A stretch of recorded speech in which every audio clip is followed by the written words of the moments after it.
You probably know a lot of stories where some loser gets reborn and gets a second chance. But what if I told you that in this story such a lucky person was the last dragon in the world, which was killed by humans? He is reborn as a child named Ray from a small village and trains to become stronger. Soon he enters the academy, and what do you think will happen? Let's find out. But before we do, let's start the story from the beginning. Dragons have always terrified the hearts of humans with their power. This inevitably led to them being hunted. Soon, from all the dragons, there was only one left. He chose his last goal in life to take revenge on the humans. Despite his best efforts, he was slain, defeated by a superior number of humans. But as the darkness closed in, he started to hear voices. And that brings us to a new beginning. You see, the same mighty red dragon who came to despise the humans ended up reincarnated into the body of an infant, a helpless baby that was being coddled and loved by his father. Of course, being held so casually by a human infuriated this guy, but without any wings to fly, and without any claws to attack, the little baby only flailed its arms helplessly. The tiny murder machine whined on, and decided that it was finally time to unleash its ultimate move, the all-powerful incinerating dragon breath, the one that he previously used to turn his enemies to ashes. Or so he thought, because the best this little baby can do is blow out a bunch of air, spitting in his father's face. Yes, the godly breath of the red dragon has been reduced to nothing more than a mere spit, while the little fucker is starting to question where his magic went. The dragon then met his final boss, a tiger mom who is going to beat your ass if you don't behave. Even the red dragon feared this woman's wrath, but all she does is soothe his face, reminding him of his new name, Ray. Such a pathetic name for a mighty red dragon is insulting to the beast. He may be a tiny little thing right now, but that wasn't the case for his previous life. At the same time, Ray celebrated the chance of experiencing a reincarnation. After all, he can finally exact his revenge against the evil humans who slaughtered his kind. Channeling his inner genocidal maniac, the dragon promises to annihilate the human race. While he's out here laughing like a maniac for his age, his dad's starting to wonder what kind of naughty baby they've brought into this world. Still, that doesn't change the fact that both his parents love him to the moon and back. Mouthing off death threats with his little goo-goo gaga baby voice, a spell of sleepiness takes over him. He'd barely even moved his mouth and he's already down for the count. Ray's final thoughts before drifting off to sleep is about the pathetic endurance of humans. The scene shifts to Ray, having grown up just a little more and experiencing the life of a human. In his short time living amongst his family, he has learned about his parents a lot more. Scarlett and Jake look after him with love and kindness. His mother is a beautiful woman all around, while his father earns his admiration thanks to his muscular physique. Ray has seen the villagers interact with his family, and they are always treating each other with so much respect, complimenting each other's sword skills among other things. This is also where he learns about the adventurers. The little dragon baby crawls up to his mother, trying to seek her attention for food. This simple act impresses the villagers, as they have never seen a baby who is aware of his own needs. Strangely, the villagers quickly start to notice the boy's unusually red hair, which doesn't match his parents at all. The boy's father explains that Ray's hair randomly started experiencing a red color a few days ago. This is a wonderful revelation to the little murder machine, who suspects that he'll recover more of his powers soon. Interestingly, when the villagers leave their house, Ray hears them talking about his red hair. They suspect that this family might be cursed, and it makes the little dragon of destruction proud of his unfathomable aura. Of course, that same aura apparently doesn't affect his parents, who treat him like he's a harmless little dude. Being the dragon that he used to be in his previous life, the tiny murder machine devours his meal like an animal, making a mess out of everything. Strangely enough, no matter how much he tries to piss them off, or well in his dad's case, no matter how much he tries to piss in his face, they still treat him with care. These two humans love him the most, showing him love unlike anything the dragon has experienced before. To the mighty dragon, living with this family is the definition of hell. It is revealed to us that adventurers are rare in this world, and Ray's mother was a mage, which is even more unique. The Dragon Kid contemplates that if, in the future, he gets hold of the strongest magic in the world, which is his dragon powers, his revenge will become easier. As time passes, Ray gets 2 years old. Upon hitting this age, every child gets the chance to join the mage evaluation, and this is the day that Ray gets to see if he has mana energy. While Jake waves them goodbye and wishes them luck, Ray clings to his mother's arms, and they leave in the horse cart. The boy then narrates that being reborn as a reincarnation of the red dragon and descendant of a mage, he will undoubtedly pass the evaluation test, and if he manages to recover his magic, no one can stop him from returning to the top.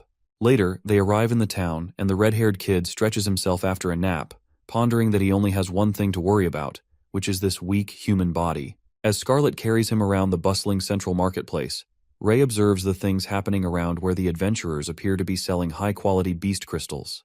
In the meantime, a beggar approaches one of the adventurers and asks him for food, but he kicks out the beggar and warns him not to get in the way of his business. As the people think about how unlucky the beggar is, Ray, who seems to have noticed them for a while, reckons that even though they are all humans, they still look down on others and ridicule the weaker ones. He recalls his past life as a dragon in which he treated protecting the weak as his duty and worked hard, but it still failed in the end. Snapping out of his flashback, they finally reach the Roland Academy for magic evaluation, and there's a long queue in order, waiting for their names to be called. While Ray is excited for his turn, he looks around and watches kids burst into tears because they couldn't pass the test. As one of the kids seems to make a fuss about it and cries out that it's unfair, the dragon kid calls that child foolish and ruminates that this world has always been unfair. After a while, he relaxes in his mother's arms, and it appears to be his turn, as he is called upon as Ray Talon. The mage calls upon Ray and instructs his mother to have his son put his hands on the crystal ball. He explains that if the child has the ability for magic, the crystal will glow, and the color of the glow will depict what element he has an ability in. As the kid excitedly straightens out his hands to put it on the crystal ball, he anticipates making everyone's jaws drop by being a mighty red dragon. Feeling confident, he waits for the crystal to glow and thinks that as a dragon, he is versed in every type of magic there is. Abruptly, Scarlet starts sobbing, and the kid witnesses tears streaming down her mother's face. Ray gets startled and ponders that maybe his mother is shocked by his talent in magic or bursting out with happiness because he has the same element as her. But he yanks out his thoughts when he realizes that the crystal ball isn't glowing. That's when the old wizard bursts his bubble and disappointingly informs them that Ray doesn't have the ability for magic. Upon hearing this, the little guy freaks out and talks in his head, wondering that he was the strongest red dragon in his past life, and that it's absurd to say he's a dragon without magic. To assure herself, Scarlet asks the wizard if he's sure about this, as she graduated from this very academy. However, Ray, who seems to be hopping mad, smacks the crystal ball with his tiny hands, believing that the wizard got it all wrong and the stupid crystal ball is broken. The wizard immediately picks up the crystal ball and lets out that there's nothing he can do about it. But it seems like the old man hurt the dragon's pride, as the angry boy spits out his pacifier and wonders if the wizard knows that he's the ruler of the magic. Our boy gets mad and tugs at the old man's long beard and pulls his mustache out of frustration, assuming the wizard is lying and trying to hide his ability from his mother to trick them. As Scarlet freaks out and tries to stop her son, Ray becomes a maniac and keeps yanking his beard. The little guy then contemplates that he knows all about magic, and being a dragon, there's no way he does not have an aptitude for magic, adding that it's an absolute joke to think that the legendary dragon would not know magic after reincarnation. On their way back home in the cart, Ray presumes that heaven is punishing him for killing many humans, but is baffled as he wonders what's the point of being reincarnated when he was going to be punished after all. But then, something flickers in his mind as he seems to grasp the situation. Our boy concludes that heaven is testing him, so he should find another way to take revenge if he can't become a mage. Later, at the table, as everyone is eating, Ray stares at his dad and pleads with him in broken sentences to teach him how to fight. As Jake wonders if he wants to learn swordsmanship from him, our boy anticipates that even though he cannot learn magic, he can still be a swordsman and achieve his dream of taking revenge on humankind. The next scene takes us to Jake, who seems to be teaching swordsmanship to his son Ray, who has grown a bit bigger. However, it appears that the burning desire for revenge wasn't as easy as he thought it would be. Our boy narrates that he's been learning swordsmanship from his father for the past 2 years, but he failed to defeat him every single time. As Jake and his son seem to be practicing with the wooden swords, Ray prepares his sword and becomes determined to win against his father. Observing his father's moves the best, our boy reckons that he just has to take the chance and turn at the exact same moment when Jake swings down his sword so he can attack his side. At that moment, he tries to take the chance and execute his planned move. Unfortunately, Ray fails to do so as his legs entangle and his father's wooden sword strikes straight at his head. Getting smacked once again, Ray wonders why it always ends this way, assuming that his body can't keep up with his brain and that these clumsy limbs keep dragging him down. Later, poor little fella lying on the bed finally awakes as he blacked out after the bang on his head, and Jake lets out a little laugh. Watching him laugh, Scarlet yells at him for joking around and asks him to hold back a little because their son is just 4 years old. Revealing that the night trials are approaching soon, his father mumbles that he won't be able to pass if he keeps practicing this way. But Scarlet, who seems angry, says that he's pushing Ray too hard and affirms that he doesn't need to follow in their footsteps, as there are many good jobs out there besides being an adventurer. But Mr. Talon assures his wife that he's not pushing him, and Ray seems clumsy because of his young age, as he doesn't have enough control over his body yet. He adds that they have an entire year left, and they have to believe that their son can enter the Avrian Knight Academy.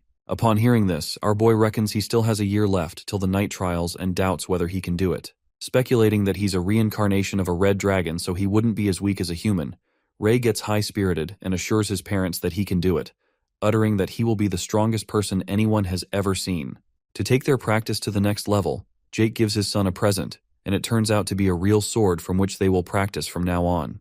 While our guy is astonished to hold a real sword in his hands that seems too big to handle, Jake claims that this sword will help him raise his control quicker and whispers in his ear about another gift he has for him. As our boy speculates why his father is being so mysterious, they reach the storage room and to his surprise, he is welcomed by a magic puppet. While Ray contemplates what this might be for, his father warns him not to underestimate it as this puppet is powered by magic, and students of Avrian Academy use it to train their apprentices. However, he suspiciously looks at the puppet and wonders if what his father is saying is true. After that, Jake challenges his son to try attacking the puppet, and he confidently accepts the challenge. After warming his wrist up, Ray strikes the sword towards the puppet with full strength, and it activates to level 1. But, as soon as the sword hits the puppet's shield, it strikes back in a flash and makes Ray's sword fly away. As level 1 terminates, the little guy is left disappointed as he gets defeated. Watching his son getting disgruntled, Jake appeases him and lets out that even if he manages to win against the first level, he will be able to pass the night trial exam, adding that he used many of his connections to get this puppet. Upon hearing this, Ray gets as excited as ever and thinks about winning the trial in no time. It appears that our boy is determined to win this time and tumbles on the ground after being completely worn out as he seems to be practicing hard. Ray lets out a deep sigh as his movements fail to follow up with his brain and gets annoyed by his weak human body. He further ruminates if he keeps progressing like this, he won't even be able to beat the puppet, let alone take his revenge. Suddenly, a voice echoes from behind and questions why he wants to defeat a puppet, making our boy startled as he prepares to swing his sword. Speculating where the voice came from, he catches a glimpse of a girl who sneaks up on him and gets flustered. The blonde-haired girl apologizes to Ray, saying that she didn't mean to startle him and introduces herself as Amy. Revealing that she lives in the village, the girl lets out that Ray caught her eye as she saw him out in the mountains at this time, and so she decided to remind him to leave the mountains before sundown. Getting a little nervous, he asks her if this place is dangerous, and Amy starts to yap about how this place is fine by the morning, but since this place is too close to the forest, the magic beasts may appear after sundown. While Ray finds this information interesting and is surprised by how much she knows, Amy tells him that she harvests fruits and vegetables, so she's quite familiar with this place. She then offers him to trudge down the mountain together since it's going to get dark soon, to which our boy immediately agrees to. As they exchange their names, it turns out that Amy already knows his name because he's famous in his village. Not surprised to hear that, Ray is taken aback by his thoughts as he knows the reason for being well known in the village. It is revealed to us that many people admire the Talon family, especially Jake, and often talk to him when he's out for a walk in the village. However, as he wanders in the village along with his red-haired son Ray, some people gossip about his son, claiming that he's cursed and thinks that the curse might be contagious. It appears that no human has ever grown red hair in this village besides Jake's son. Hearing the harsh words, Ray ponders that people respect his parents, but they have an unfounded fear towards him, and for that reason, he became a foreign entity in his village who was liked by no one. Getting reminded of his past life as a dragon, he then wonders if it's because of the adults who always use stories of vicious and horrifying red dragons to scare children. Red is a color signifying strength, but according to them, it's evil in human society. He reflects upon this irony of how greedy humans were the ones who took down their race, but it's always the dragon kind, the ones that are written off as evil in stories. Justifying their revenge, Ray exclaims that they did that only to protect themselves, but humans saw this as the proof of their supposed brutality. While our guy is zoned out by these thoughts about how disgusting humans are, he is interrupted by Amy, who asks him what he's thinking about. After that, Ray snaps out of his thoughts and follows her down the mountain. Amy starts conversing about how she's kept seeing him around the mountain lately and questions him if he's practicing. As our boy tells her that he wants to become a swordsman, she thinks that it's cool since Ray's father is the only swordsman in the village. She then asks him if he's going to join the Knight Academy, and our boy nods to her. Continuing the chatter, Amy reveals how her brother is going to take the exam too, since he's really strong and claims no one in the village can beat him, but he's jealous of Ray since his dad teaches him, while normal folks don't have a chance to learn swordsmanship.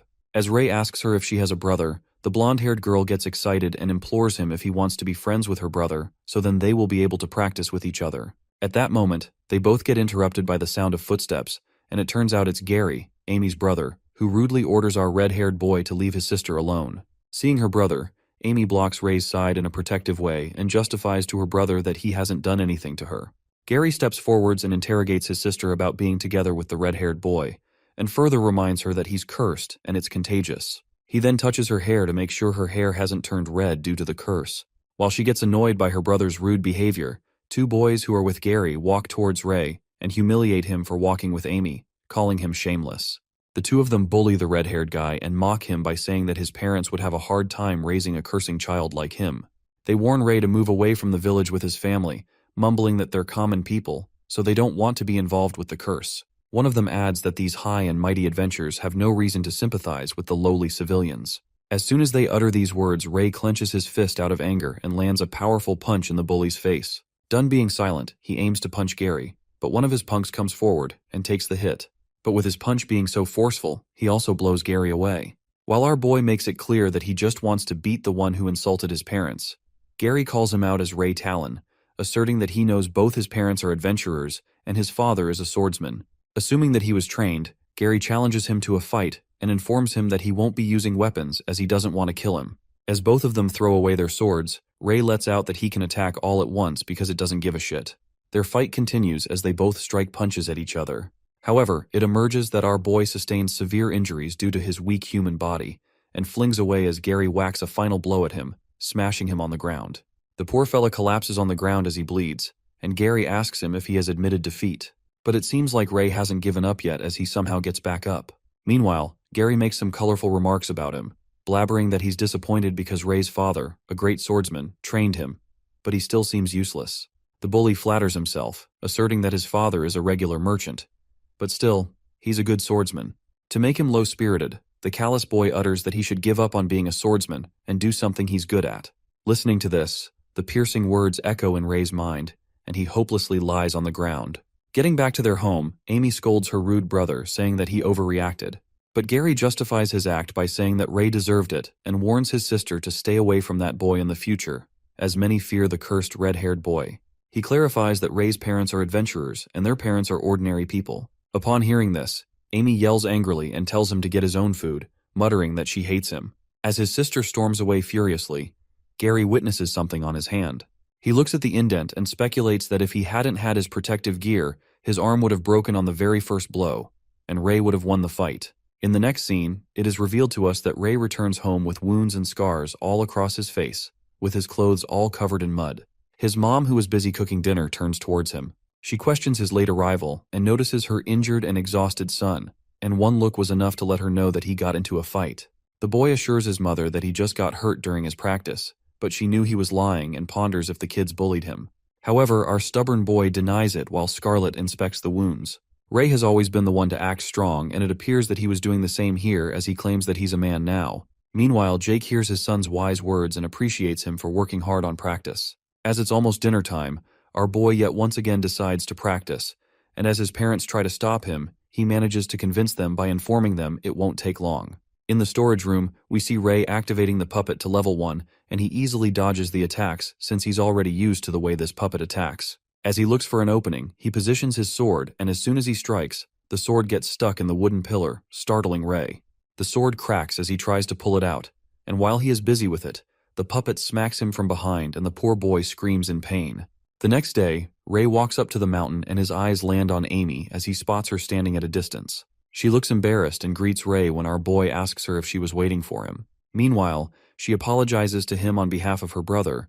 Ray assures her that it wasn't her fault and takes the blame on himself while admitting he just wasn't strong enough. Amy, being a soft-hearted girl she is, tears up while our red-haired boy seems to be done with how troublesome breed humans are. He tries to comfort the girl while thinking that he should learn to socialize. After that, he grabs an apple from Amy's basket to let her know that he accepts her apology, and she tells him not to worry, because Gary won't trouble him anymore. From that day onwards, the blonde-haired girl begins to show up at the same place every day, and soon enough our boy gets used to having Amy by his side. In the next scene, we see the Talon family residence entrance surrounded by armored soldiers along with horses. Jake and Scarlet appear to be having a conversation with the head, who informs them about the nearby villages that have been attacked by an anonymous thing. Upon hearing this, Jake gets furious over the news, and it is further revealed that there aren't any clear witnesses, but there have already been victims that have been infected, and those people are too disoriented right now to tell anyone what happened.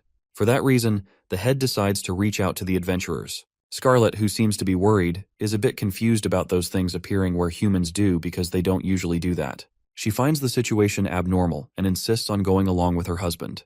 But Jake refuses and lets out that it's just a recon quest, and besides, one of them has to take care of Ray since he's going to take the test soon.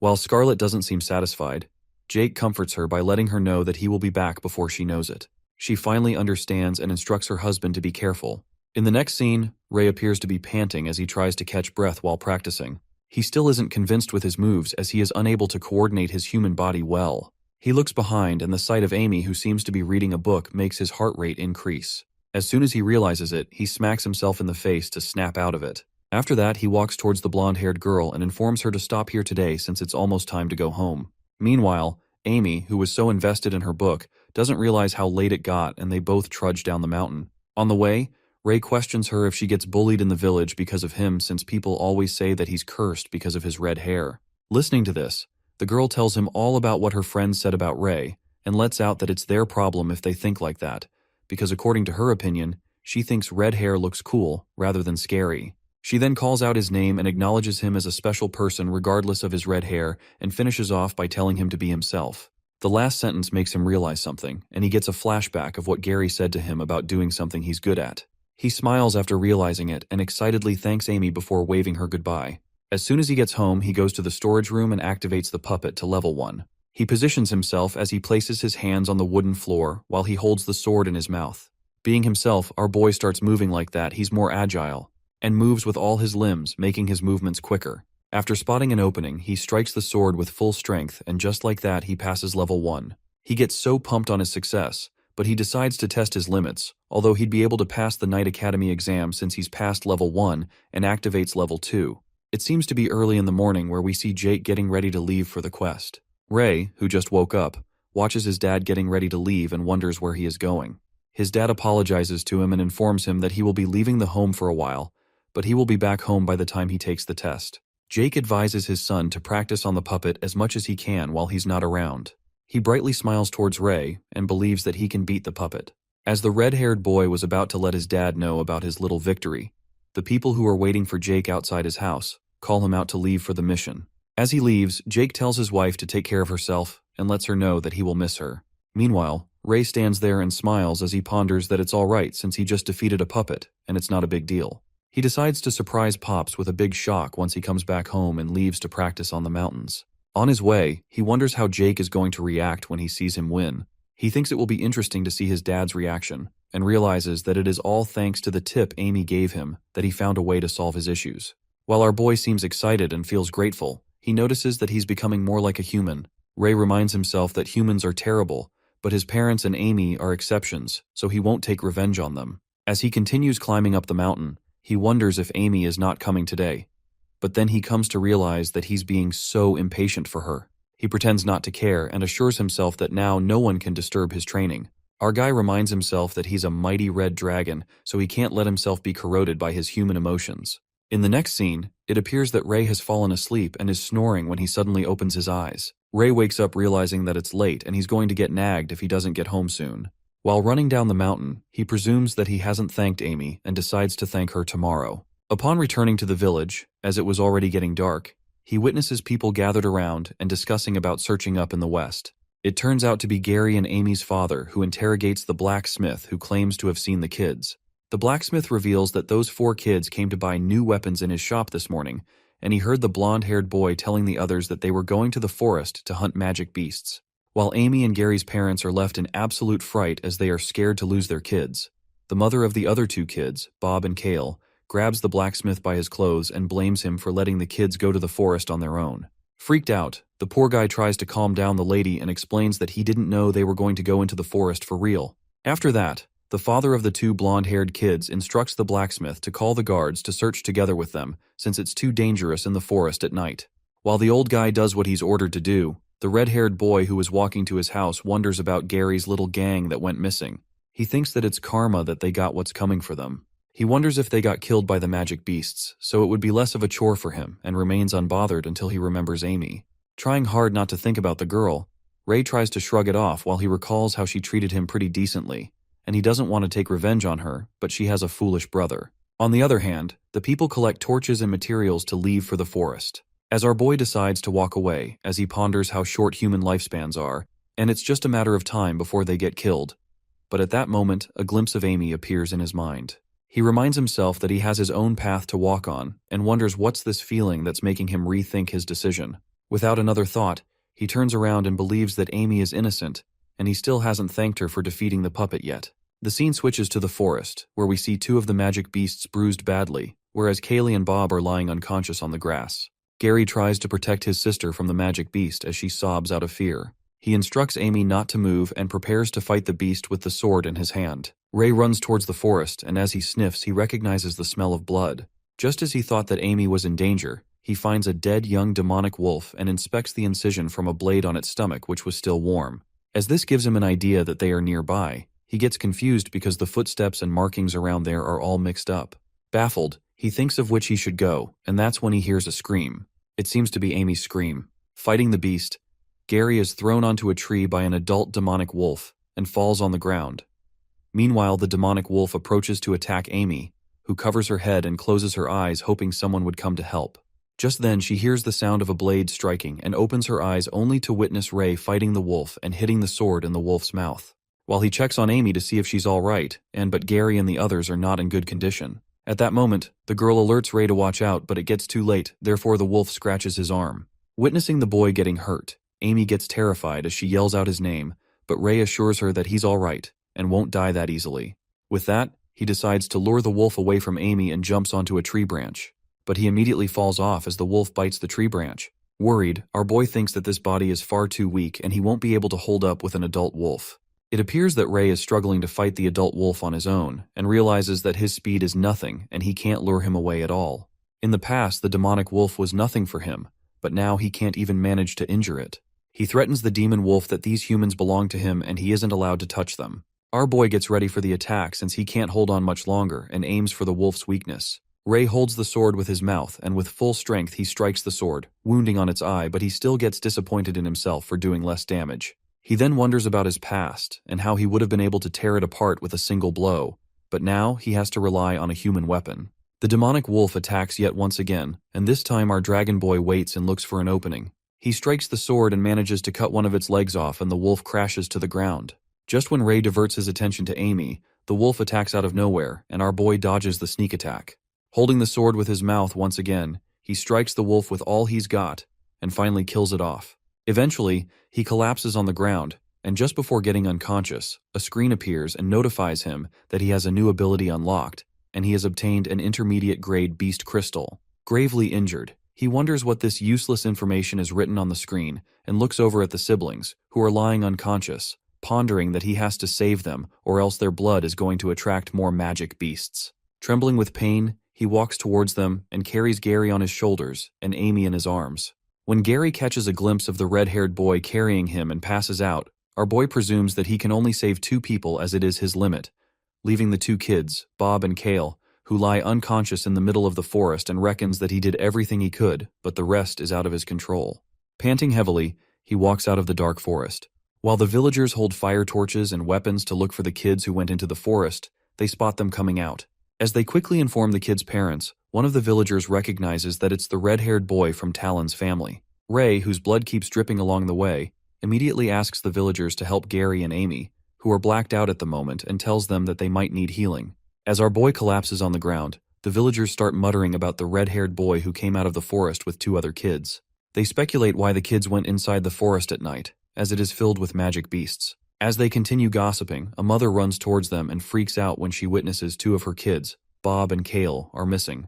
Panicked, she looks around and peeks at Gary and Amy. That's when their father reveals that his children are the only ones who made it out of the forest. Frantically, she tries to enter the forest but is stopped by the villagers, who tell her to calm down and that she cannot go there alone. Calling them cowards, the anguished mother scampers inside the forest to find her kids. However, chills run down her spine when she sees the terrifying eyes of the magic beasts that scare the hell out of her, and she quickly dashes back to the villagers. As the villagers mumble that she's back, the terrified woman clarifies that she is not scared at all. Raging with anger, the woman grabs Ray with his collar and asks him where Bob and Kale are. She blames everything on the red-haired boy, blaming him that he tricked them into going inside the forest, because they're both good kids and have no reason to go there. Certain that Ray must be the one to lure them in, the vicious woman slaps across his face and lets out that she knew that red hair was a bad sign, calling Ray a sign of calamity who brings misfortune. Upon hearing this, the other villagers start whispering and assume that the red-haired boy really tricked those children, as he is the only one who managed to come out.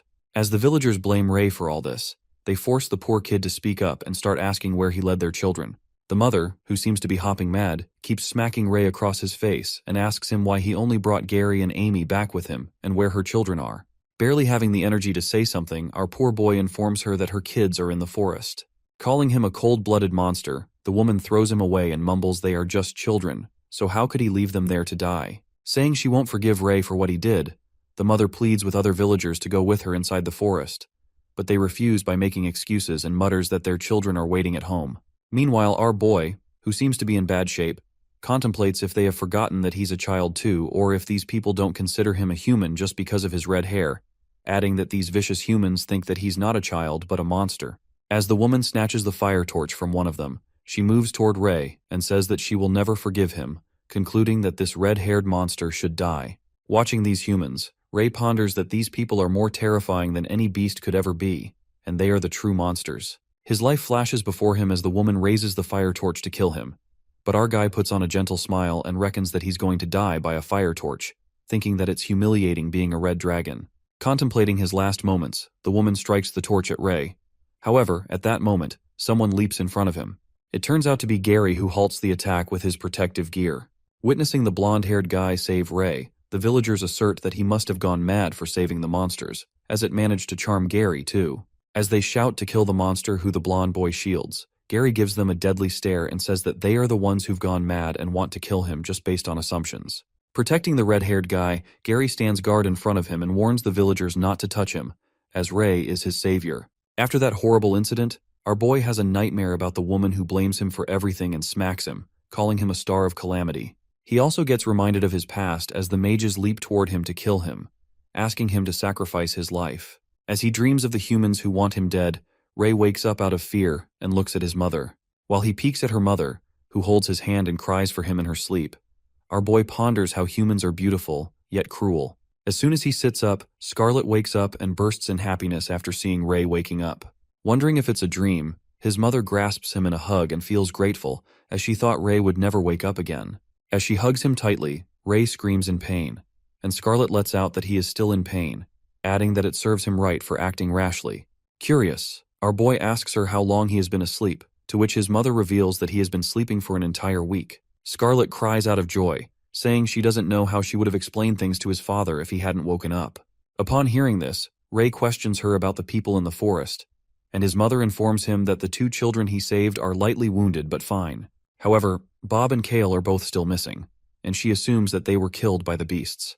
We are then traveled back to Scarlet's flashback, where she arrives at the forest and witnesses her son beaten up by the villagers. Gary protects him and makes them understand that they went into the forest by themselves, and Ray saved them. While the villagers don't seem to believe him, Scarlet watches his son lying unconscious on the ground, and bursts into anger as she activates her magic powers. The villagers calm her down and tell her that her son led the children into the forest, so he should take responsibility, adding that as a mother, she should know how it feels. As Scarlet takes her son in her arms, who seems gravely injured, she gives them a deadly stare, deadly enough to eat them alive, and the woman who beat the crap out of Ray trembles in fear. After that, the woman whose children are trapped in the forest breaks down into tears and pleads with the villagers to save her kids. The villagers sympathize with her, muttering how she will live without them. While Scarlet holds her son, she hears the people gossiping about Ray as they blabber that they should have kept far away from that curse. As one of the men warns the other, who's gossiping about the Talon's child, that he's being too loud, the gossiper puts on an evil grin and lets out that he was talking about the forest. Upon hearing brutal things about her son, she carries Ray in her arms and walks away. Snapping out of her flashback, Scarlet pats his head and tells her son not to blame himself as everything's over now. Meanwhile, she reveals that the boy named Gary told her everything, and encourages Ray by saying he was amazing. His mother goes out of the room to bring him something to eat. After his mother leaves the room, Ray seems to wonder about the thing that appeared in front of him in the forest. While he thinks if everyone has this screen, he taps one of the powers known as the Blessing of the Dragon's Eye. As soon as he touches it, the power activates, and our boy freaks out when he peeks at his mother's energy status, realizing that he had this ability in the past. He reminisces about the time when he was the red dragon and had different types of magic. But ever since he failed the aptitude test, he never thought he would get the chance to use them again. Feeling delighted to use his powers once again, Ray assumes that he will unlock his powers one at a time, and peeks at the intermediate grade beast crystal he has acquired, wondering if he got it because he killed an intermediate demonic wolf. Suddenly, Ray notices smoke emerging in his room and starts coughing. Ray opens his window and witnesses villagers shouting that their house is on fire. That's when his mother barges into the room, apprising him of a fire and tells Ray to get out as the fire spreads across the house. However, as the flames keep rising, Scarlet saves him with her magic and halts the fire. As Ray clings to her mother's arms, he uses his dragon eye power to spot the target that burned down their house. Inspecting the villagers with his dragon eye, he finds out the culprit, who appears to be Bob and Kale's mom, with a kindled fire in her hand. It appears that the flames engulf their whole house. While the villagers are shocked to see that it is Talon's house, and seem certain that it's because of the cursed kid, Scarlet uses her magic to put out the fire and impressively scatter the flames like wind. As the fire is finally stamped out, the villagers whisper that it's the curse again and anticipate that if the red-haired cursed kid stays here any longer, their entire village will be in ruins. Meanwhile, Ray is crushed after hearing such things about him. He is interrupted by his mother, who asks him if the fire scared him. Shaking those thoughts, he holds his mother's hand and tells her how cool she was when the flames blew away immediately. As they make their way to the house, Ray, who seems upset by all the harsh words, ruminates that those humans wanted to burn their home, and even wanted to burn them along with it. Concluding that the humans wanted them dead, he burns with fury and gets determined to take revenge. Later, our boy leaves for training and his mother tells him to go easy on himself as his wounds haven't healed up yet. After that, he reaches the forest and draws out his sword. He then activates his dragon eye and gets happy to see the beginner magic beasts that he can defeat easily. One of the magic beasts, who appears to be a monkey in the tree, plucks out an apple and starts eating it. Ray spots that monkey with his dragon eye and sneaks up from behind, smashing the sword into the beast. It turns out that our boy kills 20 of the beginner magic beasts. After killing the monsters, the dragon system appears and shows him that he has obtained a beast crystal. Looking at the screen, Ray lets out that it's a matter of luck as he killed 20 of the magic beasts, but obtained only 2 crystals. As he wonders what would happen if he absorbs the crystal, he peeks at the little wolf wandering around its dead family. Ray tries to pat the little beast and asserts that it has to fight on his from now on, when suddenly the screen pops up and notifies him about the taming chance of the black demonic wolf pup. Unaware of what it means, he clicks to take the chance.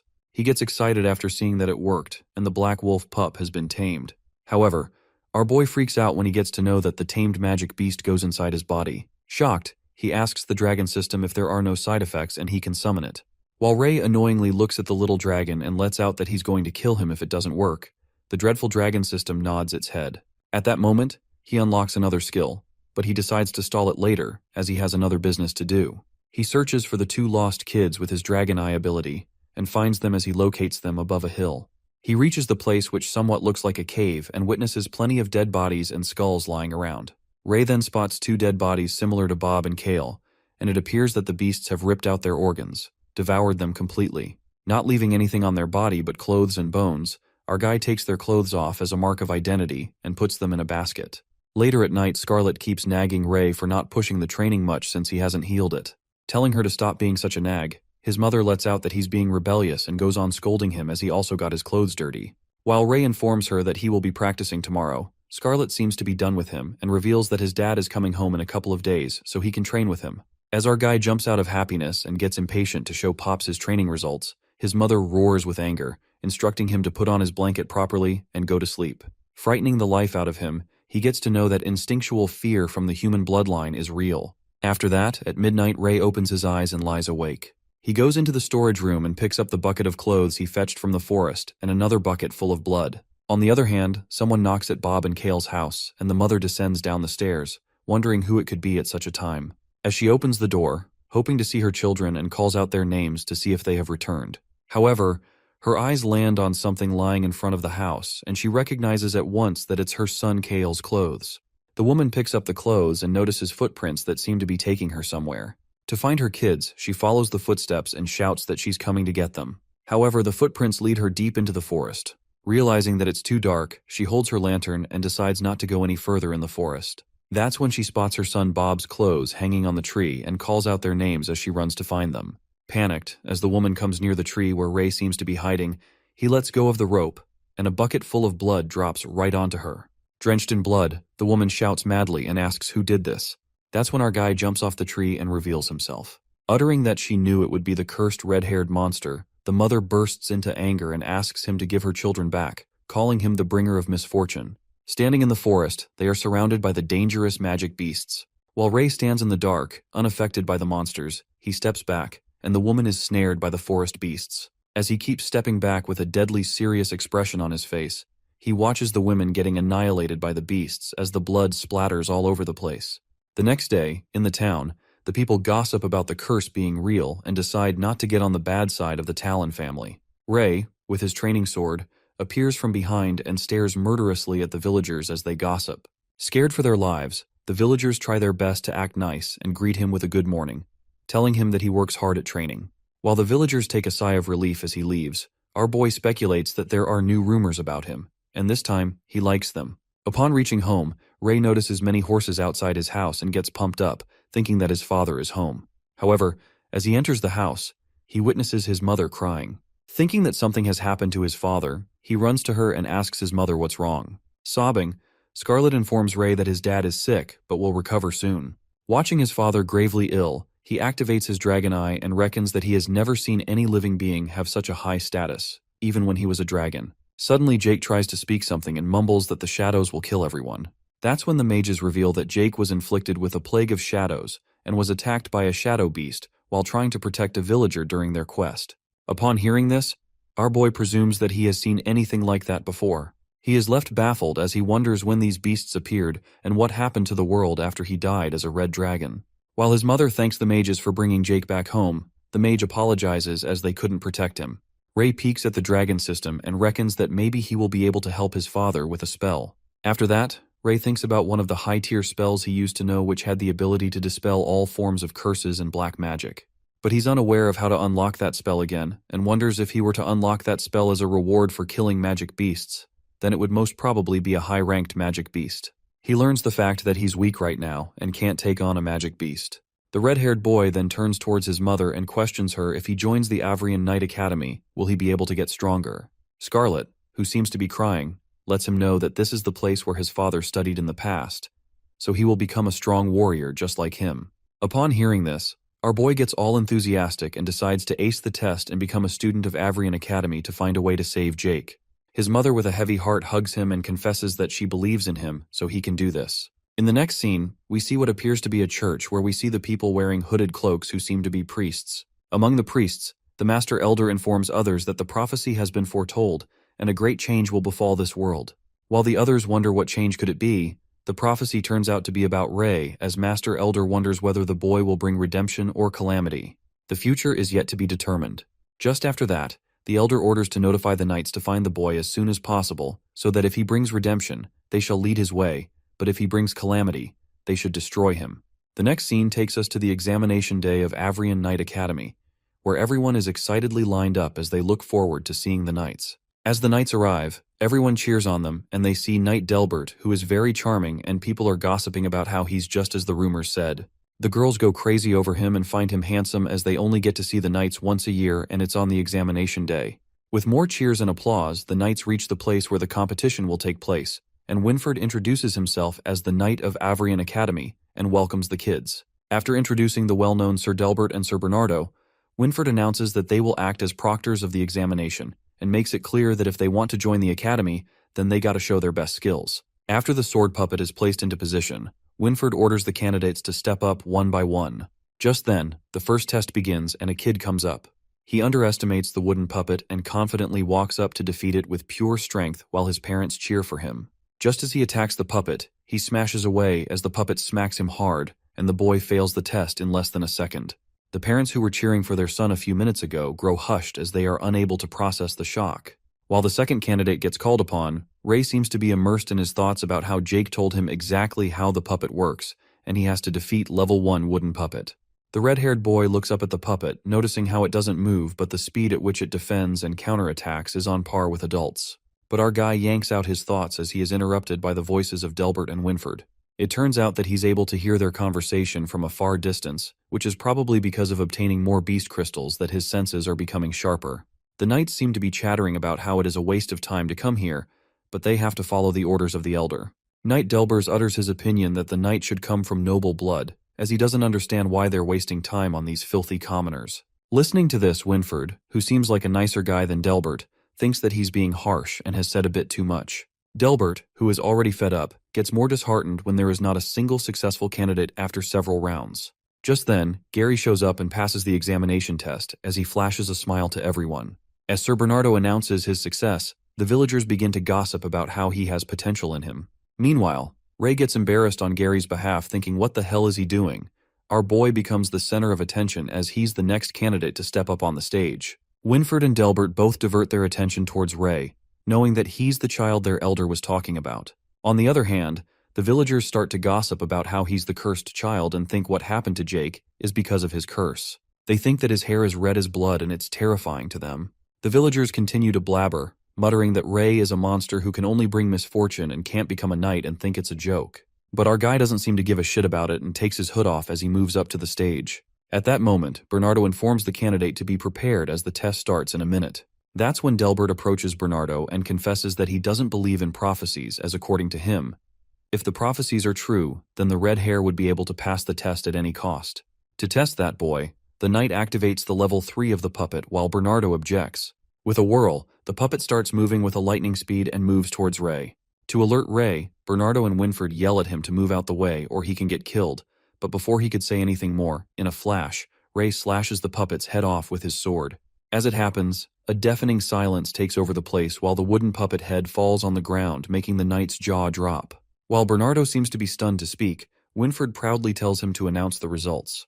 The knight then congratulates the candidate upon passing the test, while Scarlet gets proud of his son, and Gary appears to be in disbelief. After passing the test, Ray leaves the village along with the knights and wishes his dad goodbye, who lies unconscious. He assures his pops not to worry and promises to find a way to heal his dad. As he looks at his dad, Ray gets emotional, and that's when Scarlet arrives. She seems to have something in her hands, and it turns out to be a pendant. His mother makes Ray wear it as it was passed down in her family with hope to bring him good luck. After that, he informs his mother that he's leaving and asks her to take care of herself. Scarlet seems to be worried about him and instructs Ray to take care of himself, assuring him that she's here for him if he ever feels troubled.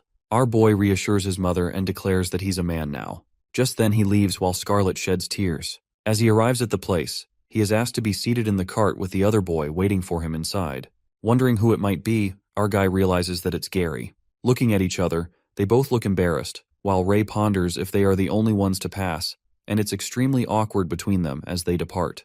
On the way, Gary finally musters up the courage and apologizes to the red-haired boy, admitting that he was mean to him and even smacked him. He admits that he was being an idiot back then and bows as an apology gesture. Our boy looks shocked at first but then accepts the apology, thinking that it's fine since Gary is just a 5-year-old kid, and mentions that Gary also saved him, so it's even between them now. Upon hearing this, the blonde-haired boy gets confused about being a 5-year-old and enunciates how Ray is the same age as him. Meanwhile, our boy gets a bit nervous and changes the topic. He asks about Amy and wonders why she didn't come today for the examination. Listening to this, Gary gets confused because he thought his sister told him she's going to the Roland Magic Academy.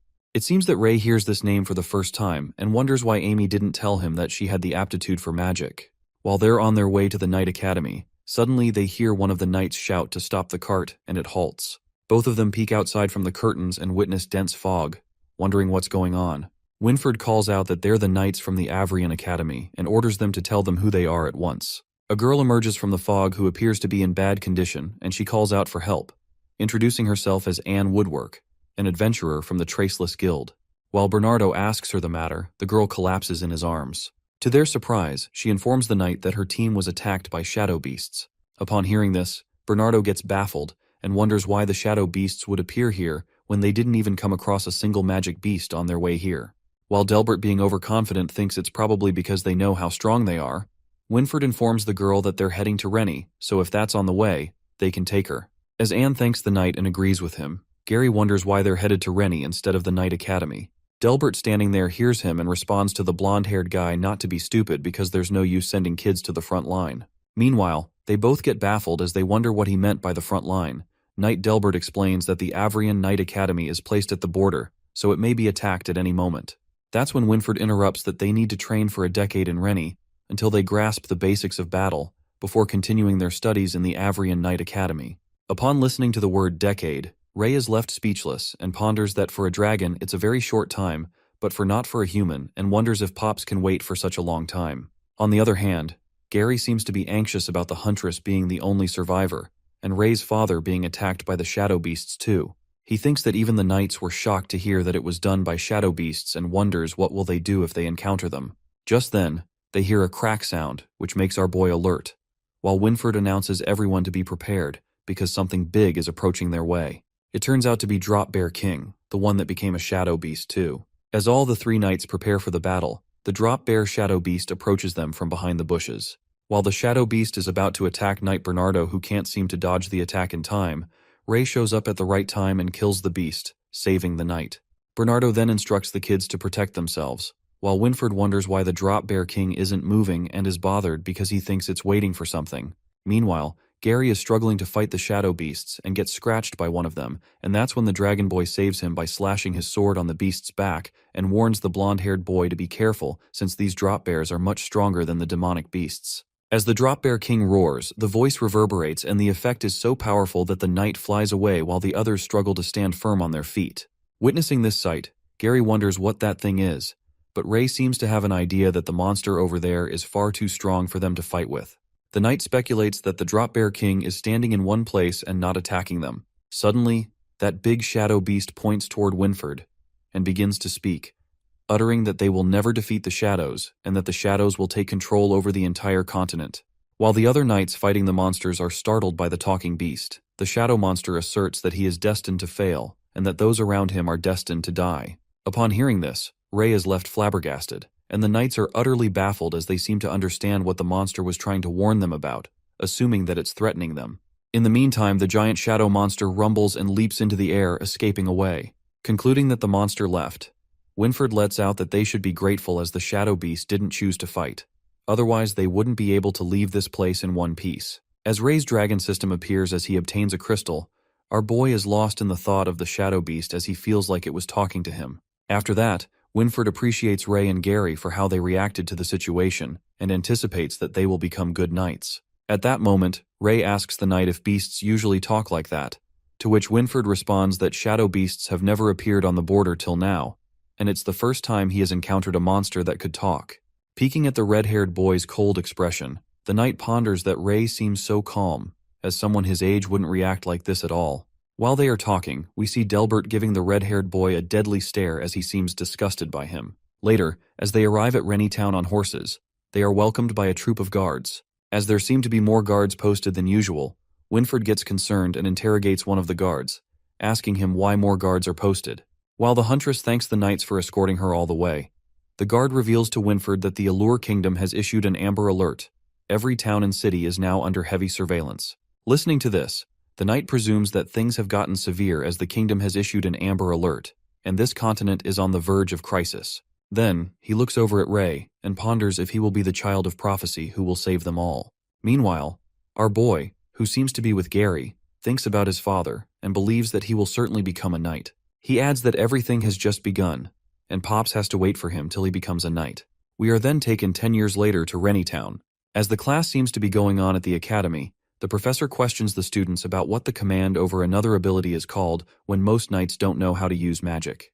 Gary, who is also in the class, raises his hand and responds that knights use chi. After practicing it, they will be able to enhance their bodies and senses. He adds that some practitioners of chi can even break through the limits of the human body for a short time. While the teacher appreciates him for the answer and utters that he seems well prepared, she proceeds to ask another question about why chi can be practiced only after the age of 15, pointing towards Ray. But when Gary peeks over his place, Ray's seat appears to be empty. While our boy is out somewhere bunking the class, Gary nervously informs his teacher that he went to the restroom. Moving on, the teacher then asks a girl, Sylvia, who appears to be a beautiful girl with silver hair, and she answers, responding that practicing chi can put the body under an extreme amount of pressure. The internal organs of a human finish developing after the age of 15, so practicing it after this age minimizes any damage that may be taken to the body. As the teacher reminds students to keep everything in their mind they've learned, Sylvia stares at Ray's empty seat. The scene then flips to Black Demonic Wolf, who was tamed by Ray a long time ago. While the demonic wolf fights with another magic boar beast and slashes it, Ray earns a beast crystal as a reward. Our boy absorbs the power of the beginner-grade crystal beast and pats the black wolf for his good work. Thinking that he hunted enough beasts for the day, Ray decides to head back in before someone lashes out at him for staying out of the class. As he is about to return, Winford riding on the horse emerges from behind and lets out that it's a surprise to meet Ray, as he was wondering who he would have met when he came back. Looking at the beast he'd killed, the knight appreciates him and wonders how he's able to pass that heavy guard. As they stride together, Winford tells him that he's grown a lot taller since he last met him, and Ray compliments him back, mumbling that he hasn't changed at all in the past 10 years, and gets curious about his age. Telling him that it's a secret, Winford informs that he heard Ray's instructor say that he slips out of classes and hunts magical beasts, adding that he has gotten quite the haul after hunting. Upon hearing this, Ray reveals that it's all thanks to the Amber Alert, which was recently called off, so he's not having a hard time slipping out. Laid back, our guy tells the knight that he enjoys moving around here more than sitting in that classroom. Watching Ray be so reckless, Winford says that he should be lucky not to go any further because if the guards on the outer lines had caught him wandering, they wouldn't have held back. At that moment, the knight is reminded of something and informs Ray that he stopped by his house. He informs the boy of his father's condition, asserting that Jake's condition hasn't worsened since Ray's mother is taking good care of him. Winford pats his shoulder and delivers the message that his mother had sent for Ray, who wanted to tell him that he should not worry about his father too much. Looking upset, our boy thanks him and contemplates how he continued his training in the past decade and went the extra mile to train hard. However, he failed to unlock new abilities, and nothing has changed in the past years, concluding that he has no clue what to do about his father's condition. That's when Winford cheers him up, tapping on his shoulder, and grips him tightly close to him, making our boy flustered. Walking towards the town, the knight tells Ray to buck up as they are going to head out for Avrian Academy tomorrow, and expresses his excitement to see other kids there. Later, at the Rennie town entrance, we see the instructor shouting at the guard for letting his student go outside. The guard tries to explain that he had no reason to stop the student from going after the Amber Alert was released, adding that he wouldn't go much further. In the meantime, Winford and Ray walk into the hall, and they witness Alan, the instructor, grab the guard by the collar and make it clear that the red-haired boy is special, so they need to know where he is at all times. As Winford calls out his name, Alan, who already seems annoyed about Ray's absence, turns back and notices his special student alongside the knight. Testing his last nerve, Alan's blood begins to boil and he lashes out at our boy. He bursts out of anger and lets out that he warned Ray not to leave his line of sight, but still, he slipped out of the academy without permission, and how many times it has been this month, calling him an idiot. While our poor fella is freaked out, Winford nods from behind and thinks it serves him right as he has it coming. As the angry instructor smacks Ray's head, our boy mutters that it's been a month since the alert lifted, so he can do whatever he wants, adding that Mr. Allen is too much of a stick in the mud. Meanwhile, Ray hides behind Winford as he gets a nice beating from Alan. Our boy lets out that he will be leaving soon anyway, and after that, his instructor will be free as a bird. Pissed off, Alan clarifies that as long as Ray is his student, he isn't allowed to skip class, while Winford tries to stop them as they continue to bicker. After that, we are taken to Rennie Town Square, where the head instructs the students to gather at once, as they seem to be calling an emergency meeting. As they all gather, Ray returns with a bump on his head, and Gary asks him how he came earlier, assuming he got caught this time. While our guy tells him he got unlucky, Sylvia furtively peeks at him and starts to blush. After summoning all the students, the squire named Lancey informs them that he will bring all of them to the Avrian Knight Academy, and the entire journey will take about 7 days. Looking drop-dead serious, Lancey warns the students if they don't want to get in trouble, they will have to listen to his orders. Later, the guard asks Winford if the path to the academy has been decided. As the knight notifies him that they will go past the swamp, the guard panics and lets out that it's too early for the children to go through that tough path. Upon hearing this, Winford looks over at all the students and asserts that they are bound to face some challenges to become knights, adding that they are not the only ones who are getting tested. The next morning, all the students prepare to go to the Avrian Knight Academy as they depart from the Rennie Town gates in the carriages. While Ray seems to be snoring, a bald red-headed boy named Kyle wonders why they didn't use teleporters as they can get to the academy immediately if they use it, and some other boy lets out that they would have spared the trouble if they teleported there. Upon hearing such blabbering, a boy named Dan responds to him that it is because the Avrian Knight Academy doesn't have a teleporter, calling him an idiot. As Kyle assumes that the Avrian Academy is on the same level as Roland Academy and asks if they can't afford it, a voice echoes from somewhere that utters that someone hasn't been paying attention in class, referring to Dan and Kyle. It appears to be smartass Sylvia who elucidates that the Avrian Academy is right on the border, so not only does it have to stand against foreign invaders, but also shadow beasts as well. She further adds that if they install the teleporter in a place like that, there's a high chance that the invaders would teleport anywhere they wish if the Academy's guard were broken, as the teleporter would be an open invitation to them. As the students are left surprised to hear such information and think if it was taught in class, Sylvia turns pink as she looks at Ray. However, she nervously turns away when Gary catches her looking this way while our boy dozes off on his shoulder. Later, they arrive at the castle ruins near the swamps, and the students are instructed to set up their camps as it appears to be dawn already. Setting up their camps, Gary informs Ray that the silver-haired girl has been looking at him. Wondering what there's to look at, Gary tells him to look behind if he doesn't believe it. That's when they both turn around and discreetly look at her. Sylvia, who's peeking at her crush, gets caught red-handed and freaks out as she goofs up with her camp. As his friend turns out to be correct, Ray assumes that it's because of his red hair. But Gary reminds him that there are many red-haired people here, like Kyle, Ian, and the twins Sloth and Badger. Agreeing that he's got a point, Gary makes a sneaky face and asks Ray if he will ignore it because Sylvia is a super pretty girl. But our boy seems to be not interested in her. In the meantime, Dan sneaks out and comes behind the castle ruins, calling his friend Monk. Walking behind the castle ruins, they both are left disgusted by a pungent smell that smells worse than dead rats, presuming where it's coming from. Looking at the terrifying swamp, Dan lets out that he can't even see the end of this sticky place. As Dan and Monk look around the area, Lancey sneaks up on them and informs them that it's a swamp. Scaring the life out of them, Lancey gives them a death stare, alerting them both that if they don't want to get their legs bitten off by sharp worms in that swamp, they better set up their tents and sleep. The night falls and the fire crackles.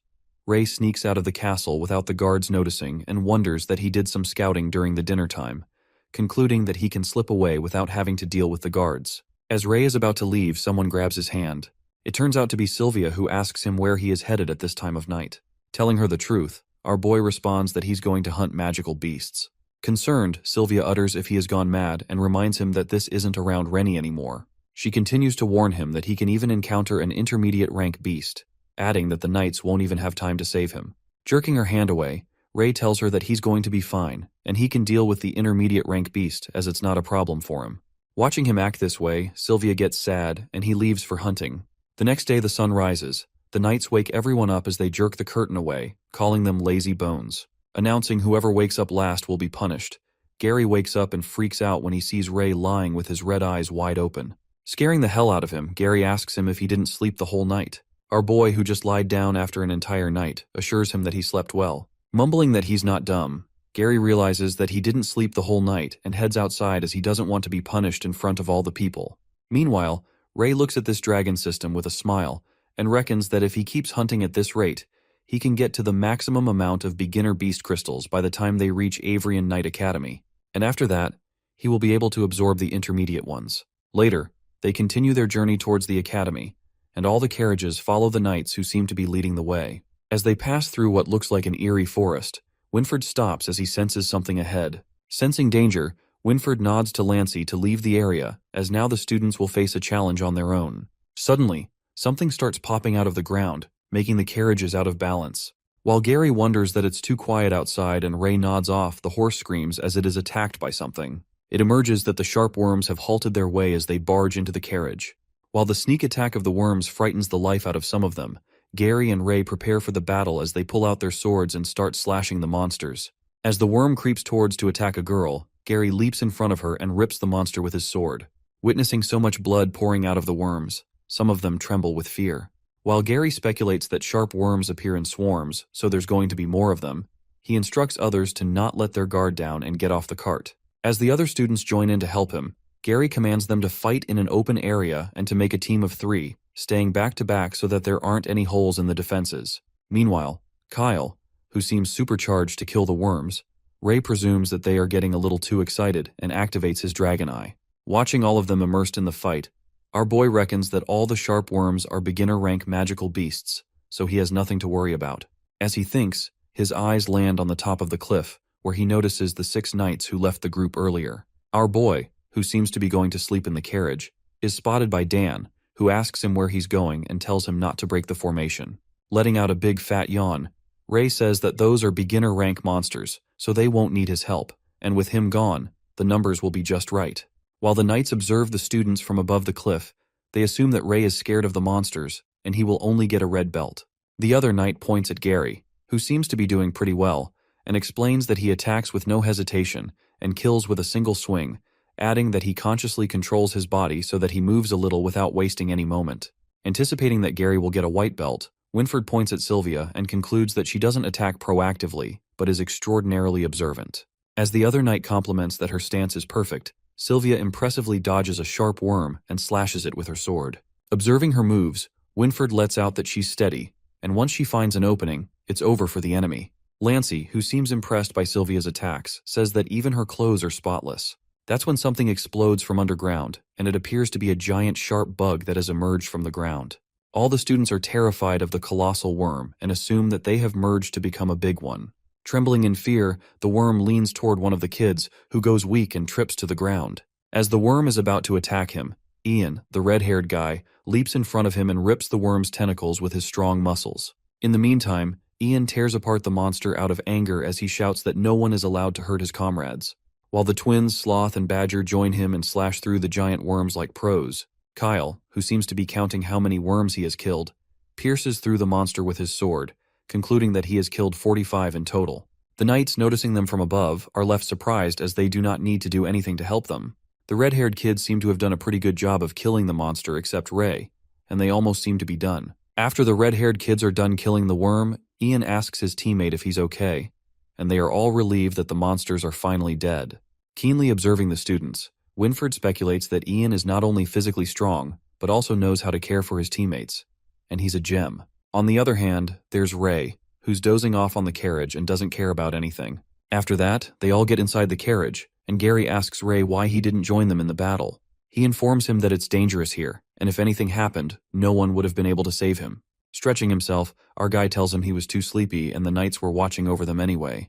While Gary admits that he's a lone wolf now, Winfred is baffled and reckons who the child of prophecy will be. After that, as they continue their journey to the academy, Kyle is proud of himself for killing the monsters, and Dan appreciates his good job.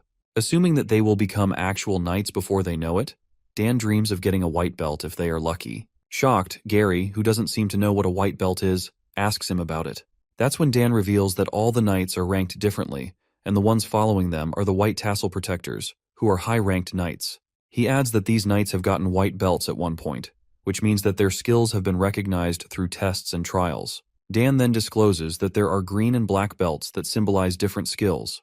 However, the red belt depicts the lowest-ranked knight. Upon hearing this new information, our boy gets wide awake when Dan lets out that the red belt is given to those who don't do well in the tests. He further elucidates that knights who get the white belts will be given personal instructors along with other rewards and resources. Meanwhile, red belts aren't as lucky because they will get basic training, but no one will pay attention to them. They can do whatever they want, and since the academy has given up on them, they can wander off anywhere. However, Ray is delighted to hear about the red belt and presumes he can do whatever he wants once he gets one. This means he will have all the time in the world to hunt magic beasts, and he will acquire higher-ranked beast crystals and abilities rapidly. High-spirited, he clenches his fist and believes he needs to do his best to get that red belt. The next scene takes us to the Avrian Knight Academy, where the students finally arrive after a long journey. The sight of the academy hooks the students. Getting out of the carriage, Gary thinks it's cool, while our boy is left stunned to see a vast, beautiful place. The Avrian Knight Academy appears to be a huge castle with colossal gates. The students are left in awe, as the place turns out to be just like they thought it would be. They mumble that this academy is a city with only knights living there. Amazed by the mana crystals placed throughout the academy, the students reveal that Avrian's energy source comes from mana crystals, and not a single torch is used for lightning. Thinking that the academy is too luxurious, Gary lets out that it's two different worlds from the village grew up in. In the meantime, Lancey orders Gary and Kyle to follow him closely if they don't want to get lost, adding that they will get the chance to wander the place. Lancey the squire shows them around the academy as they walk through the armory. Reaching the library, Lancey instructs them to shut their mouth and keep quiet when they are in the library. While some of the girls peeks at Sir Lancey and think about how handsome he is, Dan asks him if the librarians are knights too. The knight utters that all the graduates of the Avrian Knight Academy need to volunteer in the city for 2 years. Then they are allowed to either stay or leave. Before they head to the dorm, Lancey shows them the last point of their tour, which somewhat looks like a cemetery. That's when Lancey unveils that this place holds the remains of the knights that have fought or died for the Allure Kingdom. He adds that he has come here to remind the students that war has never ended, and they have to remember that as knights, their first duty is to protect their home. While the students chant they will fight to protect their home, Ray quivers with anger and reckons how dare these humans use the bodies of dragons as materials to make their armors and weapons. At that moment, Sivlia raises her hand and asks the knight about the sculptures and who they were made after. Lancey responds that these sculptures were made after the founders of Avrian Knight Academy, known as the legendary Dragon Knights. As the students start to chatter and ask questions about the Dragon Knights, Lancey informs them that they will know when they will study the Academy's history. While the students head back to their dorms, Ray loses his cool and Gary calls him out. Activating his dragon eye, Ray witnesses a tomb below the graveyard and senses something is alive down in the tomb. As they walk towards the dorms, Gary wonders who they will be living with and hopes they live with easygoing people. Meanwhile, Ray, who seems to be zoned out by his thoughts about that thing alive in that tomb, speculates that it was not a magical beast's energy, but something really strange. But his moment of contemplation is interrupted by Gary, who asks him if he even listened to what he said. Ray responds to him and says that he was talking about roommates, and at that moment they arrive at their dorm. It turns out they are in the same dorm, and gets curious about who else will be joining them. To their surprise, Sylvia approaches them, and it seems like she will be sharing the dorm room with the boys. While Gary is flummoxed, Sylvia gets flustered when she sees Ray and turns pink. As the girl seems to be uncomfortable about the situation, Gary makes her understand that it's not surprising as he's heard that the Academy has always treated everyone equally regardless of gender, adding that she should look on the bright side as they're nice boys. But Sylvia, who seems to be utterly nervous, smacks Gary, who leaps to the ground and storms away in anger, making it clear that she won't live in the same room as boys. As poor Gary, who gets whacked by a girl, lies on the ground, the other two people witness the whole thing and let out it was really something. Ray assures them that it's nothing but a young Missy throwing a fit. The two other people turn out to be their dorm mates, Monk and Ian, and Gary welcomes them, introducing himself and Ray. Peeking at Ian's red hair, our boy presumes that he has red hair too, while Gary looks at the dorm mate list and concludes that two more roommates will join them, Dan and Marcia Woodwork. In the meantime, Sylvia seems to be trudging down the stairs and moves towards her room full of boys. She gives the boys a terrifying stare and warns them not to enter the room as she is going to change clothes. While the boys are disowned from their dorm, Gary says that he knew that they wouldn't allow her to change dorms, and in that moment, Dan joins them. Asking the boys why they're still standing outside, Gary lets out that they were waiting for him as they found a big cockroach in there, adding that they are looking for someone to deal with it. Upon hearing this, Dan gets all fired up and utters that how can these future knights be afraid of a measly cockroach and show them how it's done. He bursts open the door, while the boys are shocked and try to hide their laughter as they've pulled a dirty prank on their new roommate. The next scene takes us to the dinner hall where everyone seems to be stuffing themselves. Dan, who got tricked by his roommates, asks them if it was fun as now he has pissed off that girl and she can even try to kill him in his sleep, calling her a walking bucket of gunpowder. While Dan has a slap printed on his face, Gary lets out that it would be nice since many people don't even get the chance to talk to her. As soon as Dan blabs something about the girl, Sylvia hears their conversations and gets miffed at them for what they've just said, while Dan and Gary panic and justify that they said nothing about her. On the other hand, our boy seems to be enjoying to the fullest as he stuffs himself with a variety of food. Sylvia looks at them and mumbles how they can be eating right now as she gets anxious about being tested soon. As our boy is only focused on eating, Gary assumes that she's talking about the test for the night belts and asks her what this has to do with eating. While they eat like pigs, Ray utters that it's all for free and Sylvia looks so done with them both, saying that there's no saving them. In the meantime, senior students look at them and assert that they shouldn't have expected anything else from poor country bumpkins who seem to be stuffing their faces like that, and blabbers that they haven't eaten anything nice in their life, referring to Ray and Gary. With their faces stuffed with food, they both turn around and look at the seniors who still keep mocking them and laughing at them. The annoying seniors then stops at Ian's seat and begins to make fun of the muscular red-haired guy for how big he is, and blabbers that he takes so much space that the poor chair is gonna break, calling him a country boy. Meanwhile, poor Ian seems to be upset as he gulps down his tears. The senior bastards utter they want to puke at the sight of these red-haired freaks who churned out of Rennie. Upon hearing such colorful remarks about themselves, Kyle stops eating while Sloth calmly sips on his tea and presses his twin badger's hand as he is about to pull out the knife to rip that bastard's mouth. As they continue to spit nonsense about the red hair curse being contagious, calling them country bumpkins and asks them to leave them alone as they don't want to have disgusted red hair like that. Monk, who seems to have enough of this bullshit, stands up and tells the two senior bastards to stop it because they're being too much. While Ian stops his friend for defending him, the seniors tell Monk to stay out of this and asks him if he's going to fight for this red-haired freak, concluding that he will get a red belt at the very most, so he should mind his business or else they will beat him up. The over-the-top seniors addressing Ian as a red-haired monster compliments him for knowing his place, and instructs him to take the long way around when he encounters them in the future. As soon as that bastard utters these words from his mouth, someone throws food at him. The senior gets mad and asks to show himself whoever did this, calling him a fucker. That's when our boy enters the scene and shows himself. He smacks the senior's face at the table and twists his arm. Holding him down the table, Ray asks the senior who did he threaten about taking a long walk around, and the bastard lets out that he is talking about him, the disgusting red-haired monster. The ruckus at the dinner table grabs the knight's attention as the kids inform them of the guy who's gone crazy at the table. Meanwhile, Ray, who seems to be raging with anger, beats the crap out of that blabbermouth, and Ian stops him and assures that they didn't hurt him. Urging him not to make a ruckus as the knights are watching, Gary tries to stop him and Sylvia informs him of the tests that are to be held soon, so it will affect his first impression. Our boy doesn't let go of the senior and holds him tight as he twists his arm. The students call Sir Knight and complain to him about the red-haired guy acting violently toward another student. At that moment, Sir Lancey enters the chaos and commands Ray to release the boy. While the senior screams out of pain and calls out for Sir Knight to save him, Ray, who squeezes his arm harder.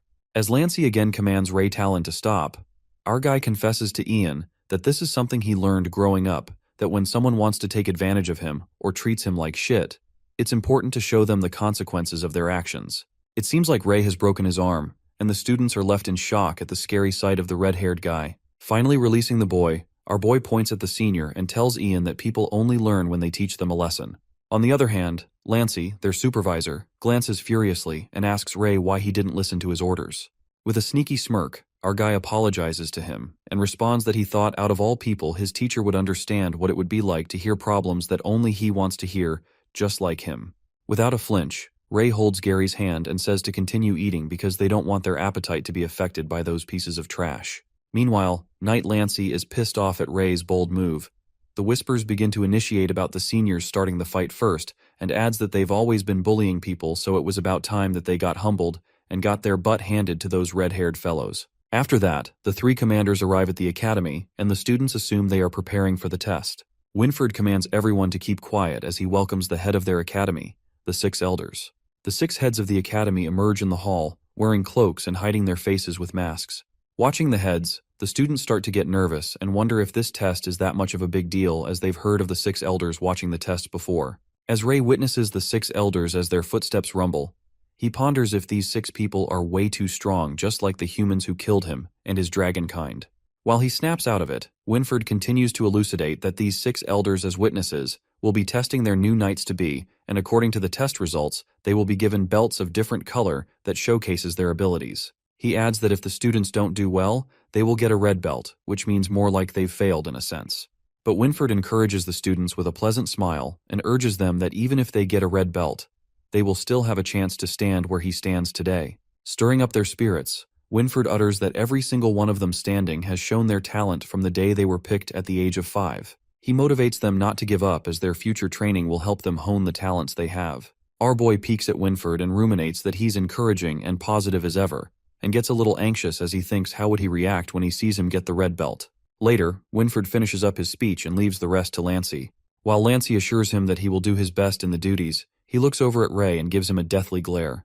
In the next scene, Lancey announces the trials with 5 different stages as they will be testing different aspects of the knight's overall ability, including Stone of Power, Blazing Inferno, Undetected Passage, Eye on Precision, and Will of Truth.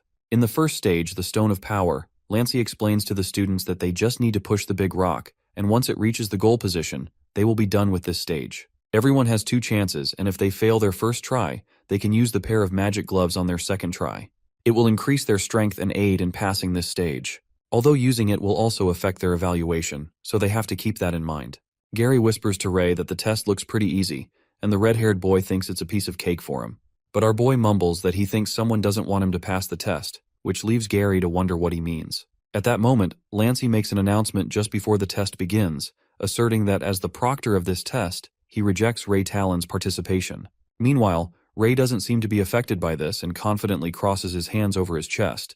Gary and Sylvia protest that it's not fair and speculate why Ray isn't allowed to be tested.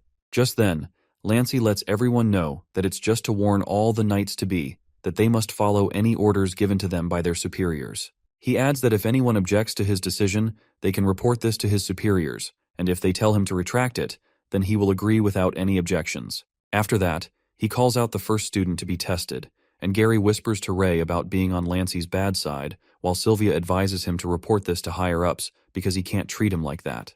But our guy seems to be careless about it and lets them know that this just made things easier for him, so they should go ahead and get tested as he will join them in the next stage. This makes Ray believe that he is guaranteed to get a red belt. It is then revealed to us that both Gary and Sylvia pass the test, while Ion picks the rock up in his hands, although the instructions were to push it, and everyone gets shocked. As Gary comes back sweaty and is glad that it went well, Ray congratulates him and informs him that the second stage might be hard for him, so he should be prepared. While the blonde-haired boy is confused, our boy shows him the proctor of the second stage, who seems to be from Roland Academy. Watching the proctor of the second stage, Gary freaks out and worries that how are they going to be tested when they've never learned magic before. But Ray lets him know that the battlefield does not care whether they've learned something or not, and guesses that they are just going to have to try resisting magic. He further adds that usually people who are physically strong actually end up having worse magic resistance. This leads him to assume that they're trying to test their weaknesses and strengths through these 5 tests, so that they can find the best way to develop their abilities. While it all makes sense to Gary, he wonders if he's an all-rounded genius, but Ray doesn't seem to agree with him. Later, the second stage, Blazing Inferno, begins, and the proctor tests Gary by using some magic on his forehead, and he seems to hold up for 57 seconds. Ray compliments him that he lasted pretty long while Gary thinks he did a bad job. But Dan encourages him that only a single minute passes in the outside world for every hour in the illusion created by that mage after all. So he did a good job. Next up appears to be Sylvia, and as the mage starts testing her, she relaxes herself that this is all an illusion so he can't scare her. As the mage casts an illusion of fire, the girl does a great job as 5 minutes pass already while others gossip about how good she is. While everyone thinks that Sylvia is a goddess, the proctor informs her that she has proven herself. After that, Ray comes up next as the mage calls out his name and Sylvia wishes him good luck. While our boy thinks that 20 seconds should be enough or he should just give up immediately, he gets prepared to be tested. As the proctor casts the illusion, suddenly, a red dragon appears in front of him who breathes fire. Baffled, our guy wonders what is going on as the red dragon seems to be Ray's past self, and at that moment, the proctor hovers in the air with a sudden force, leaving everyone shocked. Eyes wide open, the mage frantically claims that the boy is cursed by the red dragon, and that's when the mutters begin in the crowd about the red-haired boy being a bad news and that he's cursed. Witnessing this sight, Winford rushes to the old man who seems to be unconscious while Ray stands near him and wonders if he's okay. But the knight assures him, saying he's just tired, and tells the boy to rest. Winford thinks that it is strange that the old mage's mana is completely drained, as it doesn't make sense to him. In the next scene, it seems that the elders are investigating about the strange incident that took place with Winford, who notifies them that it's just a mana disorder caused by using too much mana, and the mage will be able to recover after some rest. This explanation doesn't seem to satisfy the elders, therefore they question how the mage from renowned Roland Magic Academy be drained of his mana after a test of degree, while others speculate if it is because of the mage spending too much mana on testing the students. Winford informs them that the mage is resting for now, and he will continue to investigate this matter. He further suggests having another mage take the proctor's place for the remaining tests, and the elder agrees with him. However, as the knight leaves, one of the masked elder calls an armored guard knight and whispers something to him, and the guard assures him that he will have it done immediately. The elder then looks at Ray Talon from afar, who seems to be walking towards his friends. After that incident, Ray asks about the mana disorder, and Sylvia explains to him that it's when a mage doesn't have any mana left, but forcefully casts a magic spell so it ends up backfiring on the mage's body. While our boy gets the point, Gary seems to find his friend unlucky thinking and lets out that geniuses always have it hard. As they both joke around, the silver-haired girl seems to be a bit skeptical about the situation, and reckons that it's strange that a mage from Roland Magic Academy would make such a basic mistake, and continues to wonder about the curse that he mentioned. Just then, they hear a rumbling sound and the ground starts to shake. Assuming that it's an earthquake, suddenly the trees begin to appear everywhere, which leads everyone to think that it's magic. While the entire testing area is now filled with trees, Gary seems to be clueless of what's going on when Sylvia reveals that someone is casting a spell. That's when a proctor shows himself and announces that their third stage of the test is starting now. As everyone is taken aback by the situation, the proctor instructs the students to follow him and replicate his movements the best they can. Just then the third stage begins. Gary seems to be in disbelief about the test starting now. At that moment, the proctor starts to move already with an impressive speed and the students follow him. While poor Dan, who's still in denial, cries out about his classmates being this fast, Gary challenges his friend that he will not lose to him today, and Sylvia follows behind him, leaving him behind as no one is going to wait for him. On the other hand, the instructor ruminates that he's probably going too hard on those kids, and maybe he should wait, but as he looks behind, he's shocked to see the kids catching up to him. The proctor seems to be impressed while Gary informs his classmate Monk that they're about to catch up to him since he's been ahead from the start. The proctor seems to have underestimated the kids and realizes that there's no need to take it easy, challenging the kids to catch up if they can. Meanwhile, the kids follow the proctor. Ray admits that he's not good at this because he used to move with all his 4 limbs. He then witnesses the arrows coming in their direction and alerts everyone. It turns out to be another proctor who shoots arrows at them.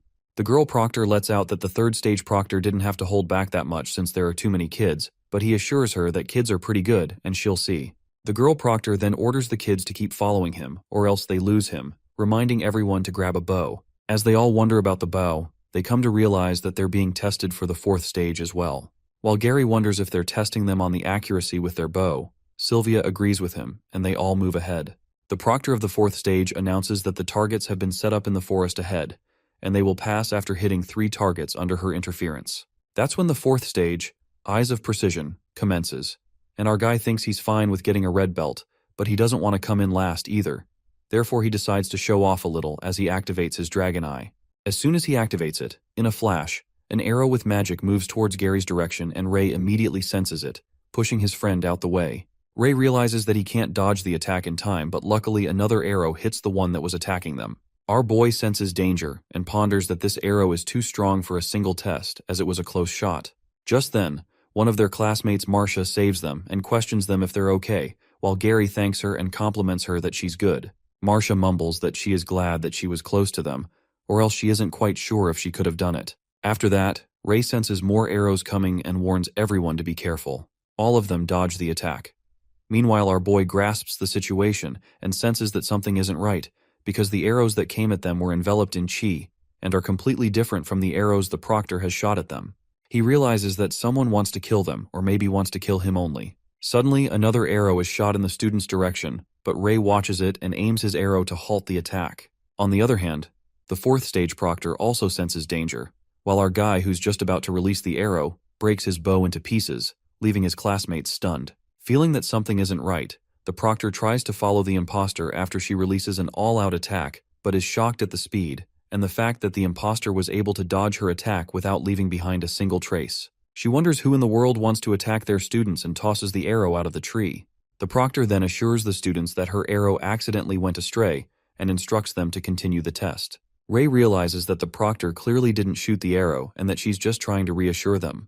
While all the students continue their test, our boy speculates if someone dangerous has managed to sneak in here. Upon finishing their tests, they find Monk along with the 3rd stage proctor waiting for them, while Gary and Ray inform Sylvia about the incident that took place that shocks her that something like that happened, suggesting they should report this to the Knights. But Ray thinks it's better not to tell them, and Gary agrees with him because the proctor just now didn't tell them the truth, and while she could have been trying to reassure them, she might have been trying to hide something too. Gary further lets out that if someone is really trying to cause them harm, then that person must be someone who could enter the venue, which means the person that attacked them could itself be a proctor or a knight. Hearing this, Sylvia seems quite worried about this matter and asks the boys about what they are planning to do now. Ray informs her that they will wait for things, although he gets curious about that bastard who was trying to kill them. It appears that the intruder tries to scamper away after throwing away his bow, but is caught red-handed by a girl proctor who orders him to stop right there. As the intruder stands still, the proctor aims the arrow at him and asks him why he attacked the new students. Threatening the guy with the arrow, she makes it clear not to make movements as she can kill him at any moment. However, the intruder puts his hands on the sword, but the proctor threatens him not to move as she can shoot him down on the spot. The guy glares at her, and at that moment they start attacking each other. The next scene then takes us to the 5th and final stage, Will of Truth, to test the students' willpower and their QI manipulation. Holding the sword, Delbert informs everyone that the sword is made from an ultra beast crystal from a firebird, and it releases flames when they hold. He further reveals that the kids may not have learned how to use QI yet, but they can try controlling it with their willpower by concentrating their spirit. He then calls the students, and the first one appears to be Ion, the red-haired masculine boy. As Ion comes on the stage looking anxious, he holds the sword and a big flame appears out of the sword, turning his face black. As Lancey is startled by the sight, he calls on the next student. The scene then flips to Elder Gibby, who seems to be having a conversation with the intruder guy. The elder seems disappointed as the guy not only failed but also got caught by a proctor.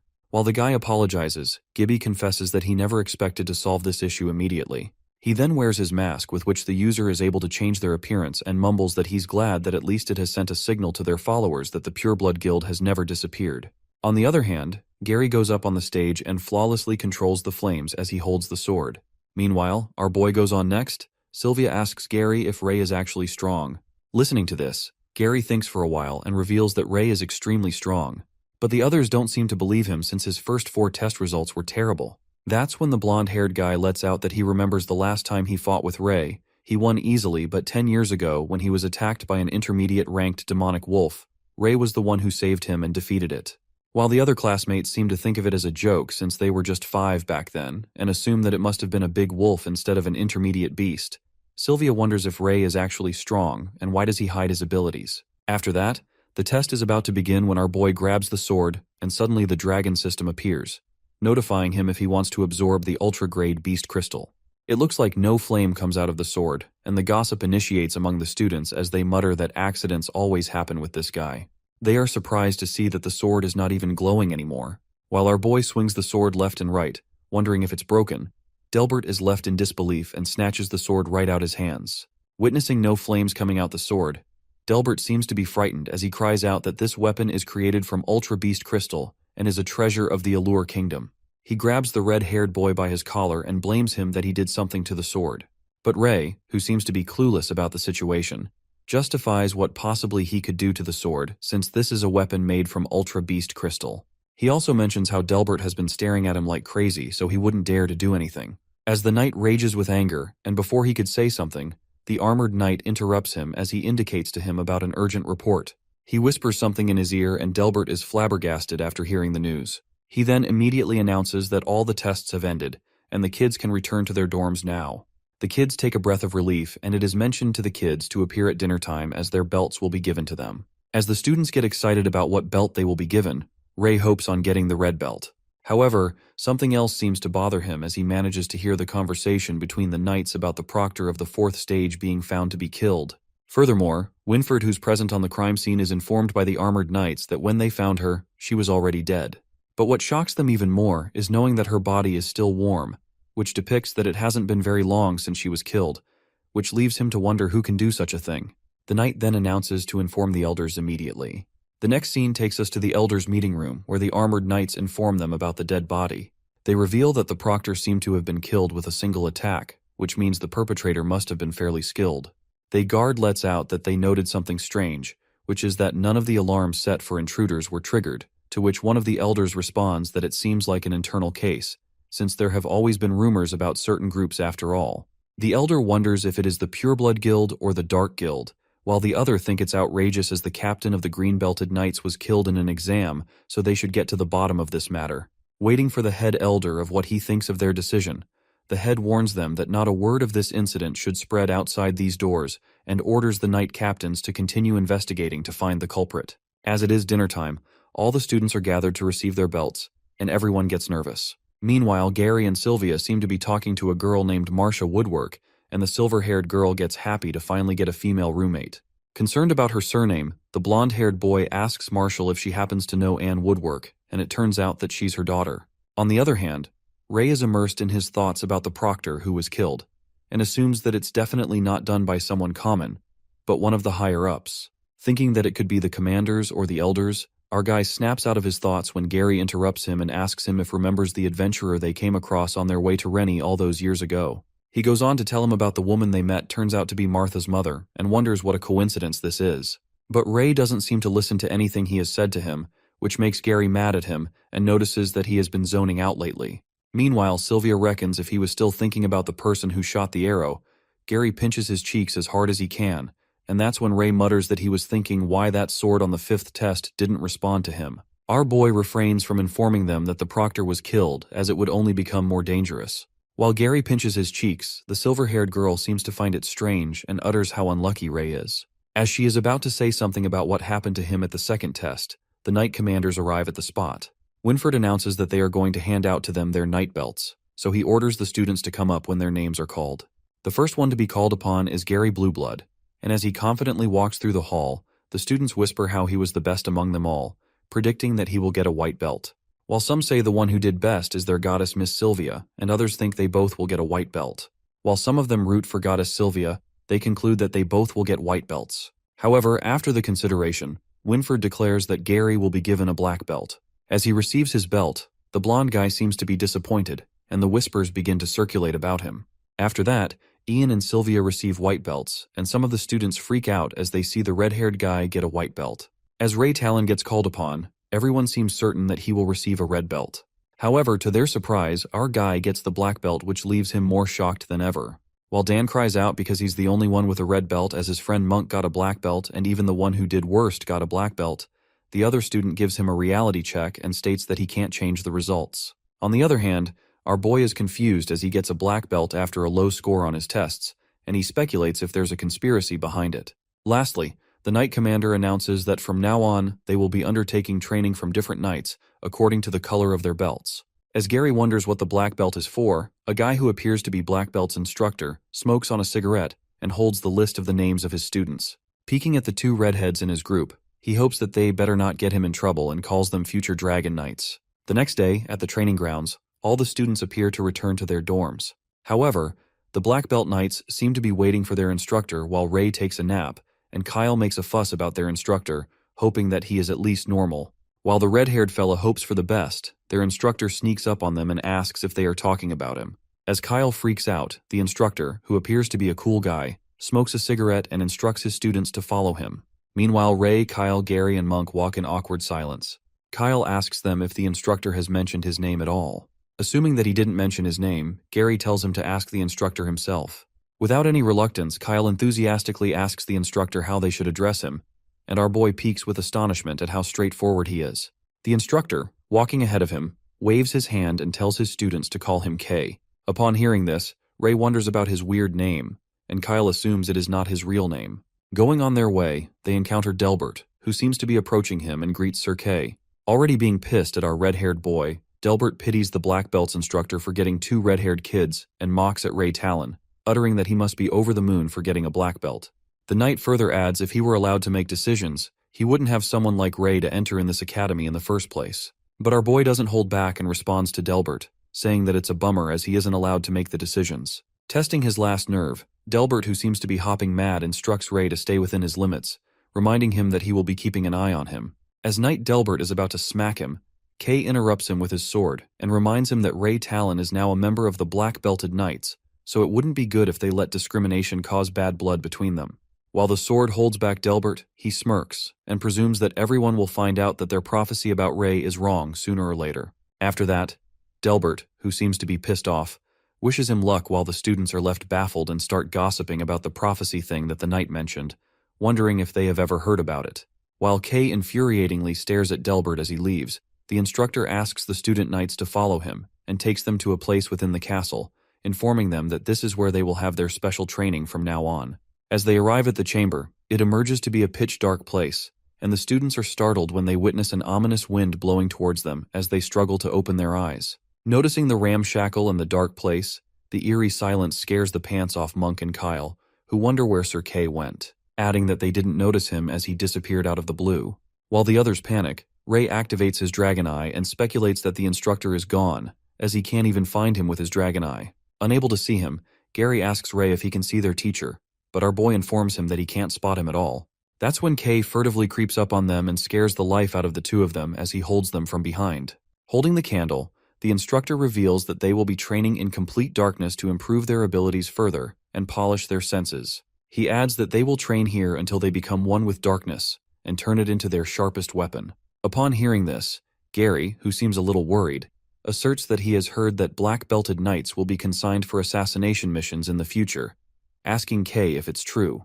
While Ray realizes that his friend is worried about the assassination, the instructor, puffing on his cigarette, says that they have gotten abilities that make them more suited for assassination missions than others. He concludes that Gary has to accept this fact, even though he doesn't want to, as that's how things will be.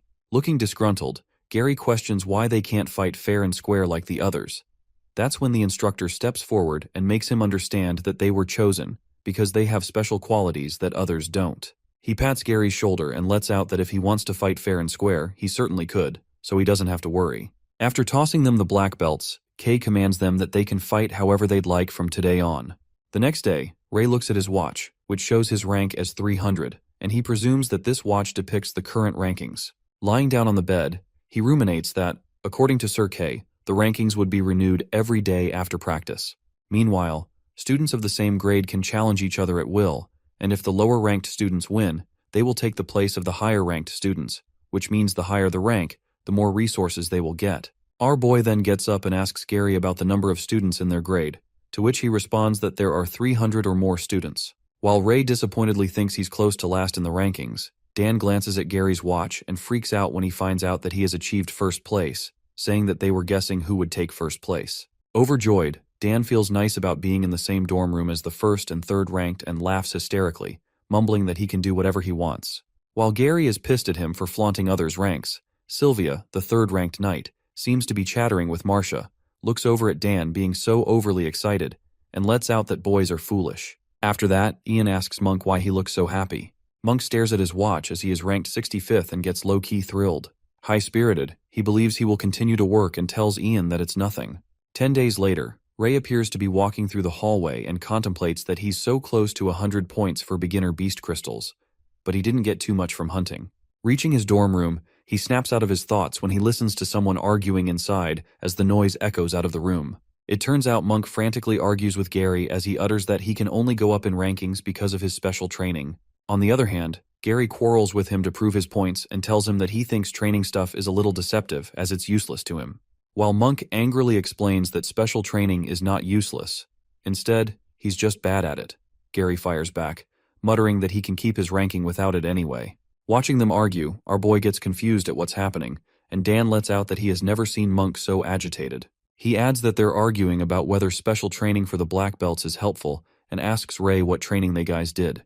Regarding the special training, Ray reckons it is a given that Gary isn't good at stealth, assassination, and hiding one's trace, but Monk has shown great talent for it. As they continue to bicker, our boy speculates that Gary is not wrong either. He is better than Monk in all basics, and even though Monk is becoming strong quickly, Gary's still stronger than him overall. Meanwhile, Monk yells that he can't just put down his hard work like that. Gary angrily shouts that he can think whatever he wants as he just gave his opinion. Concerned about them fighting, Sylvia jumps between them and tries to stop the feud, asking Ray to help her. But our guy, who doesn't seem to be interested in their matters, responds that she can fight it out herself, and Dan excitedly lets out that it's a great idea. While Sylvia is annoyed and tells Dan not to fan the flames here, Monk claims to have a rank battle to end this once and for all. Gary agrees to the battle, saying that he's okay with it, and challenges him to see if those skills he loves so much are helpful in the battle. The next scene takes us to the training grounds, where the students chatter that someone's challenging the first ranker in the battle. As the word seems to spread already, the kid wonders if it's the blonde one as they have heard that it was another black belt, ranked pretty high. Hearing about the battle, Sebastian, who turns out to be Delbert's youngest son, gets curious about it, but a silver-haired boy assures him that it's nothing to look at as they are just some country bumpkins from Rennie. On the other hand, the bald, red-headed guy Kyle energetically calls everyone to place their bets in the wooden box for the top star, Gary, versus the Black Horse Monk, to guess who will eventually succeed. While Dan seems to be the first person to bet, he bets for Gary for 10 pieces of silver, and Sylvia loses her nerve and shouts at Dan for betting on his roommates. But to her surprise, her roommate Martha also bets on Monk, thinking that maybe he will surprise them, and poor Sylvia is shocked to see her. Bothered, Sylvia asks Ray if Monk has a chance to win this battle. At that moment, the fight seems to begin as Gary and Monk hold their wooden swords while Kyle acts as a referee. Witnessing this moment together, Kyle excitedly commands them to begin. Meanwhile, Ray asks Sylvia if she thinks Gary's going to win, and the battle commences as both opponents strike at each other. As they continue to have fierce competition, Sylvia elucidates her point of view by asserting that Gary is definitely gifted, has a great technique, and stands out among all of them. However, Monk has worked harder than anyone else on the special training, and he's most likely Gary's greatest current rival. Monk strikes a powerful blow at his opponent with the sword and it creates smoke all around. As he thinks that his training worked, the smoke disappears and Gary manages to block the attack. While their swords collide, Gary warns Monk to give up as he can't win. On the other hand, Ray concludes that Monk has certainly improved a lot, and Gary has to deal with him carefully. However, he still thinks that Gary is going to win. Our guy then takes a yawn and is about to nod off. Sylvia, who seems to be focused on the battle, lets out that Monks can't fill in the gaps within his abilities in such a short time. while Martha, who betted on Monk, stresses out as she watches him losing the fight. All the people in the training ground seem to anticipate Gary as the winner, and it turns out to be the truth when he strikes one last shot and breaks Monk's wooden sword, which shatters into pieces. As Gary wins, Monk is left in disbelief with his defeat and utters how this could happen. He melts in breakdown, and Gary apologizes to him, saying this is how it works. But Monk, who is not happy with his defeat, grabs his broken wooden sword with a sharp edge and loses control when he runs towards Gary, who appears to be standing on his back. Meanwhile, Monk acts frantically and moves towards him with his sharp-edged sword, saying that it's not over yet. Watching Monk, who is about to backstab Gary, Sylvia shouts at him to watch out, and Martha yells at Monk to stop. The sword, which seems to be a second away from Gary's neck from being slashed, is stopped by someone, and the blood begins to drip out of his hands. That's when Gary looks back and Sylvia is shocked as she wonders when Ray got there. It emerges to be Ray, who stops Monk from attacking him and tells him that it's enough. As Monk finally comes to his senses, he immediately drops the sword and apologizes. Sylvia, on the other hand, reckons that Monk was quick just now as she couldn't even catch his movements. Yet Ray managed to get up there in the blink of an eye, wondering how he did that. In the meantime, Monk keeps saying sorry as he witnesses blood dripping out of Ray's hand as he halted the attack earlier. While our boy assures him that it's just a scratch, Monk says that he was acting too rash and that if he hadn't stopped him, it would have gotten worse. Despite the deathly moments, the students who bet on the fight begin to cause mayhem as they ask Kyle who won the battle, predicting it was Gary. Kyle calms them down and informs them that since someone stepped in, the results won't count, and they will get the money back they bet on earlier. But the crowd doesn't seem to take this well when they start cursing him and accusing the red-headed guy of doing it on purpose as they would have won the money. The situation worsens when the students throw things at him, and poor Kyle assures them they will get their money back, trying to calm things down. At the moment, the chaos in the ground turns frantic when they call them trash and start pelting stones. As they continue stoning, the students insult them and force them to get out of the academy, calling them a bunch of red-haired freaks, mocking them by calling them red-haired monsters and kicking them out with stones. Abruptly, the rocks hit Ray's head. Monk leaps in front of him and stops the students from attacking him, but the bastards shut him up and tell him to get lost. Meanwhile, Gary asks Ray if he's okay, as his head seems to be bleeding. Sylvia and Martha try to stop everyone, but the crowd seems to go berserk. On the other side, the silver-haired guy, Sebastian Spoony, grabs a big brick and plans to throw it at the red-haired guy. But Monk arrives at the scene and throws the stone at him, making his brick fall. When Monk asks him to stop and tells him that it has nothing to do with Ray, the silver-haired boy lashes out at him and threatens him that he will remember this as he calls him a brat. Sebastian also seems to lose his cool, getting annoyed. It is revealed to us Ray is once again ridiculed by the humans as they call him a red-haired freak as nothing good happens when he's around. Calling him trash, they wish he would have never been born and he's a walking disaster, urging him to get out of the academy. As the brutal whispers sharper than an arrow reverberate in Ray's mind, he ponders why it always happens to him, and these filthy humans never fail to disappoint him every single time. While their voices echo in his head as they curse him for being red-haired and crush his soul with their piercing words, Ray bursts with fury as his veins pop and decides they are the ones who should die. That's when Sir Winford arrives at the scene and finally the situation gets controlled. Gary informs the knight that Ray is bleeding a lot and he needs to be healed immediately. Meanwhile, Winford urges to help with injuries. Our guy lets out that he's fine and it's just a scratch. Asking if the knight needs anything, Winford reluctantly informs Ray that his mother is here to meet him. As Scarlet waits for her son, Ray appears and calls upon his mother. She greets him and tells him that it's been a while since they met, noticing that he is all grown up. Telling her that he's got taller, Ray excitedly holds his mother's hand and asks her if Pops is doing well since she's here. But it appears that his mother had some bad news for him as she reveals that his father is gone. Ray freaks out as he thinks that he died, but Scarlet assures him that it's not what she meant and informs him that his father left the house and the village. Bombarding her with questions, our boy asks her if that is even possible because he has been confined to bed since he was infected and gets shocked that how could he move all of a sudden. Meanwhile, Winford, who stands outside and hears their conversations, contemplates that he could not muster up the courage to tell Ray the truth about the plague of shadows in the past. But those who are infected usually die within a year, and very few manage to hold back like Jake did. But in the end, those strong survivors end up losing themselves to the shadows and become their slaves, becoming vectors that spread the plague even more, concluding there has never been an exception to this. Scarlet then reveals that Jake had fought enough from the plague of shadows for the past decade.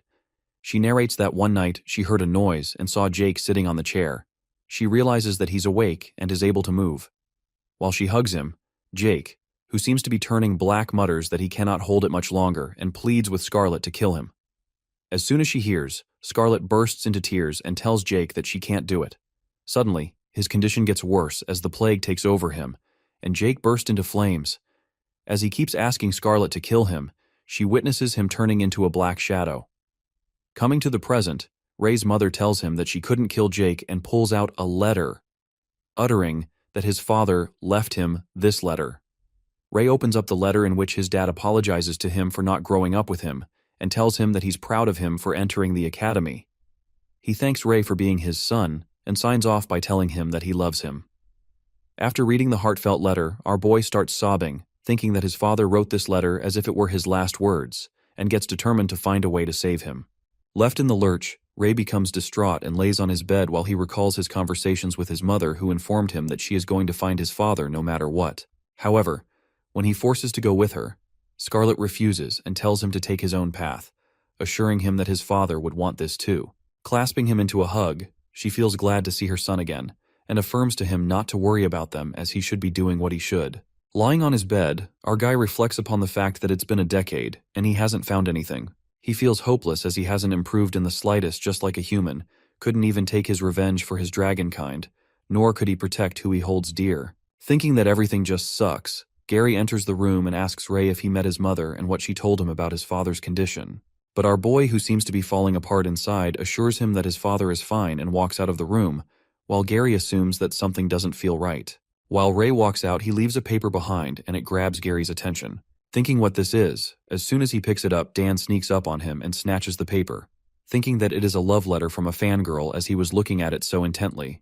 Poor Gary freaks out and asks him to give the paper back as he tries to snatch it from him. But Dan, with a freaky smile on his face, tells Gary not to be shy and asks him to let him see the passionate confession of love. As they joke around with the paper, in the meantime, the other roommates enter the room and glares at them with confusion. Eventually, Gary lets out that it's a letter addressed to Ray, and that's when they all get to know about his father being infected by the plague of shadows. Upon knowing the truth, Dan lets out that poor guy had a rough childhood, so they should treat him better. Hearing about Ray's sob story, Monk feels bad for him. The next scene then takes us to the cafeteria, which seems to be filled with people, and we see our boy Ray walking all alone. But then he is joined by Martha and Sylvia, who makes it look like a coincidence, and asks Ray to eat together. Then he heads to the dorm room and notices his tidy bed all sleek and spotless. As our boy wonders who cleaned his stuff, Dan and Ian nervously inform him Sylvia made his bed as she is such a nice girl. While Dan and Ian make it obvious with their terrible acting, Ray immediately gets a hunch and thinks about what is going on with these guys. The next day, our boy spots some fresh flowers in the pot, and Gary tells him that he picked some fresh lilies as he thought that it would help his friend brighten things up around him. Taking it the wrong way, Ray makes a cringy face and lets out if he has fallen in love with him, but Gary freaks out and tells him that it's nothing like that. Our guy then utters that he's been wanting to ask them what his roommates are up to these days, and Gary decides to tell him the truth, spilling that he accidentally saw his letter. He justifies that he didn't mean to invade his privacy and he should not have looked, but things turned out this way, and all the roommates ended up reading the letter. Panicked, Gary tells him that it's his fault that everyone found out about his father's condition, but Ray puts on a smile and says they are the best. Meanwhile, he feels happy that Ray is not angry. They are interrupted by a sudden noise that approaches them, telling them to get out of the way. It turns out to be Monk, who is severely injured as he is bleeding and is carried by Dan and Ian.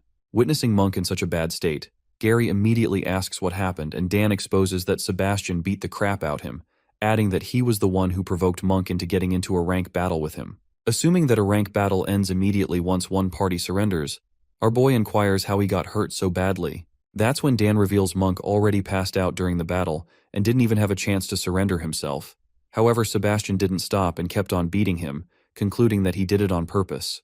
At that moment, Monk calls out Ray and apologizes to him as he can't help him make his bed for the next few days. While Sylvia thinks that his limbs are fractured and they need to call the doctor right away, Ian goes to find one. On the other hand, as Gary asks Ray where he's heading, our boy, who seems to be losing his nerve after knowing what Sebastian did to his friend, says that he's going to get back at him for what he did to Monk. As he leaves, Gary grabs his hand and says to get a hold of himself, advising him not to act rashly. But our guy, determined to get revenge, asks Gary if he's coming with him. While Gary seems a bit reluctant, he lets out that he wants to get back at them for what they did to Monk, but Ray makes it clear that it's a retaliation. That's when Sylvia appears and reveals that Sebastian is from House Delbert, while Gary adds that he's the youngest son of Sir Delbert, so it's better if they don't get on his bad side. Not caring about this at all, our guy asserts that Sebastian started it, so he should pay for what he did and go on his way. Furious, Gary yells at him for not acknowledging the situation and informs him that it's not the first time that young Delbert has done something like this, adding that nobody wants to cross paths with him in the academy and warns Ray that he might get expelled. But our reckless red-haired fella assures him that he's going to be okay as he's not a dumbass, revealing that if he challenges him in an official rank, then he can get back at him rightfully without breaking any rules. Later, while House Delbert seems to be training on the ground, Ray approaches them and interrupts their training. The two of the night students confirm that Ray isn't one of them and instructs him to wait as they're practicing. Without wasting a second, our guy asks for Sebastian, and those knights confirm if he's really looking for Seabass, as they don't recall him talking about a red-haired friend before. While Ray asks them to get out of the way, the silver-haired guy who appears to be Sebastian's Spoonie yells and asks them what's happening. As Eric, the silver-haired guy, moves toward them, his teammates inform him that this red-haired guy wants to barge in here and seems to be looking for Sebastian. Walking forward, Eric utters that Seabass does not know any red-haired freaks and gets mad at Ray for barging in the middle of the training, adding rude remarks as he asks if his parents never taught him manners. Confronting each other, our guy makes it clear that if he's not the guy he's looking for, he has no business to do with the silver-haired bastard. While Eric grits his teeth in anger, Sebastian emerges and asks the red-haired guy if he's looking for him. Young Delbert takes a guess and says that Ray came here for his friend, assuming that he's the black belt as well. Feeling no need to explain his reasons, our guy straightforwardly tells him there's no need for small talk and challenges him to fight. Without a thought, he requests the battle against Sebastian with his watch, while the opponent lets out that it is quite direct. However, Sebastian refuses the battle and tells him to forget it as he witnesses Ray being ranked at 280. As our boy thinks if he's scared, young Delbert says that he manifests that it won't be much of a fight after seeing his low rank. Laughing hysterically, Sebastian mumbles that he thought the other black belt was the strongest, but Ray seems too weak. He then apologizes to Ray and assures him that he didn't hurt Monk's purpose, adding that it's a natural gap between them and the peasants, referring to the black belts. Saying that he does not want it to happen again, he shuts off Ray. While our boy leans toward the obnoxious bastard, Eric blocks his way and asserts that Sebastian might not stoop to his level to fight him. The silver-haired Spoonie reveals that he's currently 9th ranked, so if Ray can fight him, it might pique others' interest in fighting with him as well. Asking if it works for his boss, Sebastian happily allows Eric to fight with Ray. Meanwhile, our guy asks the boss if he will accept his request once he manages to beat Eric. As the silver-haired guy is pissed at our boy, Sebastian affirms to him that they will talk once the fight is over. The Delbert's house students are thrilled to see a real fight again, and feel lucky for being in a strong team as people come for challenges every day, hoping that it goes on long enough. Standing face to face, Ray confidently tells Eric to attack him. While Eric holds onto his wooden sword and seems to be filled with pride, he assumes that the red-haired guy is getting cocky and advises him not to go crying for someone to take revenge for him later. As the others notice that the red-haired guy hasn't unsheathed his sword yet, Eric reckons that this is an excellent chance to show him what he has got and thinks of using the stuff Seabass has taught him. On the other hand, the boss, Sebastian, proudly looks at his Spoonie and says that he's bullying little kids again, and the fight finally begins. While our guy is unarmed and stays in one position, Eric makes the first move and leaps toward him as he swishes his sword.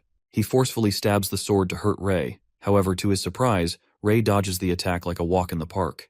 Leaving his jaw dropped, Eric wonders how he managed to dodge such a quick and powerful attack. Saying it's not over yet, he prepares again to make another strike. As the fight continues, Ray breathtakingly dodges his attacks like he's a friend with the wind as he effortlessly leaps in the air. Stressed out, Eric begins to panic as he ruminates that he's attacking as fast as he can, but Ray still keeps dodging everything. As he seems to give up, in a flash, Ray whacks a powerful punch at Eric, and the poor guy crashes to the ground. Beating the crap out of him, Eric quivers with pain as he gets punched right in the guts. After the silver-haired guy is passed out as the students carry him to the infirmary, Ray asks young Delbert if he's qualified enough to fight with him. Uttering what good will come to him if he agrees to fight with him, that's when our guy shows him something that convinces Sebastian to fight with him. It turns out that Ray tosses out 2 intermediate beast crystals and reveals that he will offer him 2 of them if he wins. Freaking out after watching the crystals, Sebastian asks him where he got those and clarifies that he doesn't want to get in trouble for getting dirty items. While our boy reveals that his parents left these crystals for him as they are adventurers, Ray entices the offer by saying that he still has the chance to get them as he hasn't used them for equipment. It seems like young Delbert is quite intrigued by the crystal as he accepts Ray's challenge but demands one condition. Revealing his condition to make this rank battle held in public, Sebastian utters that he doesn't want people to think that he pried those beast crystals from him unwillingly, and our boy immediately agrees, admitting that he wanted it that way, to begin with. The next scene takes us to the training ground, where students are rooting for their boss Sebas to beat up the red-haired freak. Meanwhile, Kyle, who seems to be walking with Ray, asks if he's really going to fight Sebastian, as he is ranked second, and thinks it's not a good idea if it's true. Concerned, Kyle lets out that even if he wants to earn a quick buck by betting on himself losing, his opponent won't hold back. But Ray assures him that he doesn't need to worry and assures Kyle to do the betting. Assuming that he can't stop him anyway, Kyle asks him to promise a nosebleed out of that bastard, and our boy agrees with a fist bump. While Kyle begins the betting for black-belted Ray versus white-belted Sebastian, Dan asks others how long Ray can last, and Ian hopes that he doesn't get hurt. But Sylvia makes a different assumption, as she thinks that it's not going to be a simple battle. Hearing this, Dan teases her as he says that love really makes people blind, while Sylvia justifies that she doesn't like that guy, proving her point. As she gets mad at Dan, saying that he is blind because he does not believe how strong Ray is, Gary contemplates that he is not worried about whether Ray will win this battle. Instead, he's more worried about Sir Delbert, who might get mad at him for this. Stepping onto the battle stage, Sebastian, being the over-the-top guy he is, reminds Ray and mocks him by saying that the children of knights become knights, but the children of farmers become farmers, and no one can surpass the boundaries of class. Holding his sword, young Delbert makes it clear that Ray might have gotten a little confident after beating Eric, but he will quickly see the difference between them after fighting him. As one of the knight students commands them to be in positions, our guy advises him to leave the nagging for his lackeys. While the fight is about to begin, Ray covers his face with a black cloth that only shows his eyes. As the battle starts, Sebastian makes the first move and smashes the sword towards him. Our boy impressively dodges the attack, and his opponent tells him he's pretty lucky because not many people dodge his first attack. Asserting that his luck is pretty bad, Ray manages to scratch his face in a short time while Sebastian wipes his face and thinks it is too shallow, letting out if this is his true strength, he can never win against him. In the middle of the battle, our guy asks Sebastian why he talks so much and assumes that he has been winning all this time because he keeps running his mouth. Flustered, young Delbert leaps towards him at light speed and utters that his luck ends here. That's when our boy smoothly bolts the attack and pulls off a camouflage move, cutting through Sebastian's face and shoulder as it bleeds. As everyone is left astonished, Dan wonders how Ray attacked him and seems in disbelief as Sebastian got hurt first. While Ian is also shocked at this miracle, Gary presumes when Ray learned this technique and figures out that the way he dodged Sebastian's attack was just like how Sir Kay did it. After that, young Delbert, who seems to have taken enough of this, casts magic on his sword and warns Ray if he can dodge this attack. The crowd cheers for Sebastian as Chi appears to be converging on sword, and they excitedly root for him. While he attacks Ray with the sword merged with Chi, our boy again swerves the hit, but this time, young Delbert seems to grasp his technique and utters that he knew Ray would do that. Knowing that he will keep dodging the attacks, Sebastian's sword goes berserk as it keeps striking at Ray, leaving no room for avoiding the hits. Meanwhile, he continues pounding the sword. The students cheer up for their hero, the white-belted knight, as they think that he's so cool, and encourages him to put the red-haired brat in his place. Immersed in the battle, Dan speculates that Ray has been dodging the attack this whole time, so he is bound to get it. Thinking that bastard Sebastian took things far, Sylvia assures them that Ray is all right and tells him to look closer. She reveals that the one whose advantage is actually Ray's opponent. As they witness young Delbert being slashed numerous times as he soaks in blood, Dan's jaw drops as he thinks that Ray has been avoiding the attacks all this time. But Gary, who also seems quite thunderstruck, lets out that Ray is the one who's attacking the entire time. Sylvia further elucidates that every time he dodged Sebastian's, he counterattacked at least once, adding that Ray gradually minimized Sebastian's stamina to make him exhausted. While poor Sebastian is covered in scratches, he furiously yells that even his father was never beaten up like that. Threatening to kill him, Sebastian runs toward him to make another attack. However, he is again slashed by Ray's sword. Witnessing our boy's classic moves, Dan couldn't seem to believe his eyes, and wonders if it's really Ray, while Sylvia inspects that he had every chance to win in no time, and wonders why he keeps attacking him deliberately. That's when Gary concludes that Ray is doing it on purpose and wants to torture his opponent bit by bit, playing with him just like a predator would with its prey. It is revealed to us that Sebastian's whole face is now covered with cuts and bruises. The poor guy cries out of pain and calls Ray a dirty peasant. But the red-haired boy who finally takes revenge for Monk makes one last blow on his nose while he trembles and threatens Ray to wait because his father won't let him off the hook and he's gonna be a dead meat.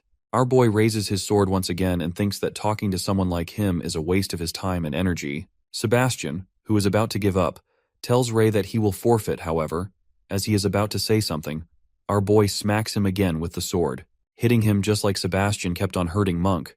Ray is blinded by the revenge of his classmate, and is ready to do anything to get the blonde-haired boy back for everything he did to Monk, so he won't let him forfeit this easily.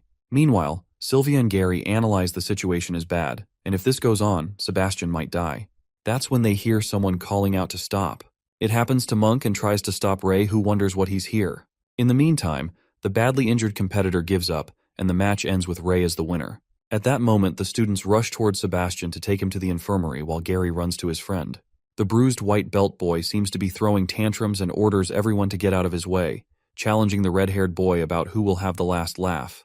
The next scene then takes us to the central building, the top floor of the Avrian Knight Academy, where we see Delbert causing a fuss about what happened to his son earlier. Kay tries to calm him down and affirms to him that from a knight's perspective, Ray Talon didn't break any of the rules.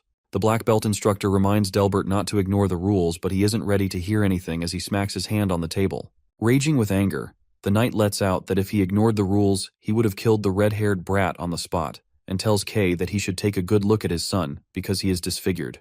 Delbert further Ray for doing this on purpose since he was born to be a monster. As soon as he utters these words, one of the elders interrupts him and thinks that his words aren't wrong either, as if the prophecy is true, then the red-haired boy will destroy the kingdom. While Elder Vaughn reveals that the prophecy also foretold that the red-haired boy might become the chosen savior of this world. But Vaughn is interrupted by someone who mutters that the child has already shown the signs of becoming a calamity. As it happens, another elder suggests that it will be easier to expel the red-haired boy, and maybe this would spark the beginning towards the end.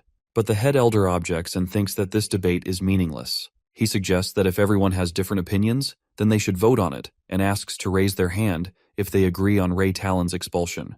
It turns out that Delbert, Elder Gibby, and Master Knight Rose agree on Ray's expulsion from the academy. On the other hand, Elder Vaughn, Head Elder, Elder Humphrey, Winford, Bernardo, and Instructor K disagree with his expulsion. In conclusion, 3 of them fall in the favor of Ray's expulsion, while 6 of them disagree. Therefore, the elder dismisses the expulsion of the red-haired boy. In the next scene, Ray seems to be laying down on his dorm roof with his eyes closed when he hears footsteps approaching.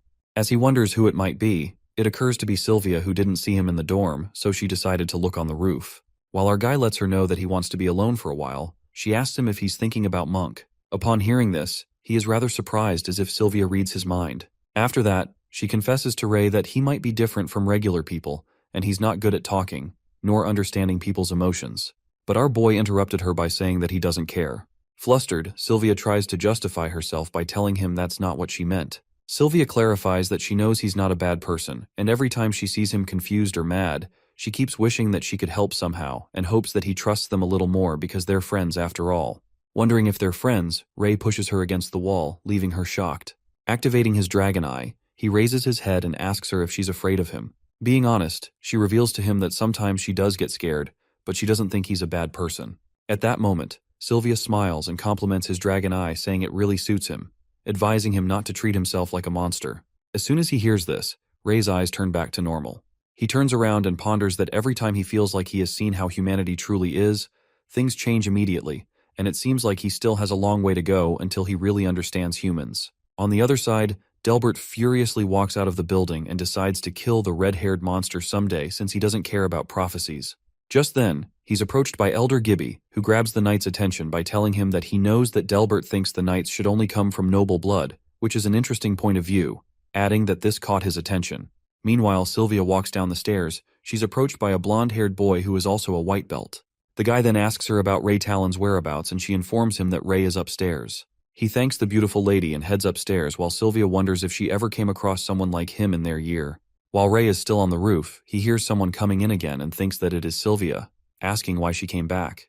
But to his surprise, it turns out to be someone else, the blonde-haired guy from earlier, who informs Ray that must have mistaken him for someone else. That's when that guy introduces himself as Harry Delbert, a second-year student, and our boy makes an annoying face as he realizes that he belongs to the Delbert family. Harry tells him that he defeated his little brother, which leads Ray to assume that he's here to take revenge. But the guy refuses and mutters that he has misunderstood his intentions, as he is not here because of something so trivial. Instead, he wants to thank Ray. Upon hearing this, our guy is left surprised to see Harry thank him for beating the crap out of his brother. Harry further claims that he's aware how arrogant his brother can be, and Sebastian never practiced sincerely before in the past, so it was a matter of time that someone defeated him to make him learn a good lesson. As the guy finishes his talk, Ray turns around and is about to leave, but Harry stops him by saying that they can't have a rank battle because they're not in the same year and urges to teach him a lesson. He hands him a wooden sword, and our guy accepts the fight, uttering that after all that talk he wanted to take revenge after all. But Harry assures him that he just wanted to see how strong the person who defeated his brother is, and challenges the red-haired guy to show him what he's got. Meanwhile, Ray prepares himself, and reckons that Harry gives a different feeling than everyone else, so he decides to change his moves and strikes toward him. But Harry impeccably halts the attack and Ray leans backward with the force. Watching him lean back, Delbert's son compliments him for making the right decision, while our guy is left stunned as he senses a strange feeling, and ruminates that his opponent's sword would have broken already after his attack. Ray further contemplates that if his opponent keeps striking this way, his sword will break first. That's when Harry anticipates that he doesn't know how to use chi yet. After witnessing that he can't win based on pure strength, our boy decides to use the black belt techniques that he learned. Meanwhile, they continue to strike each other. Harry effortlessly keeps dodging the attacks and asks Ray if this is all he's got. As Ray gets a little worked up and starts sweating, Harry strikes one last powerful blow at him with his wooden sword, making him trip to the sword. That's when our guy begins to bleed, and at that moment Harry ends the fight as he is about to leave. Ray, who seems to be in a bad condition, somehow gets up and asks Harry if he's the first-ranked second-year knight apprentice, to which he responds that he ranks 50th. While the red-haired guy is left in disbelief to see someone this skilled ranked 50th, Harry Delbert waves him goodbye and claims that they should fight again after he learns chi properly, which leaves Ray to wonder if he can become that stronger after learning how to use chi. The next scene takes us to the Elder's office, where we see Knight Winford concerned about the situation at the border as more knights have gone missing lately. He continues to inform the head that their enemies are not only from outside but also from within, and there are rumors circulating about the Dark Guild that has already infiltrated the academy. As the head elder clarifies that they are not rumors anymore, Winford suggests that they should alert the students at least. While the head agrees to him, he declares that there's something important and asks Winford to bring those 5 red-haired kids as they should inform them of their calling. After that, we witness Ray sitting on the roof as he tries to converge his aura. It is revealed to us that he has tried to converge his aura into his body, but it never ended up working for him. As it seems to be raining heavily, our guy thinks that he should stop for the day. However, at that moment, he witnesses some suspicious people furtively moving around the academy. He comes to realize that those people are planning an ambush as they see their target in sight. Meanwhile, the people stealthily move closer to their target, who appears to be one of the elders. Ray activates his dragon eye and notices that they are a plague of shadows. Bothered, he takes off his black belt and reckons if they have anything to do with his father. On the other hand, the masked people block the elder's way as they make it clear that his road ends here. While the elder mumbles that the rumors about the Dark Guild entering the academy were true, one of the guild members lets out that he realized it too late, declaring that soon the Dark Guild will take over the entire academy and no one will be able to stop them. As the old man seems to be fighting against 4 of them, in a flash, someone joins them. It occurs to be Ray as he announces that they will be fighting 2 against 4. Hiding his face, Ray enters the dangerous situation as he holds his sword, and the elder recognizes that he's won the students and apologizes for getting him involved in this. On the other hand, the guild member gets shocked to see where the kid came from, but the other one lets out that it doesn't matter as they both are going to die. While the old man prepares to fight and uses magic, he asks Ray to help him keep the 2 people occupied. As Ray engages with the 2 members, he speculates that the old man chi is unique, and notices that the shadow beasts have consciousness intact. He dodges the attack and plans to strike his sword from behind, but the other member comes in between. As one of the guild members casts magic, Ray leans back, and they realizes at once that he doesn't know how to use chi, concluding that he's an amateur. Thinking that they found him out, he puts the sword in his mouth, and the guild members get confused as they see him. They decide to kill him and leaps towards Ray, but he keeps on dodging the attacks that leaves the shadow to wonder that this brat's movements are weird. Losing track of Ray as they fail to catch up to him, they search for the red-haired boy and witness 2 of their members killed by the strong old man. The elder tells the 2 other members to continue the fight as he wants to see what that child can do. As the guild members seems to be trapped, they think of using their secret power, but before that, they decide to deal with the red-haired kid. Meanwhile, Ray witnesses everything from above and contemplates that the old man did not need his help from the start. Believing that he has got a chance to fight, he leaps toward the shadows from behind. While Ray gives them a hard time as they can't seem to catch him, they eventually trap him. As our boy doesn't seem to have a way out, the elder calls him out and commands Ray to grab the guy's hand and pull towards him. The old man then instructs Ray to turn around and use the momentum to throw him over. The red-haired boy then follows his instructions and tosses the guy towards the old man's directions. The elder then strikes a powerful punch with chi, and the shadow guy glides away as an explosion occurs. Watching the guy explode, Ray wonders how strong the elder is, and at that moment, the knights arrive at the scene. While the one last guild member tries to run away, our guy goes after him, but the elder stops him and utters not to go after someone at the end of their rope. In the meantime, the knights arrive, and Ray obtains a new ability after all these years. The knights make sure that the elder is all right, and the old man assures them not to worry, notifying that there's one member that slipped away so they can chase after him if they want. Meanwhile, the knights chase after that one guild member. The elder appreciates Ray for his help and calls him a talented student. Curious, Ray asks the old man about why the guild members attacked him, but the elder dodges his question.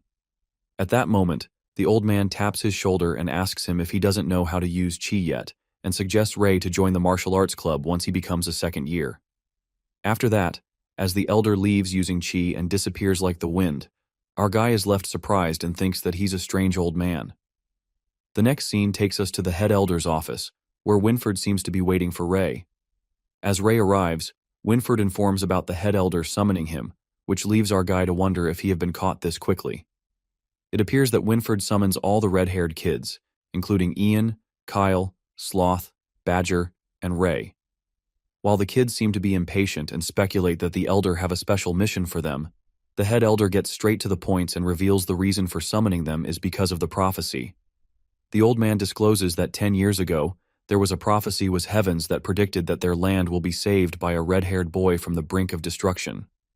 Upon hearing this, Kyle assumes that it could be one of them, but the elder lets out that they have found 10 red-haired kids who fit this description, which leaves Ray surprised as ever. Asking about the other 5 children, the elder lets out that the other 5 children have an aptitude for magic, so they are studying at the Roland Academy. As soon as Ray hears this, he gets reminded of Amy, who's also studying there, and thinks that she already knows about those people. While Kyle and the other redheads seem to be exhilarated about saving the world, the head elder continues to tell the prophecy. He reveals that in the past, 5 dragon knights saved their land from danger, defeated the shadows, and found the Avrian Knight Academy. Leaving the priceless heritage behind, the head elder gives them a big responsibility to protect the heritage and informs them about receiving even more training other than basic and special training. The 5 red-haired kids are anticipated to become the Avrian's Academy's new generation of dragon knights. As they leave the office, Kyle and one of the twins feels happy about becoming saviors, while Ray asks Ian if his hairs have always been red. Meanwhile, Ian responds that his hair has always been like this, and he also went through a lot of trouble growing up. Our guy reckons that everyone's hair has always been red. However, Ray's hair turned from black to red. Our boy speculates whether he should be counted as a dragon knight, which leads him to think that the head elder must be hiding something from them. The next scene takes us to the head elder's office, where Winford seems to be questioning the head about not disclosing the whole prophecy to the children. The head affirms to him that kids have enough burdens on their shoulders, so they should let them know things when they're ready, and the knight unwillingly agrees with him. The scene then flips to Ray, who begins to search for the dragon knights. The boy narrates that some people still think of dragons as symbols of evil, while some didn't believe that these creatures ever existed. A minority still believed that the dragon were the protectors of this land as the world wasn't plagued with shadows in the past. As he read more about the knights, one book stood out to him in particular, as it mentioned the guidance of God. While books written about God are forbidden for humans, Ray couldn't find anything useful and goes to a priest to find answers. It is revealed to us that along with their special training with Sir Kay, they also train under Winford for extra training to become dragon knights. As the training continues, our boy contemplates that if it weren't for this knight training, he would have immediately gone to have a chat with God and ask him why he turned him into a human. Our boy then narrates that a year has passed with his training, and he also managed to find the time for hunting sessions, adding that tomorrow will be the first day of their second year of training. Coming back to the present, as Ray seems to be sleeping, he hears a noise and witnesses Gary having a nightmare as he trembles. As Gary opens his eyes, he gets scared to see Ray standing in front of him and tells him to go sleep as they have a ceremony in the morning. Assuring that he's fine, our boy gets curious and wonders what kind of nightmare he had that scared him so much. The next day, while Gary appears to have a sleepless night and Ray gets concerned about him, they're greeted by Sylvia, who asks them if they have chosen a club they want to join. As our guy seems to have no idea about clubs, Sylvia annoyingly tells him to pay attention and reveals that all the second-year students have to pick a club to join and train there. Meanwhile, Sylvia decides to join the medic club, and Gary have already selected the swordsmanship club. Our boy kind of feels left out, but then he gets reminded of someone who told him join a club. He recalls that the old man suggested him to join the martial arts club. With no clubs to join anyway, Ray decides to give it a try and plans on using that time to hunt beasts if he finds that club boring. It is revealed to us that after Ray obtained the new ability, he found out that he had no mana, which is why he failed the assessment all those years ago. Our boy then hopes for things to change once he starts absorbing intermediate beast crystals, but he hasn't been able to act freely after winning against Sebastian, as many people are eyeing him. While he wonders that he's currently ranked 10 and he needs to give up on some fights, Ray finds the way to the martial arts club and is quite surprised when he reaches a place that seems very distant and remote. Witnessing there's no one at the entrance, he decides to go in and thinks if there's a martial arts club in this shabby place. Ray calls out to find someone and finds someone sitting inside. He approaches the man and notices that there's no reaction, and he can't even feel his presence. Assuming that he's dead, as soon as Ray taps on the old man's shoulder, the old man grabs his hand and forcefully slams him on the ground. While the old man gushes with anger and utters how dare he entered this place, Ray clarifies that he came here to join the martial art club as he called him here. Upon hearing this, the old man calms down and realizes that he's the red-haired student that helped him that day. It turns out to be the elder, and he begins to pat Ray. Our poor boy asks the old man why he attacked a stranger without knowing why he came here as he almost died today. The old man apologizes to him and lets out that many strange people have been coming here lately, so he's a bit concerned. The old man gets happy as Ray listened to his advice and joined the club, revealing that he will be his student. As our boy hears this, he is left in disbelief and reckons that the old man tricked him into joining the club. Feeling trapped, Ray wonders how he is going to slip away if it's one-on-one. The old man instructs Ray to start from the basics, as when they first met, he didn't know how to use chi. While he continues to elucidate about the chi attacks, our boy concludes that this club is clearly on the losing side as nobody joined it. But the old man assures him that those people don't understand martial arts, and once he teaches Ray everything, he will know that his hands are his best weapons. At that moment, Ray asks him about the people who attacked him earlier, to which the elder responds that they were from the Dark Guild. Saying that he will learn about them in the second year, the old man reveals that the Dark Guild is an organization that wants to bring down the Allure Kingdom. He further narrates that their leader was a higher-up of the Avrian Knight Academy in the past, and they created this organization after they were expelled from the academy. Recalling that their aura was similar to the Plague of Shadows, Ray asks him if those people are dangerous.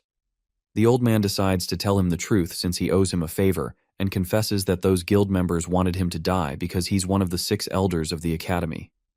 Elder Vaughn then takes off his shirt and exposes his muscles, uttering that he might be old, but he's confident in his muscles.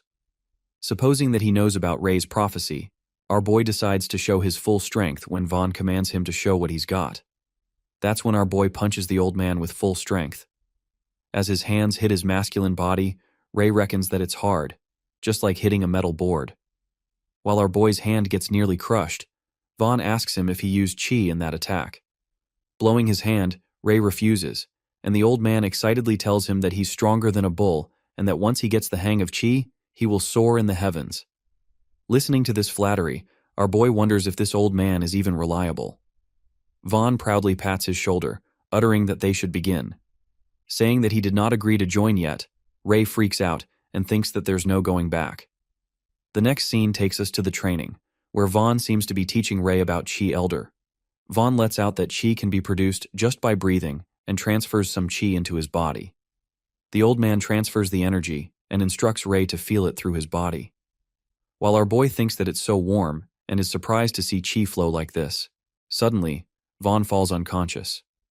While our boy freaks out as he witnesses that his mana has been activated, he tries to wake up Vaughn, thinking that he's dead. But listening his heartbeat, Ray takes a sigh of relief and assumes that Vaughn have passed out. He speculates the situation and realizes that his mana skill was activated because the system absorbed mana from the old man's body when he was transferring chi to him. Witnessing that his mana is almost complete, Ray smacks the old man as he hasn't woken up yet, and concludes that he's not strong at all. In the meantime, the dragon's patience lasts only 10 minutes when he gives up on the old man, thinking that he won't die anyway. He plans to use this time for training. Our boy activates the dragon eye and notices the chi flowing within his body. He tries to converge chi into his solar plexus and successfully pulls it off. As he makes it circulate within his body, chi dissipates from his body as he tries to manipulate it. Trying to converge chi in his body, our boy fails repeatedly as the energy keeps disappearing. Thinking that the chi flow is unstable, he decides to use more energy.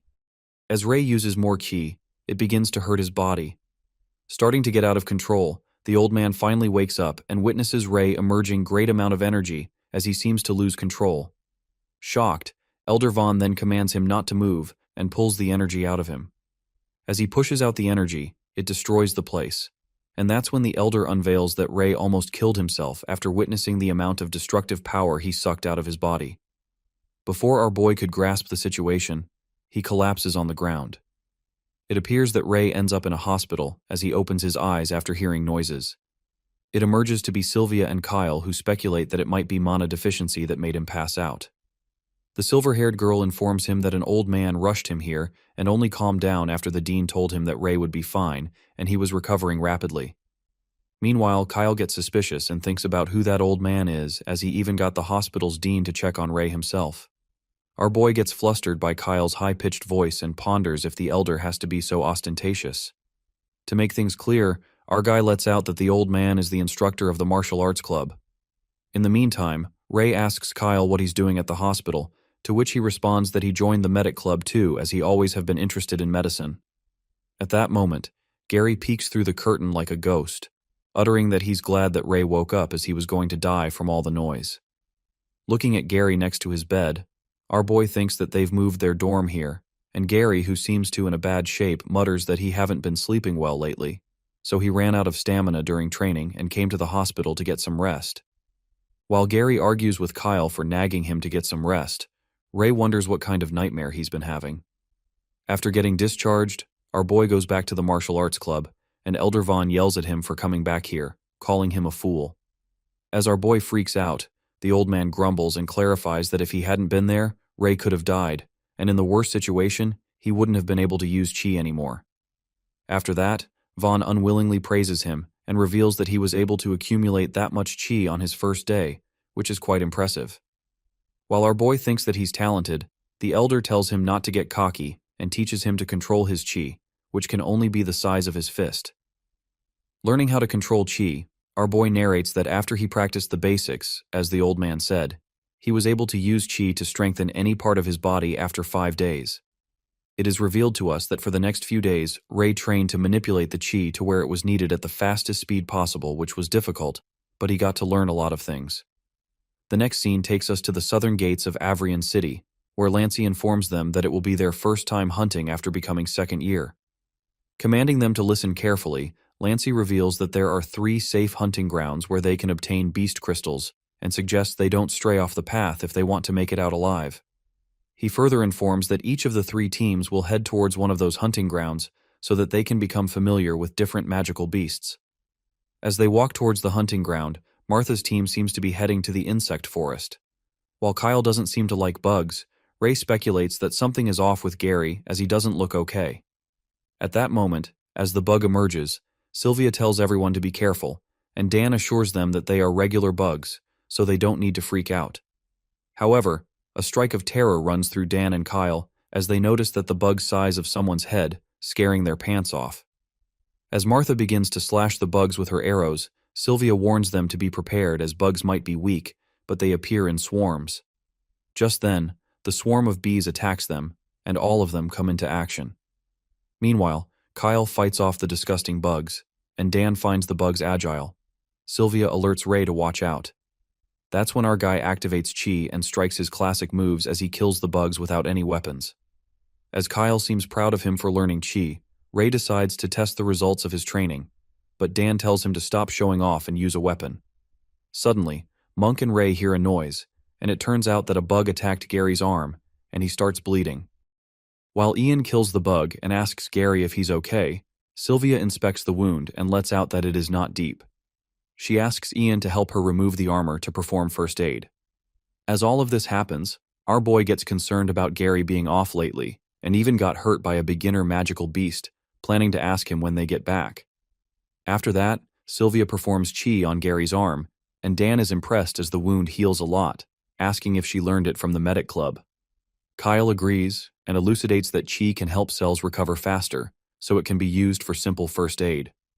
Upon hearing this, our boy ponders that he's not the only one who learned some new tricks and decides to work harder. Later, Dan picks up the beginner beast crystal and lets out that they will not be able to hit the tax limit for today. As Ray asks him about the tax, Dan reveals that according to instructions, they have to hand up 1/10 of their earrings when they beast crystals at the hunting grounds only if they manage to get more than 10. Meanwhile, Dan clarifies that's how the academy operates. Our guy reckons that he needs to get past Lancey. It appears that Ray has gotten more than 10 crystals, and then he peeks at his dragon system. At the entrance of the hunting grounds, Lancey collects the beast crystals. As Ray hands in only 5 beast crystals, Lancey lashes out at him and thinks that he's trying to trick him. He then orders Ray to take off his equipment, and our guy confidently takes off everything. While Lancey does not find a trace of the beast crystals, he freaks out and gets angry, muttering that it's impossible. He accuses the red-haired boy of hiding the crystals somewhere on the mountain, but Ray tests his last nerve and gets cocky, assuring the knight that he won't find anything. As they walk away, Monk asks Ray how he managed to do that, as he got more than 5 crystals, and our guy tells him that it's a secret. It is revealed to us that Ray finds out that after saving the beast crystals in the system, the crystals, in turn, become useless rocks in real life. The boy then narrates that the dragon system directly gives him the beast crystals after hunting magical beasts, but everyone else needs to find them from the bodies of magical beasts. To not raise suspicions, he asked the system not to extract beast crystals for him, and besides, they can't be taken out once he puts them in. After that, Ray is left with 5 beast crystals and ponders that he doesn't have to hand them up. Finding a way to evade the taxes, our guy speculates that he needs to careful as if Lancey finds out he won't let it slide. In the meantime, Ray decides to head back and calls out Gary, thinking that he left something behind. As soon as he taps Gary's shoulder, he starts muttering about opening the red door. At that moment, Gary quivers with fear and begins screaming as he covers his ears. While Ray tries to calm him down, Monk gets concerned about them as they both were coming right behind him. He then informs Sylvia and Dan that he's going to find them, heading to the hunting grounds. Meanwhile, Monk finds Ray and Gary. He asks the matter and tells him that everyone is already far ahead. That's when our guy lets out that Gary is not doing so well and keeps talking about a red door. As the blonde-haired boy seems to be scared stiff and utters that he has to the red door as the voice keeps calling him, Monk takes a guess and says that he might be talking about the Avrian prison. It is revealed to us that Ray communicates with the voice who tells him that it's been waiting for him and reveals a hidden piece of history and secrets of this world. The voice seems to be coming from the red door, and suddenly, it disappears as the doors close. While Ray screams and asks to wait, he wakes up and gets shocked as the dream feels far too realistic. As the blonde-haired boy seems to be mumbling about the red door in his sleep, our boy ponders that it might be the same red door in Gary's dream. We are then traveled back to Ray's flashback at the hunting ground, where he asks Gary what nightmares he's been having. Panicked, Gary reveals that he only passed by Avrian prison one time and glanced at those red gates. Since then, he's been having nightmares every night, and every time he wakes up, he doesn't remember his dream. While the poor boy is traumatized, Gary adds that he can only feel endless fear, and something behind those red doors keeps calling him. That's when he plans to go to that place, but Monk freaks out and discloses that the place is entirely off limits, and they can even get expelled. But it seems like Gary has no choice as he decides to deal with it. Otherwise, he will get tortured to death by the voices in his head. At that moment, Ray agrees to go with him and asks Monk if he will join them. But Monk hesitates and warns them that they can even die in there.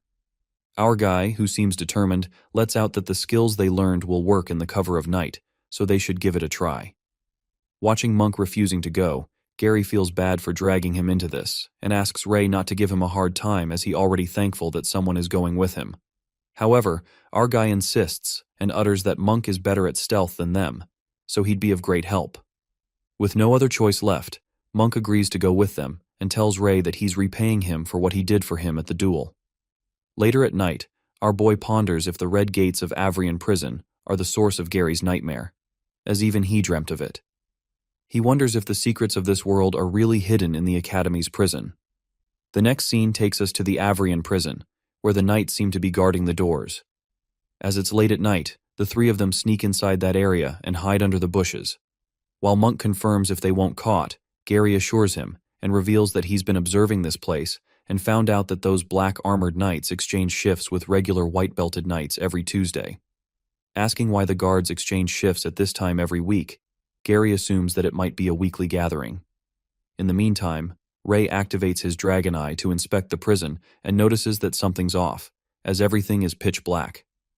With the prison being built underground, our guy finds it suspicious. After a while, the guards seem to be leaving for the meeting as they exchange shifts. Meanwhile, the black armored guard leaves for the meeting. Ray decides to follow the plan, and suddenly, someone grabs Gary's hand, asking what they're doing. It turns out to be Molly, a third-year black belt student. She let out that she was training nearby and saw the two of them sneaking around. As Molly guesses that they are about to sneak inside the prison, Gary panics and spills that they were planning, but then she comes just in time. Suddenly the barrels scatter all over the place, diverting the guards' attention. While the guards get busy arranging everything, Ray gets alert and utters that Monk has already begun with the plan, so they need to hasten up as well. As soon as Molly hears about Monk being involved in the plan, she freaks out and warns them that they are going against the rules. Calling them crazy, she keeps nagging them, and Gary asks Ray how should they deal with her. Thinking that they are going to kill her, Molly reminds them about being loving fellow students, and that's when Gary smacks her neck, knocking her out. Meanwhile, Gary couldn't help himself as she kept talking too much. Ray decides to take Molly with them because they might be doomed if she spills their plan. Just then, they rush toward the red door as Monk seems to be opening the gate while the guards are busy. They successfully sneak inside the prison, and the guards continue to argue about tying the barrels properly. However, it occurs that someone seems to be observing them inside the prison, and it turns out to be the guy who killed the Stage 4 proctor. Smirking, the guy seems to have lured them on purpose and mutters that Elder Gibby will be happy. On the other hand, the three of them manage to go inside and are surprised to see that there are no windows at all. While Gary lights the area with his glowstone, Monk freaks out when he witnesses Molly, and Gary tells him that she found us, so they brought her here. Eventually, Molly wakes up, and Monk asks her if she's doing all right. But Molly seems to be in a bad mood as she lashes out at them for doing such a thing to a senior and threatens to report them. While she is pissed off, Gary tries to explain his reasons, but Ray, without any reluctance, tells Molly to report them and urges her to shout as loud as she wants so they will be expelled altogether. Pissing her off even more, poor Monk stops him and tells Molly not to mind him. After that, Ray walks away, and Gary calmly suggests to Molly that they should take a look since they're already inside. As the girl is super annoyed by Ray, she makes it clear that she won't take the responsibility if they get in trouble. Molly snatches the glowstone out of Gary's hand and leads the way since she's the senior. Walking down, Monk realizes that there are inmates in the prison, and Gary, who also seems to have no idea, lets out that this place has always been forbidden and he's never heard of criminals being transferred in this prison. That's when the girl clears her throat and reveals that some people say the Academy is using this prison to hide the thing they really want to hide. She further adds that once those things appear, it would cause a great uproar. Upon hearing this, our guy assumes that she doesn't know what they're hiding either, and Molly responds that they're rumors, calling him a brat. Meanwhile, she discloses that other than the 3 knights and 6 elders, no one's been here before. At that moment, the wind gets strong, and a terrible smell starts diffusing across the area. As Ray hears something, Monk advises them to go back, and Molly, who also seems to be scared, agrees with him. But Gary refuses, and is determined to find out what has been appearing in his dreams. They all decide to go down together, and finally reach the bottom. To their surprise, it appears to be another door. While they witness a massive door, Molly wonders what it's made of as it looks pretty old. But Gary, who's more interested in going beyond the gate, begins to open the gate with his chi. Struggling to open the colossal door, which doesn't move an inch, Gary calls Monk for help. On the other hand, Ray activates his dragon eye but still can't see what's inside the door and assumes it's some kind of high-tier spell or special seal. Meanwhile, Molly thought that Gary could do it himself from all the fuss he made, and tells him not to show off. Thinking that the door is locked, Monk lets out that there's something leagues stronger behind this door, so they should head back. But Gary makes it clear that he won't back and asks Ray to help him. As soon as our guy places his hand on the gate, the dragon system appears and asks him if he wants to open the door. Confused, Ray taps to agree, and in a flash, the door opens. Astonished, Monk asks him how he did it, and Ray clarifies that he just touched the doors. It is revealed that the sounds of the gears went even deeper within, but the magic crystal only showed a small area ahead, and as they kept walking, an unsettled fear took over the hearts of the youngsters present. As they make their way inside, a scary sound reverberates as Gary steps on something. While Monk trembles with fear and asks what was that, Molly, who is also scared witless, freaks out and holds Ray. Flustered, Ray tells her to back off, and Gary sheds his glowstone to see what he stepped on. It turns out to be bones, and Gary speculates that it might be a beast or a dragon. Wondering how a strong beast could die here, Ray lets out that dragons don't die that easily, while Molly thinks that the knights took the beast out. As they continue to dig deeper, Ray notices they're reaching the end, and Molly lets out that they can finally leave this place. Reaching the end, Gary informs them that it's a large space underneath. While Molly says that these look like prison cells, Monk notices that there are many of them. Realizing that nothing is inside the cells, Monk gets worried and predicts that the monsters have already escaped. He suggests that now that they've seen everything down there, they should leave, and Molly agrees. She says that if the monsters were really kept down here, they must be strong, and if they've escaped, then they're in significant danger. Upon hearing this, Ray makes Gary understand that they've already come all this way, so if they return now, they can escape before the knights change shifts again. However, Gary gets crazy and mutters that if they go ahead a little, they will find the truth.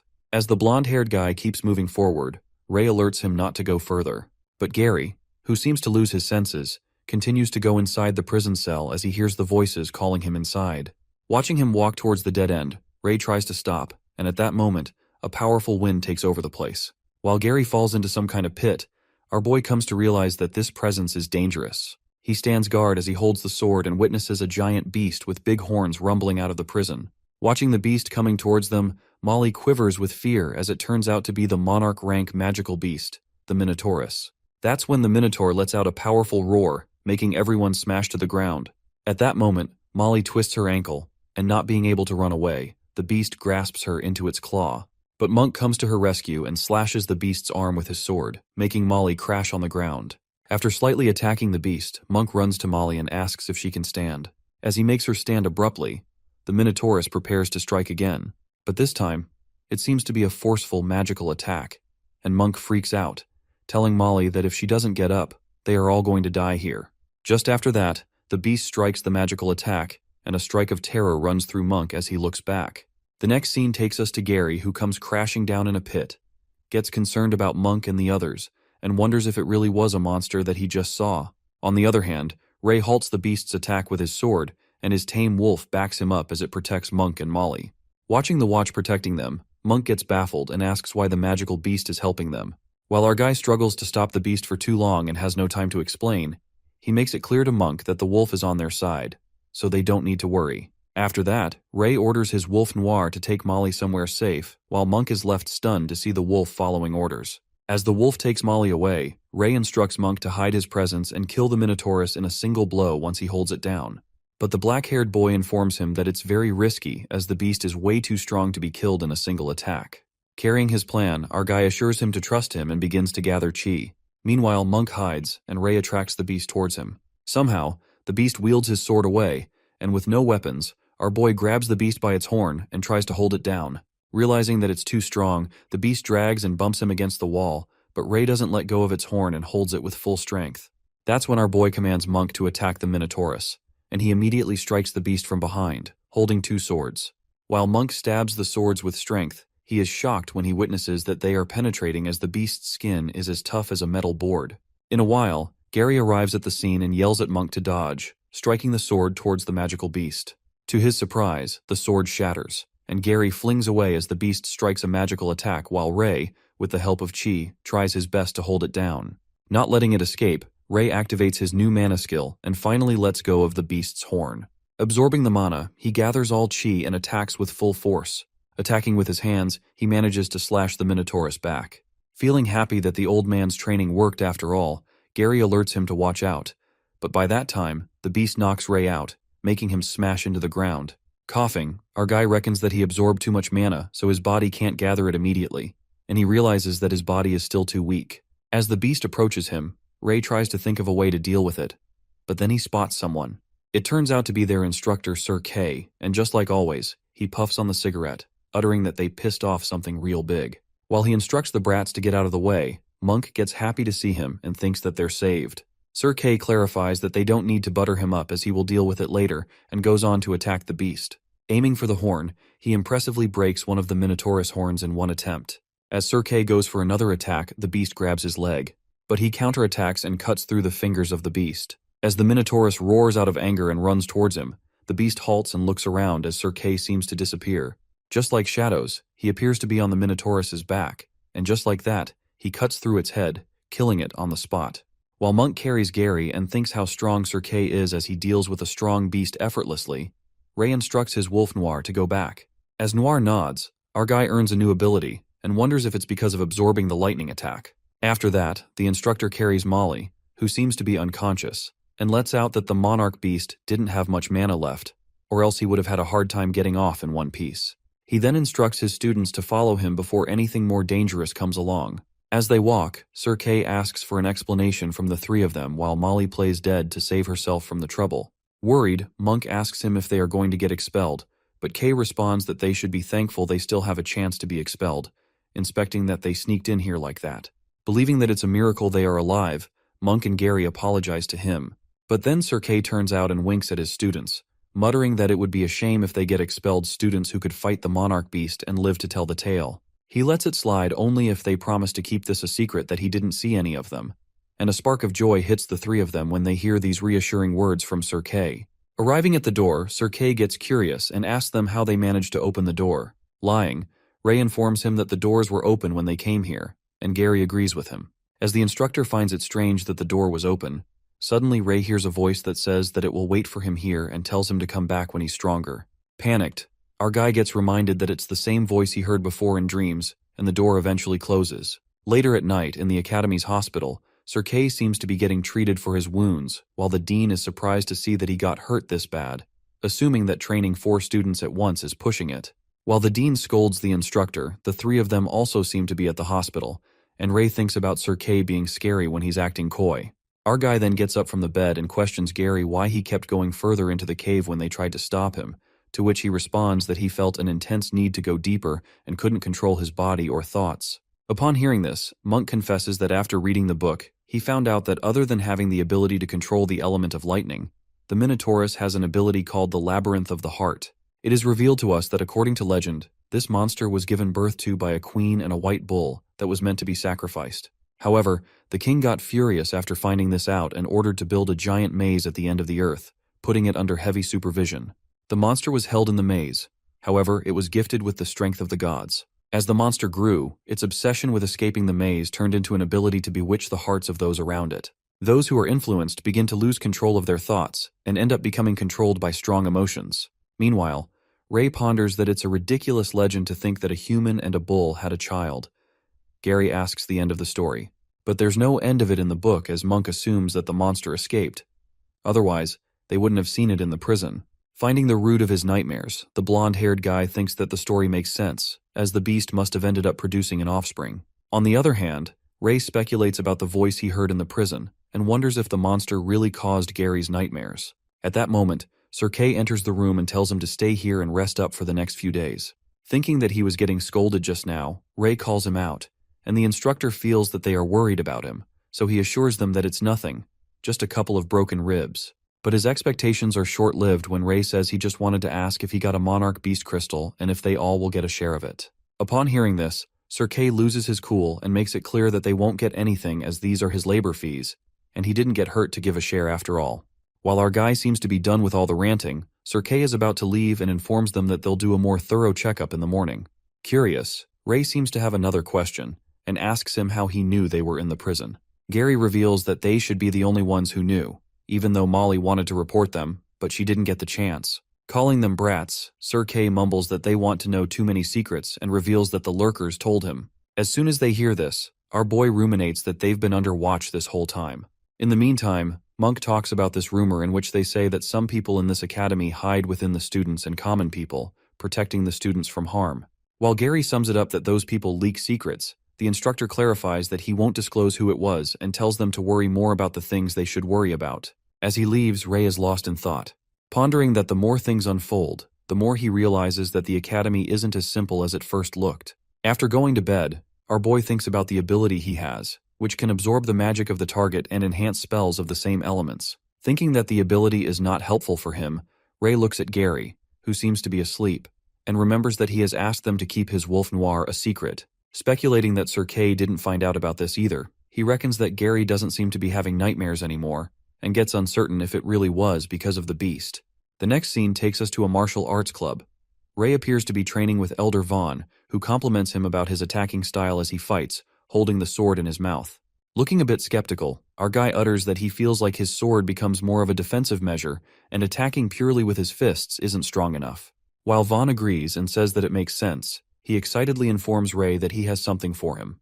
The old man rummages through the closet, and Ray gets curious, wondering what it could possibly be in a place like this. Finally, he finds that thing, and it turns out to be dragon turtle gauntlets. While the name triggers our guy, he is impressed by the heavy dragon arms as he wears them on, but it seems like there's more to it when the elder reveals that they even change size according to the wearer. As the gauntlets shrink into the size of Ray's arm, our guy asks him if they are made of beast crystals. That's when the old man reveals that they were only made from an intermediate dragon turtle's beast crystal, and if it were an advanced beast crystal, it would be much stronger. Elder Vaughn lets out that he wishes to give him higher grade pieces of equipment, but it would be unfair to the other contestants.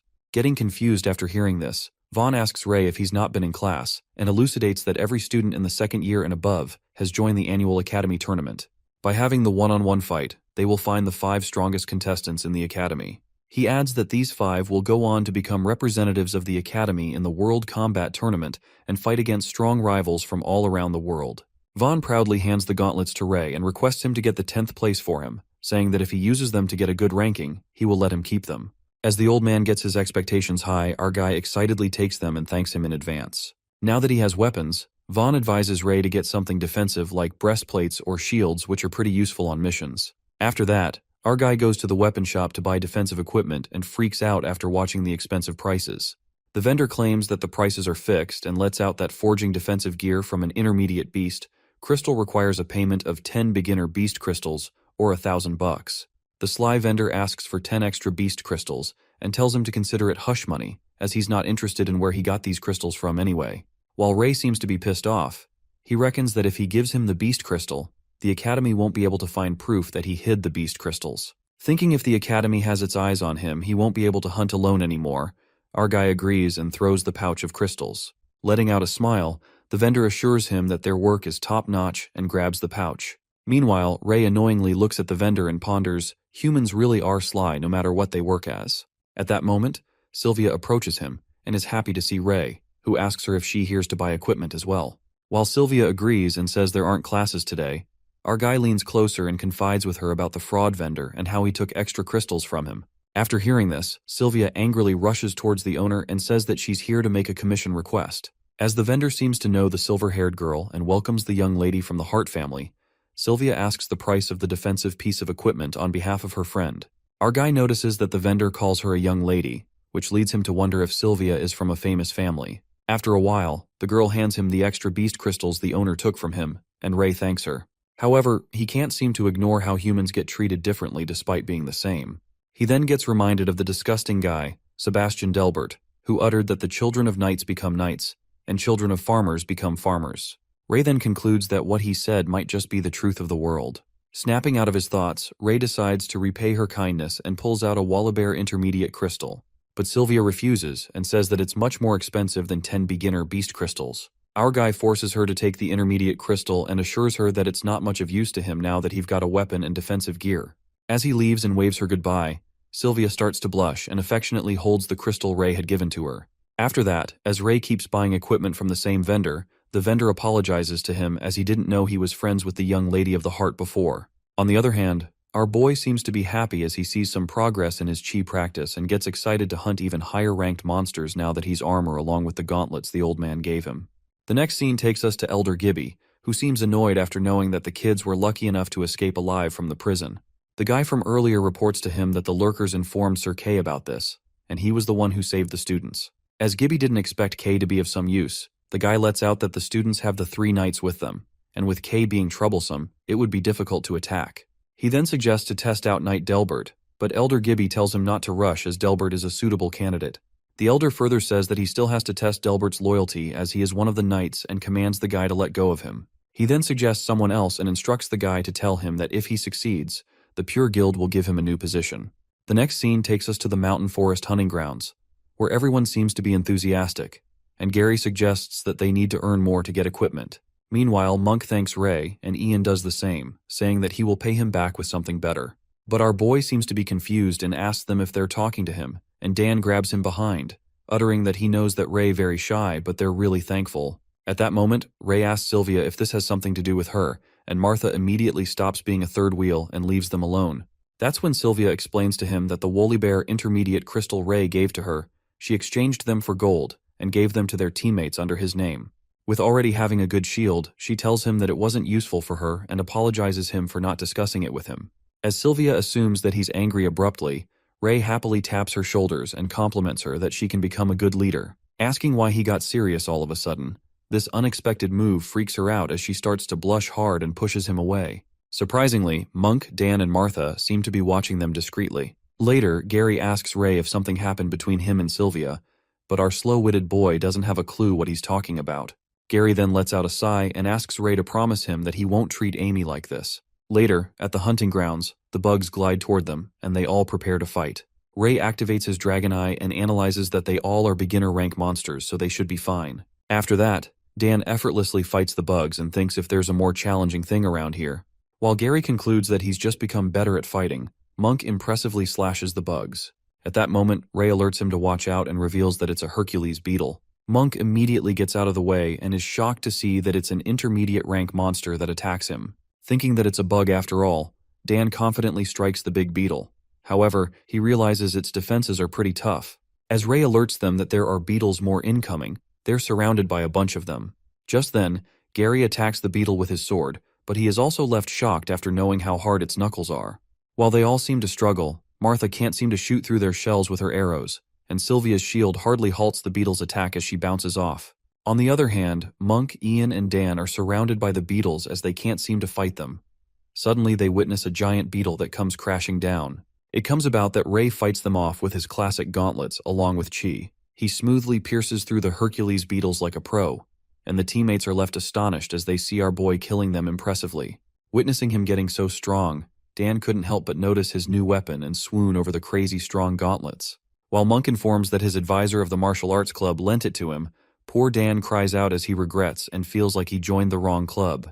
In the meantime, our guy beats the crap out of the beetles and reckons that he can't make it look too easy, or else the teammates will get suspicious. He then calls them out for help, and all of them get into action. Martha starts shooting the beetles with the arrows, and Sylvia finishes them off with her sword and the shield.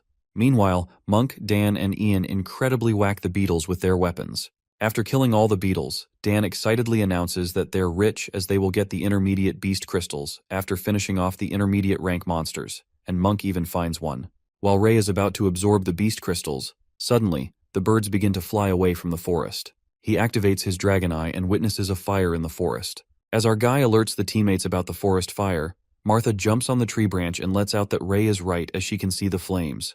Gary then presses his ear to the ground and assumes that beasts are escaping from the forest as he hears the trampling noises. While Dan mumbles what they're waiting for as they should make a run for it as well, Ray concludes they won't make it in time as they already seem to be surrounded by fear.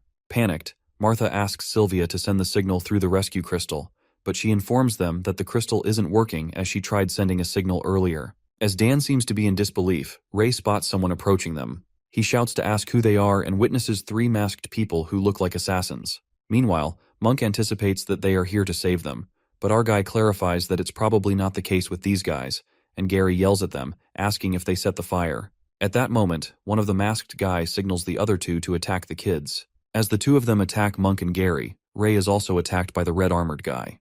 However, our guy manages to dodge the attack with his gauntlets and wonders who the hell these people are. Asking why they're attacking them, Ray inspects the masked guy's sword with his regular and finds out it's not a regular weapon. On the other hand, Dan holds Monk, whose assassins have attacked, and Ian goes on to help Ray and the others. But the fire surrounding the area stops him, and Ian calls out Gary and Ray. As Ray looks around, he immediately speculates that the masked people have intentionally separated them and wonders if they are him and Gary. Assuming that he has to fight them both at once, as Gary seems to be occupied already, Ray instructs Ian to leave and get help from the knights. While Ian objects, Dan carries Monk and goes on to find help along with Sylvia and Martha.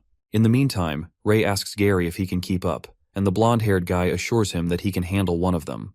While our boy reckons that these masked people are fast, as long as he defends well enough, it won't kill him. Gary keeps one of them occupied and buys time for Ray. At that moment, the two masked people leap towards Ray, striking him with a chain weapon. Knowing how he will attack, Ray grabs the weapon and dodges one attack. However, when Ray looks around, another one strikes with a blazing sword. Finding it troublesome, our boy leaps backward, thinking that whenever he tries to focus on one, the other jumps in to disturb him. At that moment, the assassin forcefully strikes the weapon at Ray, catching him off guard. Our guy smashes to the ground, but luckily his armor blocks the worst of it. Assuming that both assassins work together better than he expected, Ray changes the battle plan. He then spots Gary, who seems to get his arm injured and assures him that he doesn't have to worry about it anymore. However, the blonde-haired guy backs him up and tells him that he will deal with one of the masked men. That's when the assassin prepares to attack Gary, uttering that he will make sure to kill him painfully. Given that they're planning to kill them, Ray sees no reason to hold back and absorbs 5 beginner beast crystals. Gathering the energy, our boy evolves into a dragon knight as horns appear on his head, and he calls out his wolf Noir, who also evolves into a horned wolf, muttering that it's time to hunt. Witnessing Ray casting magic, one of the assassins gets panicked and lets out that they never informed the kid knows magic. As the other one commands to continue the mission, they leap towards him.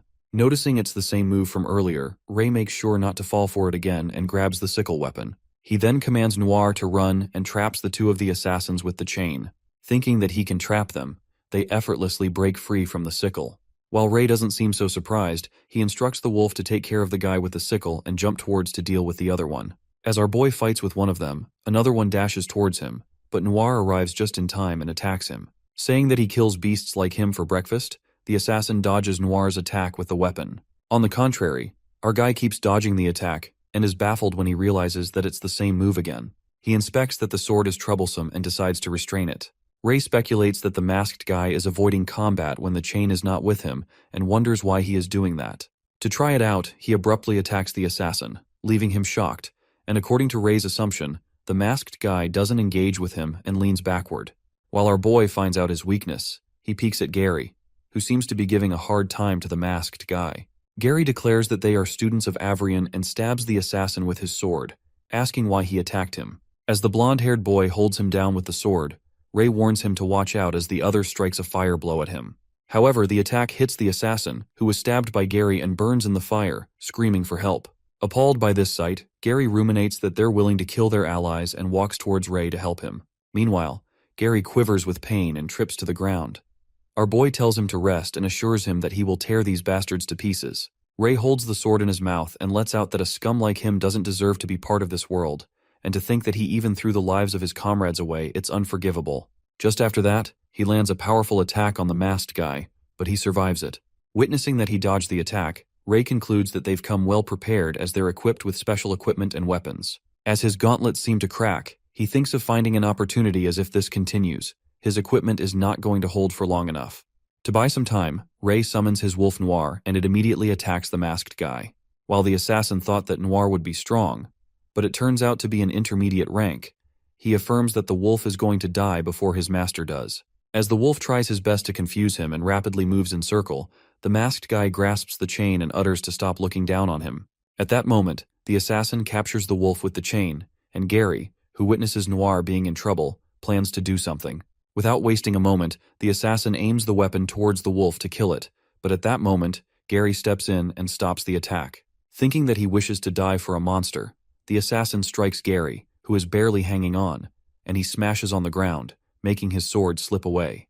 But the blonde-haired boy grabs the assassin's leg tightly and commands Noir to pick up the sword and fight like his master Ray. Just like that, the wolf holds the sword in its mouth. As the masked guy is about to kill Gary, who doesn't seem to let go of him, Noir impressively slashes through the assassin's head, slicing it off the body. While the one masked guy is left out of 3 and peeks at his useless comrade, Ray grabs the sword and strikes it with full force. Meanwhile, it does not do much damage. The assassin's mask breaks apart, and to their surprise, it turns out to be Knight Lancey. That's when Lancey takes off his mask, and Gary, who seems to be in disbelief, calls him a bastard, muttering how he could do this as a teacher. But Lancey doesn't seem to care and tells him that he's going to die anyway. He leaps towards Gary with his sword, but at that moment, Noir comes in front of him and takes the hit. After that, Ray instructs the wolf to stop and Noir disappears as he undoes summoning. Meanwhile, Gary crashes on the ground and lies there helplessly. Lancey furiously approaches Ray and mumbles that he's going to kill him one after the other.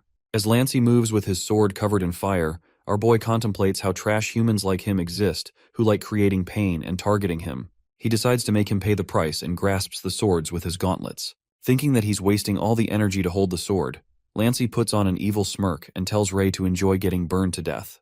But our boy clarifies that he's going to be one to die, and Lancey waits to see how long he can keep up with it. Little does the knight know that Ray is absorbing the fire element from the sword, and Lancey realizes as he witnesses the flames becoming weaker. Annoyed, Lancey calls him a clingy piece of trash and kicks him in the guts, telling him to die. Just like that, our guy finally leaves the sword, which makes him and Lancey soar with full force as they whirl away in opposite directions. Breaking a few ribs, Ray reckons that it's about time he uses the fire element he absorbed because that's the only magic he can use right now. He plans to combine chi with the fire element to make it a unique weapon and gather all the energy. Witnessing Ray evolving into a dragon knight as he creates flames with chi, the sight of him renders him speechless, and Lancey concludes that he was a demon after all, adding that they should have killed him long ago. While Ray glances at him, thinking how pitiable humans are, Lancey moves toward him with the sword, but in a flash, our boy slashes his arm away. As Lancey's arm which held the sword flies away, the knight is left shocked as he wonders why the flame sword did not react at all. Watching his arm getting chopped off as the stream of blood comes out of it, Lancey screams out of pain. That's when Ray grabs his face and puts the burning gauntlets on his face, burning him to death. Our guy kills him painfully and utters that he got what he deserved. At that moment, Sir Kay, along with the other knights, arrive at the scene and claim that these masked people are from the Pureblood Guild, so they need to notify Winford. As Sir Kay asks Ray to hold on, our boy falls to the ground as his arms and body get badly wounded, and passes out after assuring that everyone's all right. The next scene takes us to the hospital, where Ray seems to be covered in bandages. As he wakes up and realizes he's at the hospital, Sylvia is happy to see him. Ray asks her how long he has been sleeping, and she informs him that he's been unconscious for 3 days. As Sylvia helps him get up and assures him that he got treated in time, so he's recovering well, he recalls feeling his mouth burning, but now he's completely fine. In the meantime, Sylvia calls the others as they've been waiting for Ray to wake up. After all the teammates, including Sir Kay, enter the room, the instructor casts a spell to ensure that no one can listen to what they're going to talk about. Confused, our boy asks him what he's doing and is surprised to see all of his classmates. That's when Sir Kay reveals that 2 of their students, Ray and Gary, were attacked this time and got even close to getting killed. He decides to tell them something after discussing it with Winford, but before that he interrogates Ray about the people who attacked them earlier. Our guy then unveils that those people were masked assailants, and while he couldn't identify who 2 were, one was the Master Knight Lancey. As all the students are shocked to hear this, Kyle seems to know that Lancey was up to no good, and Sylvia questions if they are part of the Dark Guild. But Sir Kay refuses and says that it would have been easier if it were them. He then reveals that the one who attacked them this time was the Pure Guild, and unlike the Dark Guild, the Pure Guild has many supporters within the academy, and rumor has it that they are backed up by one of the elders. After hearing that an elder is behind all this, the students freak out as they are left in disbelief about how an elder could allow this, and this is a murder. While the instructor calms them down and affirms that it's not as settled as they might think, Ray asks him about their goals. Believing that Ray already has his guesses, Sir Kay lets out that he has called the red-haired kids along with the victims of the incident. That's when our boy sums it up and utters they want to eliminate them. Upon hearing this, the twins seem to chill about this. Ian freaks out, and Kyle, who seems panic-stricken, says that it doesn't make sense because, according to the prophecy, one of them is supposed to be a savior of the world. Thinking what good it would do to kill them, the instructor informs them about the second part of the prophecy. The teacher then narrates that 11 years ago, the prophecy was that the red-haired child could either become the world's savior or the cause of its destruction. With prophecy being contradictory, there always have been knights that value birthright and bloodline above all. They couldn't accept that what they have been safeguarding for generations would be taken by common kids, and there are many people that follow this thought. He further reveals the war happening on the borders of Allure, and that they need to defend against the shadows as well as other countries and maintain the academy. However, under these circumstances, the higher-ups can't afford to expose the Pure Blood Guild, as if the Allure Kingdom breaks from within, the peace will no longer be maintained. After listening to this, Kyle asks him if they should let them attack, and Dan seems kinda relieved as he assumes that this doesn't have to do anything with others, as they're not the ones who are gonna save the world. While Sylvia lashes out at him for saying such a thing about their friends, Sir Kay clarifies that they are all together in this mess. He warns the students to be on constant alert as the guild is becoming more daring. Sir Kay then assures them that he's arranged lurkers to be by their side, and the knights themselves are going to keep tabs on them. But he reminds them that there are only a few people that they can trust, and instructs them to rely on themselves. At that moment, Gary mutters that there's no other way than to work hard and become stronger. Tapping on poor Gary's broken arm, Sir Kay tries to lighten up the mood, saying that most people who rely on others to protect them are the first ones to die.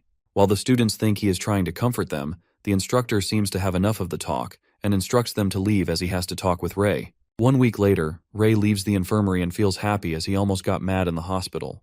He reckons about the things that have happened earlier, like this gauntlets given by Old Man were badly managed, so he needs to fix them. He also thinks about his wolf Noir who was wounded, and he used some intermediate beast crystals to heal it up, manifesting that he needs to hunt too. However, our boy gets reminded of what Sir Kay had told him, and now he can't even relax. That's when we are taken back to Ray's flashback at the hospital, where he seems to freak out after knowing that he is most likely the one the prophecy talks about. Sir Kay elucidates that he has the most different qualities than others, and his body has been able to recover rapidly even when he was on the brink of death. Knowing that Ray is trying to hide it most, the teacher anticipates that he has also managed to use magic. While the teacher looks at him dubiously, our boy gets flustered and ponders how he should explain it to him. He thinks of confessing to him about his past life as a dragon and having black hair as a kid, because he still had some dragon qualities left over. Meanwhile, our boy is lost in the thought about that strange dragon system. Sir Kay clarifies that the Pure Blood Guild believes he can use magic and warns him to be careful as Ray seems to be their main target. Snapping out his flashback, he ruminates how Lancey was a tough opponent to deal with and predicts that they will send someone stronger this time. The next scene takes us to Elder Gibby, who seems to be hopping mad after failing in their mission. Thinking that Lancey would be this useless, the Elder gets disappointed and says he couldn't even deal with the kid with all the high-grade equipment they gave him. While Gibby is satisfied that Lancey died upright, so he wouldn't be able to say anything, his assistant informs him that Kay and Winford have already figured out their objective. The night assistant also reports that they won't be able to do anything to Ray for a while. Elder Gibby assures him that they can give him some time, but in the meantime, he tells him to call Delbert as they've ignored him for a while. Elder plans to have Delbert pluck a few nails to test his loyalty and leave. After that, Ray arrives at the academy, and Monk and Gary welcome him. Asking why he's hurt again, Ray lets out that he fought with the old man at the martial arts club. Dan wonders what kind of scary club it is. At that moment, Martha and Sylvia enter the dorm, informing Gary there's a letter for him.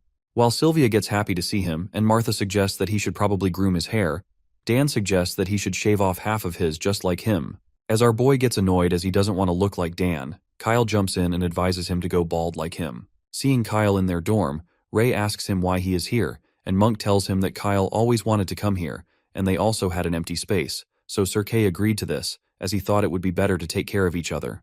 But our guy objects and tells the other classmates how noisy this guy is. He then points at Gary and notices something is wrong with him.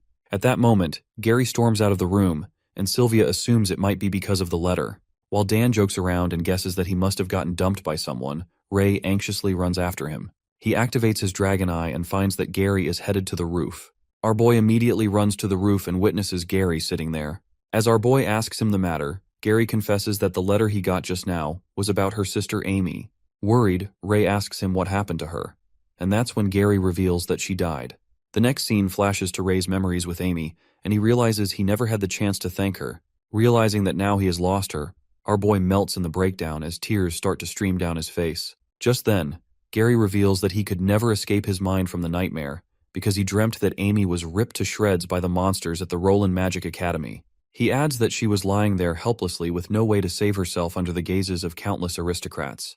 Gary then breaks down in tears and lets out that it wasn't a nightmare but an intuition. Anger gushes through him as his parents also inform him in the letter that the nobles at the academy gave their family a great amount of money as compensation.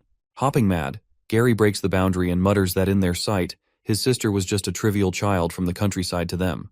While Ray grows hushed as he listens, the blonde-haired boy starts yelling that he won't forgive them and will find the person who killed her sister. As tears keep falling down Gary's face, he makes it clear that he will kill them. Hearing this, Ray assures him to count him in his plan. Overwhelmed with emotions, Gary grabs him and says that he's aware that Ray has awakened the power of magic and can summon a beast and use flames. The boy tells him to show his magic to the elders, and they will transfer him to the Magic Academy. But Ray seems reluctant and clarifies that his abilities are normal, so if he told the elders about his powers, they would only keep a close eye on him. Our boy pats his shoulder and tells him he doesn't want to leave him alone. He then plans to find a way to leave Avrian together, but Gary finds it nearly impossible as they cannot leave the academy and even have to volunteer for 2 years after graduating. That's when Ray discloses that the academy tournament is coming up soon, and if they manage to top the first few ranks, they will be able to represent the academy in the World Combat Tournament. That's how they will be able to meet people from Roland, and Gary obstinately agrees with him. The next scene takes us to the third-year dorms where we see blonde-haired Harry asking about the other roommates. The guy sitting alone in the dorm informs him that they are all preparing for the academy tournament. Supposing that it's the season, Harry asks if there are any hopefuls, but the guy refuses and hopes that there are some interesting newbies among the second years. The next scene takes us to the tournament practice, and Kyle looks at Gary, who's been practicing hard lately. Worried, Monk asks Ray if something happened to him, and our boy tells him to give him some space for now. On the other hand, Gary, who seems to be giving it all, thinks he's too weak and clanks his sword on the ground. In the meantime, Sir Kay appears behind and instructs them to follow him as he has something good for him. The teacher takes them to watch the equipment, which he has gotten them to fix, telling them to pick one each. The students are astonished to see the equipment retrieved from the hunting grounds, and they begin choosing the weapons. While Monk gets excited to see that breastplate, Kyle asks if he can pick one too, and adds that they couldn't help when they were attacked. Sir Kay lets him take the weapon and lets out that the tournament is a good chance as all the second years can join. He then reveals that according to tradition, many rich families come to watch the tournament, and if they do well in the tournament, there's a high chance that they would notice them, adding that after leaving the academy, they can become one of their guards, which is a pretty nice deal. Upon hearing this, Gary is left astounded when he realizes that he can become the guards of a noble family if he manages to do well, putting on a smirk. After that, Ray grabs Lancey's sword, and Sir Kay tells him this sword wasn't much damaged, but it lost its ability to channel flame magic, and now it's a beginner's weapon, suggesting he pick something else. That's when our guy recalls that he absorbed all the fire elements from the sword, and ponders that absorbing elements is more useful than he thought. He then heads to a hunting forest and finds a place that seems to be covered in ice. He goes inside the icy place where monsters seem to guard the area. He gathers chi and flame magic, killing the monsters. Witnessing many ice elemental golems in there, Ray feels happy, thinking that it was worth the effort and instructs Noir to take care of the ones on the left. The next scene flashes 3 weeks later on the day of the Avrian Night Academy tournaments, and it seems to be bustling with many other academies from far and wide. In the waiting hall, all the students seem to be chattering, and Martha comes rushing towards her classmates, informing them of the tournament rules changing this year. While Dan is confused thinking that it's one-on-one duels, as Martha is about to clarify, the knights enter the hall. As the students seem excited about the tournaments, one of the knights calls out the top 5 students from the second and third years. While Monk, Ian, Dan, Sylvia, and Gary step forward, the students start gossiping as they are all from the same dorm room. Meanwhile, Dan reckons that he wouldn't have gotten into this if Ray did not give up his position. The head knight then calls out the third-year students, to which one of the third-ranked girls, Cherry, informs her that Jira is out on the mission. She then calls out Jay and he emerges to be a giant masculine guy. The boy introduces himself as Jay Gree and utters that he's waiting to be challenged as he puts on an enthusiastic smile, while the girl Nye, ranked 5, peeks at him and calls him an idiot. Watching the strongest Jay Gree, the students chatter about him being the first ranked in the academy, and are surprised to see him as they did not expect him to join the tournament. On the other hand, Monk seems worried as he asks Gary if they will make them fight the third-year students, and Dan loses hope, thinking that they can't win. As the top 5 third-year and second-year students gather, the head knight announces that the 10 students mentioned will not join the first round of preliminaries. Listening to this, the students are shocked, and Kyle, who was worrying about his teammates that they would fight with the third year, finds out that they will be fighting with their roommates. After that, the head continues to announce that the first round is going to be a battle royale where the third years and second years will compete against each other, adding that 5 people will move on to the next round from each match. The knight then calls Ian, as he seems a big, strong guy, and points an arrow at him, making the students understand that each of them can use wooden weapons that have been supplied in the arena, and will be given 100 health points. She then strikes the wooden arrow at Ian, interpreting that if they get attacked, the health points will go down. The knight elucidates that using chi while defending will take less damage, and once the health bar goes 0, the students will be disqualified and teleported out of the arena. She then commands the second years to prepare themselves and pick a suitable weapon from the storage room provided. Later, we see Sebastian whispering to Eric, who tells him not to let Ray have a chance later on stage. In the meantime, Ray picks up a wooden sword as it suits him better, and Kyle picks up a metal chain. After that, the first competition of the Avrian Academy tournament begins, and they welcome the participants. Glancing at the stadium filled with people, Kyle and Martha are overwhelmed while all the knights and elders are seated. After that, Elder Vaughn peeks at Ray and feels proud as it's finally time for him to show his strength, and just like that, the first match begins. As soon as the competition begins, to Ray's surprise, all the second-year students leap towards him at once. Suddenly, Sebastian attacks him with his wooden sword from behind, taking advantage of his disrupted focus, and our guy realizes at once that they're working together to bring him down. Eric, Sebastian's underling, instructs his teammates to make sure that Ray gets disqualified. Holding a grudge against Ray for beating the crap out of him earlier, Sebastian is tenacious to make this red-haired freak pay back for everything he owes him. Having enough of his shit, Ray asks him to stop yapping, and with that, he effortlessly smacks the blonde boy's hand, making him lose grip of his sword. He then grabs Sebastian's collar, and at that moment he is ambushed by 3 third years. As the 3 of them forcefully charge at him with their weapons, our guy pulls a clever trick and covers himself by pulling Sebastian in front of him. All the swords smash directly on Sebastian, and it appears that they unintentionally hit their boss. While Eric panics and shouts at him for hitting their boss, Sebastian, who's still grabbed by Ray, lets out that he's just like a monster. Hearing these words, our guy releases him and tosses him away, saying that he should be thankful that he'd only get disqualified. With that, Ray gives him a painful kick right in the guts, and the blonde guy crashes away, rolling and tumbling on the ground. While his teammates are left slack-jawed, the blonde guy is shocked to see his health percentage, which is minimized to 0%. Sebastian gets disappointed, and the judges announce their first disqualified participant. Getting steamed up, Delbert furiously bangs his hand on the table as he witnesses his son Sebastian being the first to disqualify. Meanwhile, Ray's immense strength strikes fear into other players, and he invites them to attack all together now because now he's in the mood. Pissed, Eric yells at his teammates to stop being so smug and orders them to attack Ray. The fear instills inside Eric himself as he's not initiating to fight the red-haired boy.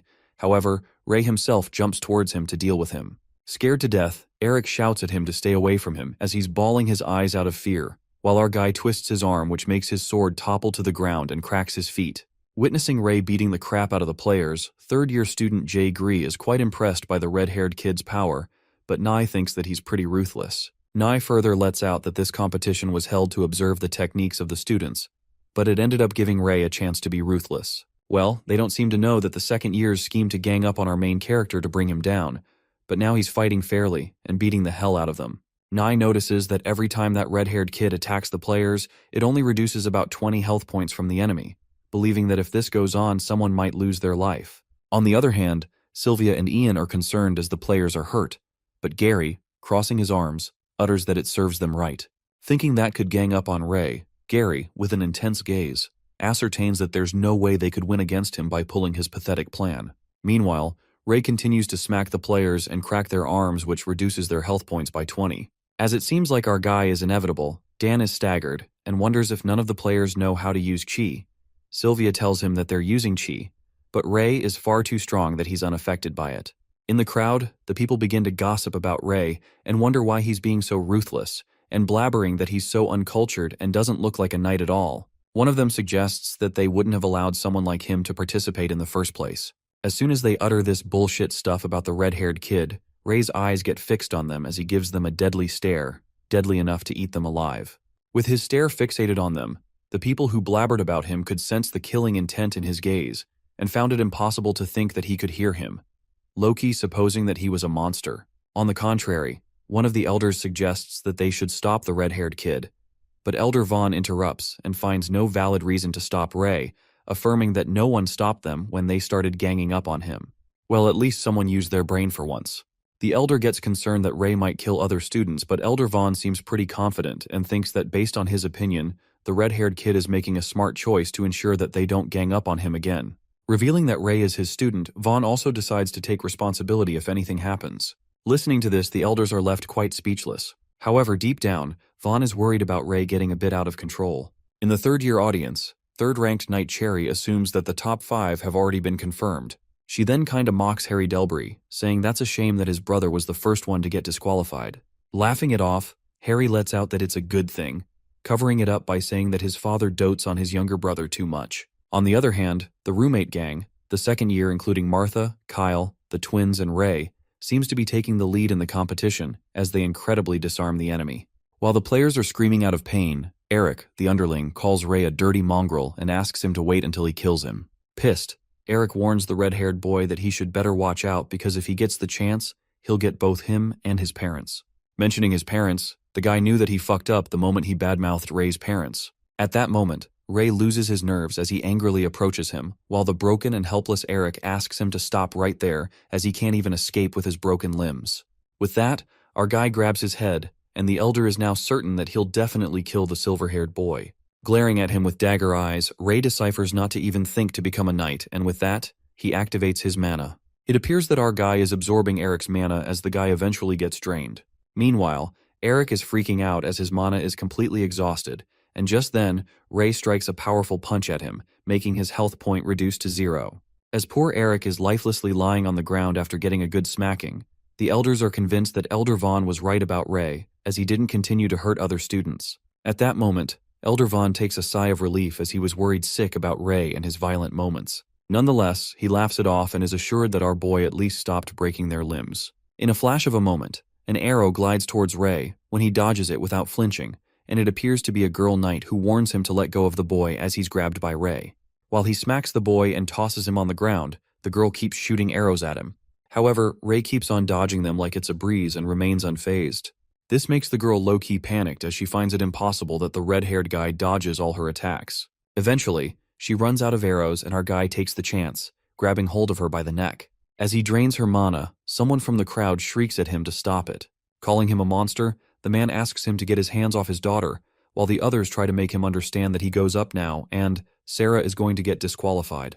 Knowing that the man in the crowd is her father, Ray gets flashbacks of his dad and wonders what about him. His father contributed so much to the country and saved so many people, but the most unfortunate thing happened to him. As all the painful memories flood his mind, he recalls his father's only wish was for his mother to kill him as the plague of shadows took over him. Snapping it out, Ray grits his teeth in anger and chokes her harder when suddenly someone halts him with a chain. It turns out to be Kyle who stops Ray by grasping his arm with the metal chain. With a menacing look in his eyes, he asks Kyle and Martha why they are stopping him.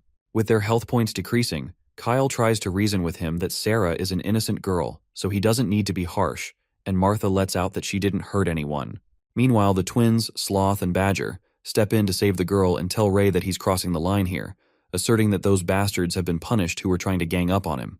The other twin asks him to be a gentleman, and at that moment, our guy takes a step back. He recalls all the times when his roommates had his back when he was at his lowest. Holding his head, he asks himself why it is always like this, and with so much pain engraved inside him, he lets out a scream and questions what they even know about him. While his scream creates a whirl, suddenly, Ray begins to lose control when rage takes the best of him, and he challenges them to fight him if they want to stop him. Driving insane, Ray tugs Kyle's metal chain towards him, dragging him close to him. Without reluctance, our boy strikes a punch right into Kyle's guts and smashes him hard on the ground, making his health points lose. Not in his right mind, he advises Kyle to practice focusing on his chi if he wishes to defeat him. Just then, Martha shoots 3 arrows at him, enfolded in chi. However, he dodges them like a walk in a park and grabs the arrows. Witnessing, Martha is left flabbergasted to watch him catching arrows with his bare hands. At that moment, Ray flings the blazed arrows towards Martha as they soar at an incredible speed. As she barely manages to dodge them, our guy strikes a blow at her and advises her not to hesitate if she wants to defeat him. Well, it looks like our main character's got time to school his roommates while beating them senseless. Poor Martha also crashes to the ground and our guy tells her to learn how to predict his movements instead of staring at where he stands. Shortly, Sloth and Badger seem to have enough of Ray beating the hell out of his friends as they attack him from behind. As the fire emerges from within, Ray's crazy power breaks the ground and the twins stumble back as they are blown away by a powerful force. While the twins appear to be fine, our guy advises them to plan their moves, and as the twins lean in for another attack, he asks them not to waste their time and ambush them. He smacks both of them and appears to be in pain, lying on the ground. Watching this terrifying sight, Sarah is frightened to death as she turns pale and concludes that Ray is terrifyingly strong. On the other hand, As the crowd seems to be watching all this, they are amazed by how strong he is. They think that the red-haired kid is completely unmatched, just like a monster. On the other side, the third-year knight, Nai ponders that even if that red-haired kid Ray didn't make it into the top 5, then the ones in the top 5 must be really something else. Meanwhile, Ian and Dan Loki feel defeated already. After that, the only player left to defeat is Sarah, and Ray promptly approaches her. Trembling with fear and her feet quivering, she already gives up and knows that she certainly won't be able to beat him. In the meantime, his hand is covered in chi, and Sarah's father seems to be screaming, asking the judges to stop him as he assumes that the guy is going to kill her daughter. To everyone's surprise, our guy finally comes to his senses and pokes Sarah's head lightly, making her health points decrease, and even apologizes to her. Sarah is left confused as she leaves, and her father along with other people in the crowd can't believe their eyes that the competition ended just like that, and the boy didn't do any harm.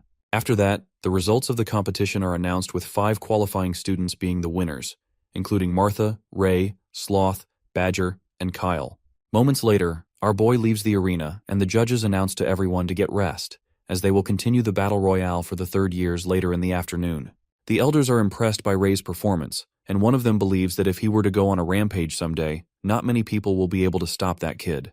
But Elder Vaughn speaks in his defense and anticipates that Ray will be able to save many people. During this, Knight Gilbert whispers to the Master Elder, informing him that they checked on students and it was mana deficiency. It appears that the students won't be able to use chi in the short term, and they aren't sure if they will be able to recover. Upon hearing this, the Master Elder decides to speak of this any further and thinks that there's enough he needs to worry about, referring to Ray. Inside the training room, the sound of sword clacking echoes through the room, and the students chat about the 2nd years going hard at the training in the afternoon.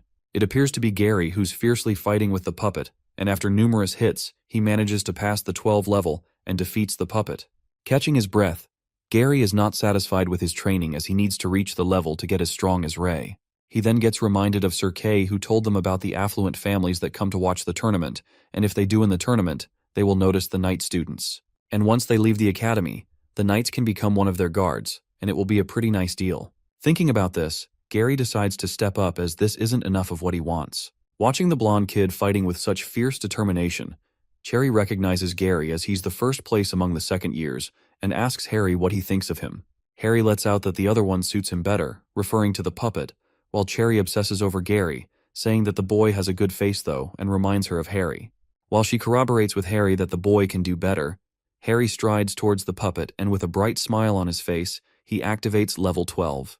Without much movement, he fights off the puppet standing in one position and jerks his sword just once. As he strikes the sword, his attacks seem more powerful.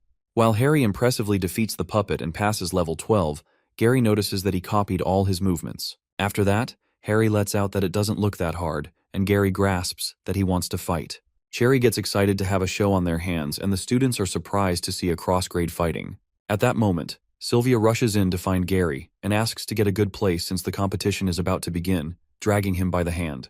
As poor Gary is being dragged away by her, he asks her to stop while Harry lets out a little laugh. Pulling him outside, Gary asks her why she stopped him, and Sylvia, calling him stupid, knocks some sense into him, saying that his right to participate might have been cancelled if he fought outside the ring. Gary realizes that she's right, and the girl affirms that she knows that he can win and has the ability to, but he just has to stay calm for now. As the afternoon round is about to begin, Sylvia asks him if he's seen Ray, but Gary refuses and utters that he disappeared right after the first round. Suddenly, they hear someone talking and approach to see who it is. To their surprise, it turns out to be Ray who's talking with Sir Winford.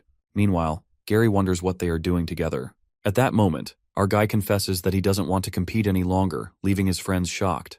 The story proceeds with Winford asking Ray if he's serious about quitting the competition, and he says yes. Upon asking the reason, our guy can't seem to tell him. Sighing, he decides to talk about this later since he has to supervise the competition, and lets Ray know that he's going to respect him regardless of the choices he makes, leaving him in awe.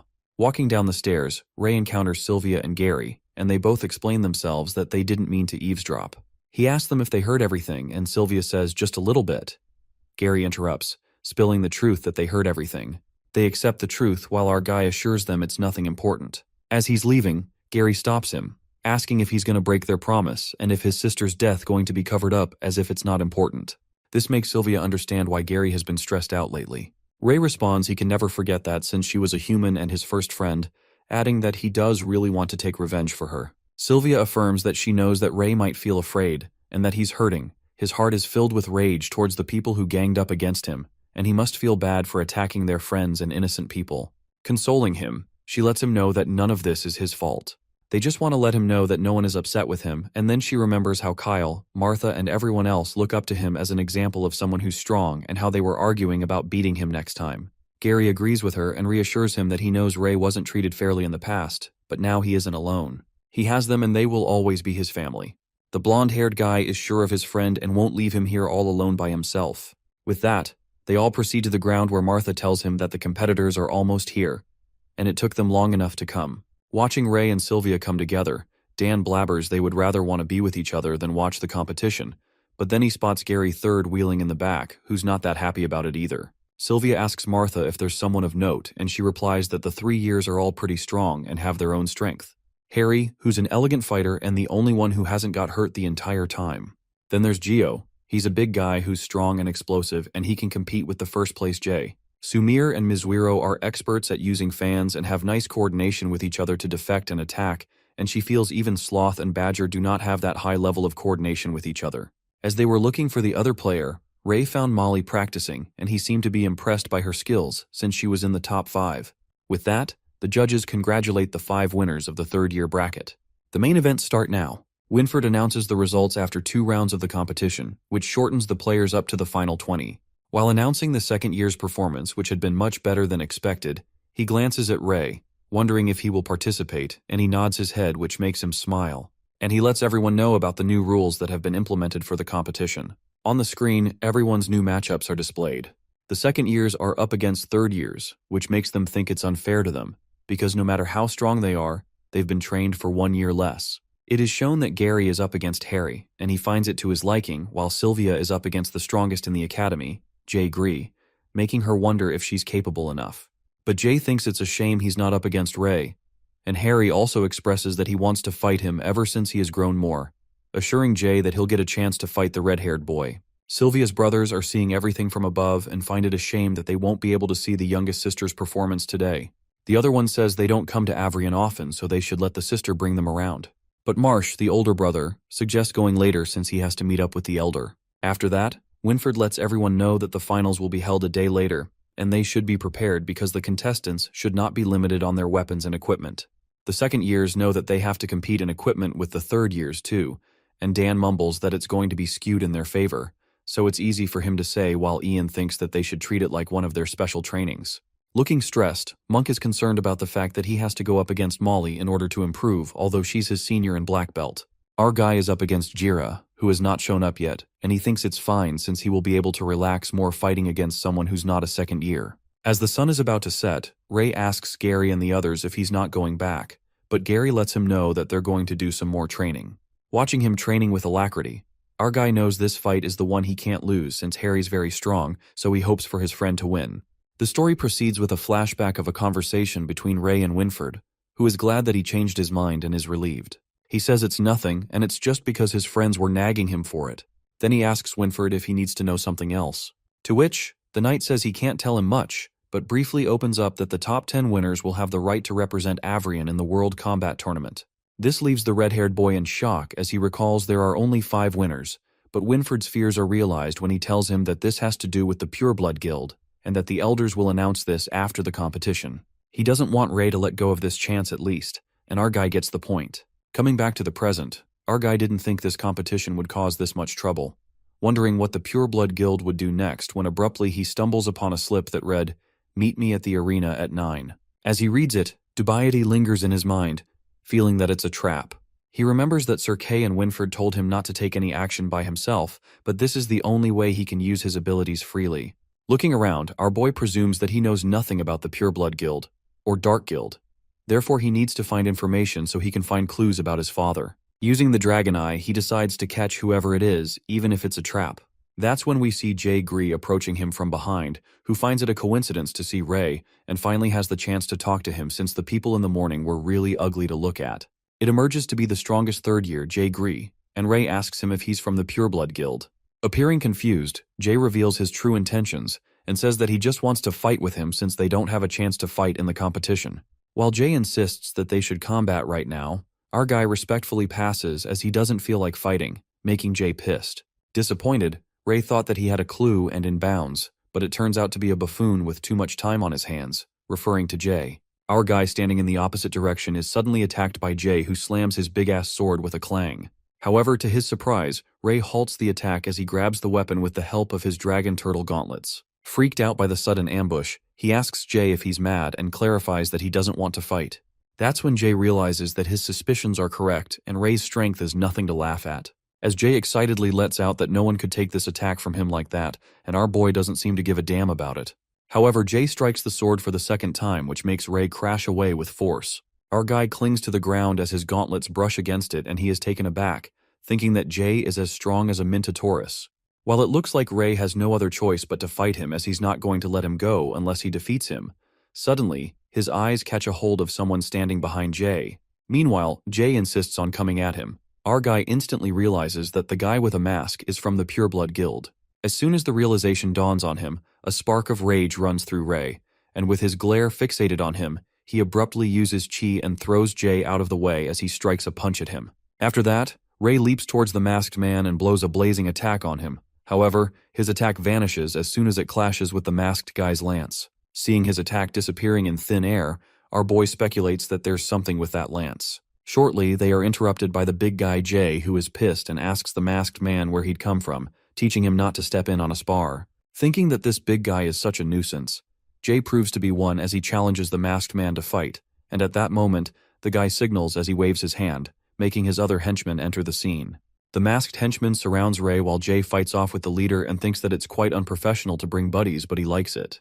Meanwhile, our boy seems done with Jay and concludes that he's more annoying than flies. Ray then draws out his sword, and one of the masked guys takes the chance, leaping towards the red-haired kid with the sword. However, Ray dodges it as he springs upward, and in a flash, he disappears in thin air. While the henchmen are left staggered to see where he'd go, one of them warns them not to let their guard down as Ray is a black belt knight. As the henchman gets apprehensive, a few seconds later, he is ambushed by Ray when he charges the sword at him. He strikes the sword at the guy's head with a clang. However, another henchman makes Ray's sword fling away by using chi, making him disarm. Plunging to take the chance, the henchmen leap towards him, hurling their swords at him all at once at them. They simultaneously charge their swords at him, while Ray manages to dodge all of them with the turtle gauntlets as he stumbles away with force. He then realizes that all the assassins are pretty capable. The weapons they're using are quite strong too. Getting lucky, if Ray hadn't used the ice golem's ice elemental protection, he'd have had to fix his gauntlets again. Freezing up his gauntlets to save from damage, Ray presumes that regular close combat doesn't stand a chance now. On the other hand, the masked leader and Jay seem to be having a fierce combat. While Jay calls the masked guy a slippery eel, the leader flings the lance with such force, enveloped in chi. But the most unexpected thing happens when Jay grabs hold of that lance with his bare hands. Holding that spear, he asks the masked man if he thought he could hurt him. As the deep rumbling of his attack scatters dust everywhere, Jay confesses that he's not good at controlling it, but in the field, he realizes that he doesn't need to.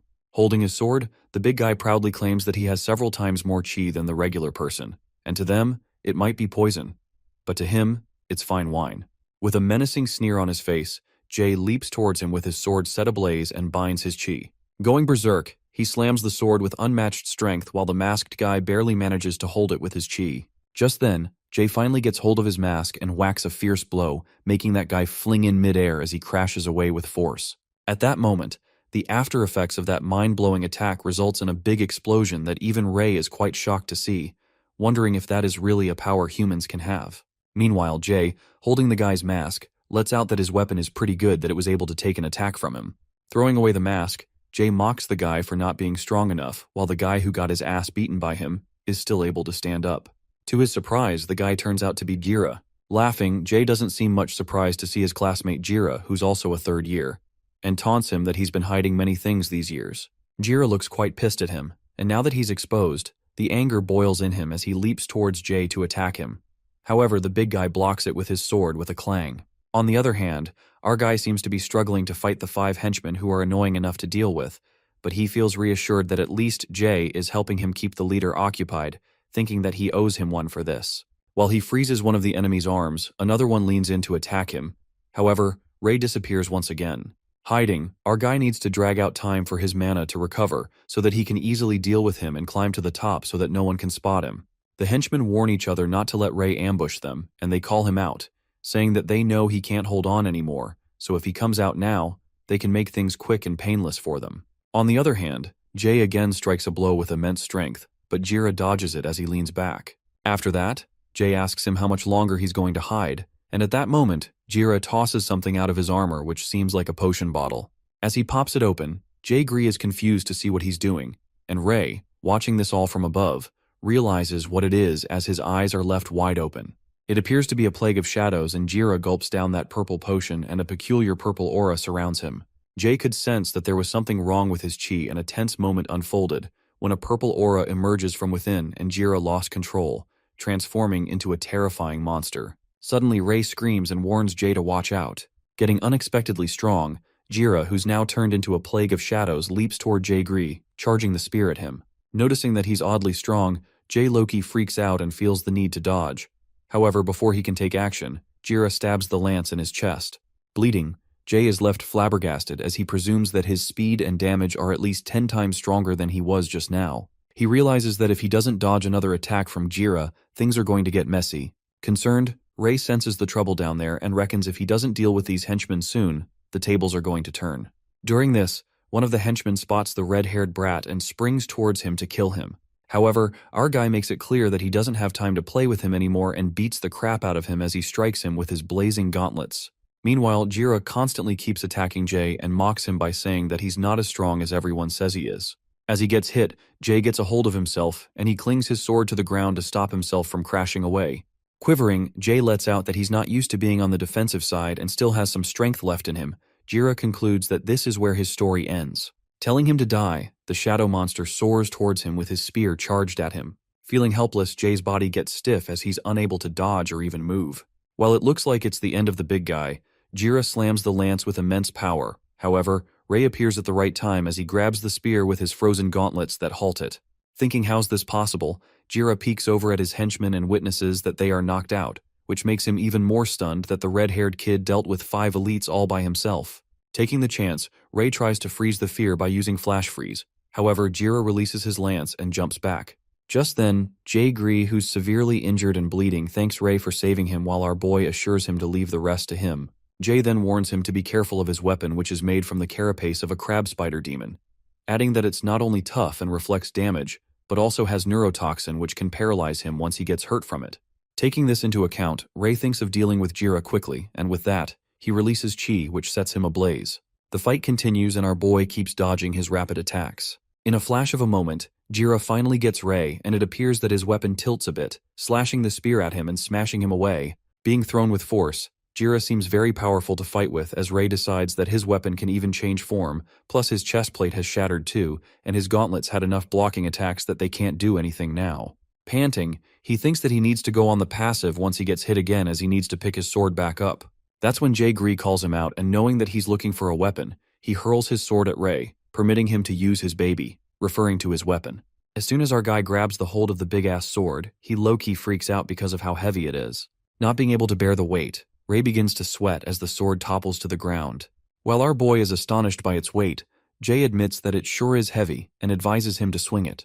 Using his chi, Ray seems to have no other choice but to swing it, or else they both will die here. As the fire emerges, our guy manages to grab the sword and strike it towards Jira.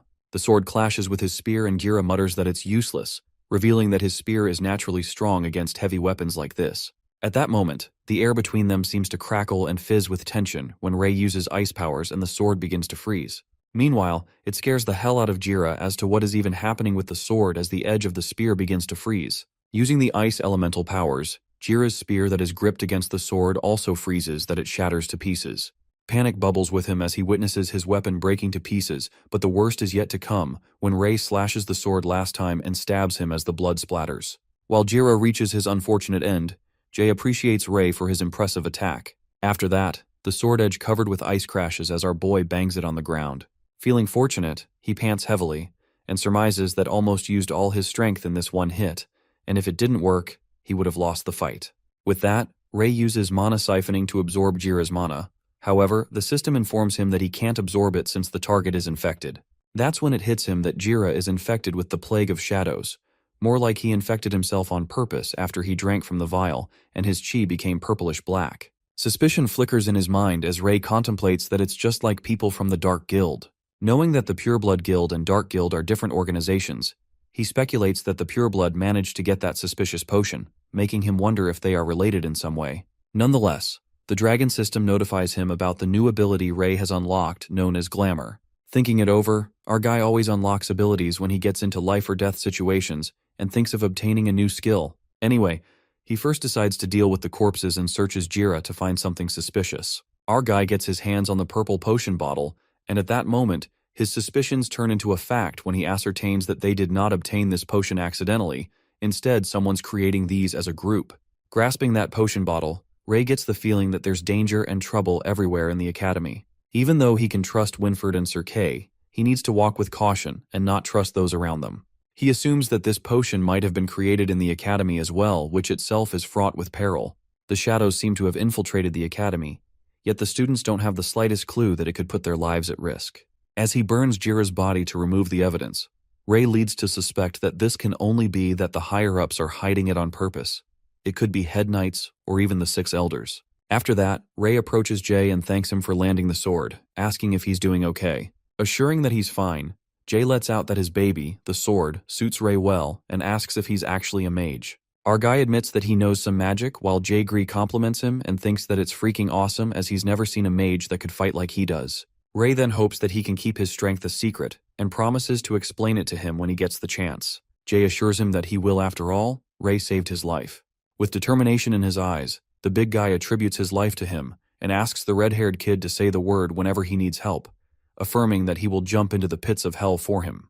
But our guy clarifies that there's no need for that and suggests that he better deal with his wounds before the competition. Summoning his wolf, he informs Jay that Noir, the wolf, will carry him to the infirmary. Witnessing this, Gree freaks out and is left slack-jawed when he discovers that Ray can even summon beasts and is bummed out by the fact that he was thinking that he could defeat Ray. Riding on Noir, Jay asks him if he doesn't need healing, but our boy seems to be chill about it and ensures that his constitution's kinda special, so he'll be fine by tomorrow. Leaving, he instructs Noir to use a more discreet path and not let people see him, leaving Jay speechless that the beast even follows his orders. The next day, Ray visits the weapon shop for his armor to be repaired, which will be patched by sundown. As he's passing, the people start gossiping as they recognize Ray, the same red-haired kid who joined the competition, but they keep it down and not to cause any trouble, remembering how ruthless he was. Listening to them, Ray overlooks them and thinks how ignorant these humans are. After that, he gets inside a room and stands in front of a mirror. With that, our boy decides to try out his new glamour skill. To his surprise, the skill transforms into a new person with black hair and gray eyes. Some girls walk towards the tournament ground, debating if they should watch the competition because they haven't finished their hunting mission yet. They're aware of the fact that the second years are pretty strong this year, which means that the finals will be on another level this year, and they also have to see the type of knights that are most favored by nobles so they can work towards it too. As they are talking, a black-haired guy walks past them, and they admire his beauty, getting smitten by his sight. It turns out to be Ray, and he ponders that needs to spend 5 points of mana every hour while he's under glamour, and with his current mana, he can maintain it for the next 8 hours as long as he doesn't fight.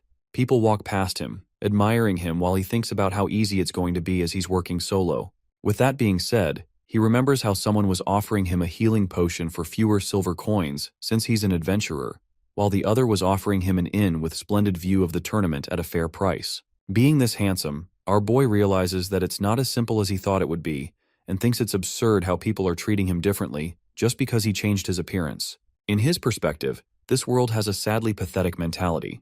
Just then, he spots Sylvia, and as he calls out her name, making his way through the crowd, she gives him a baffled look, and at that moment, Ray gets it that he's not the red-haired boy anymore. In order to handle the situation, he clarifies to her that he knows she's one of the competitors that passed the prelims, and she's from the Hart family.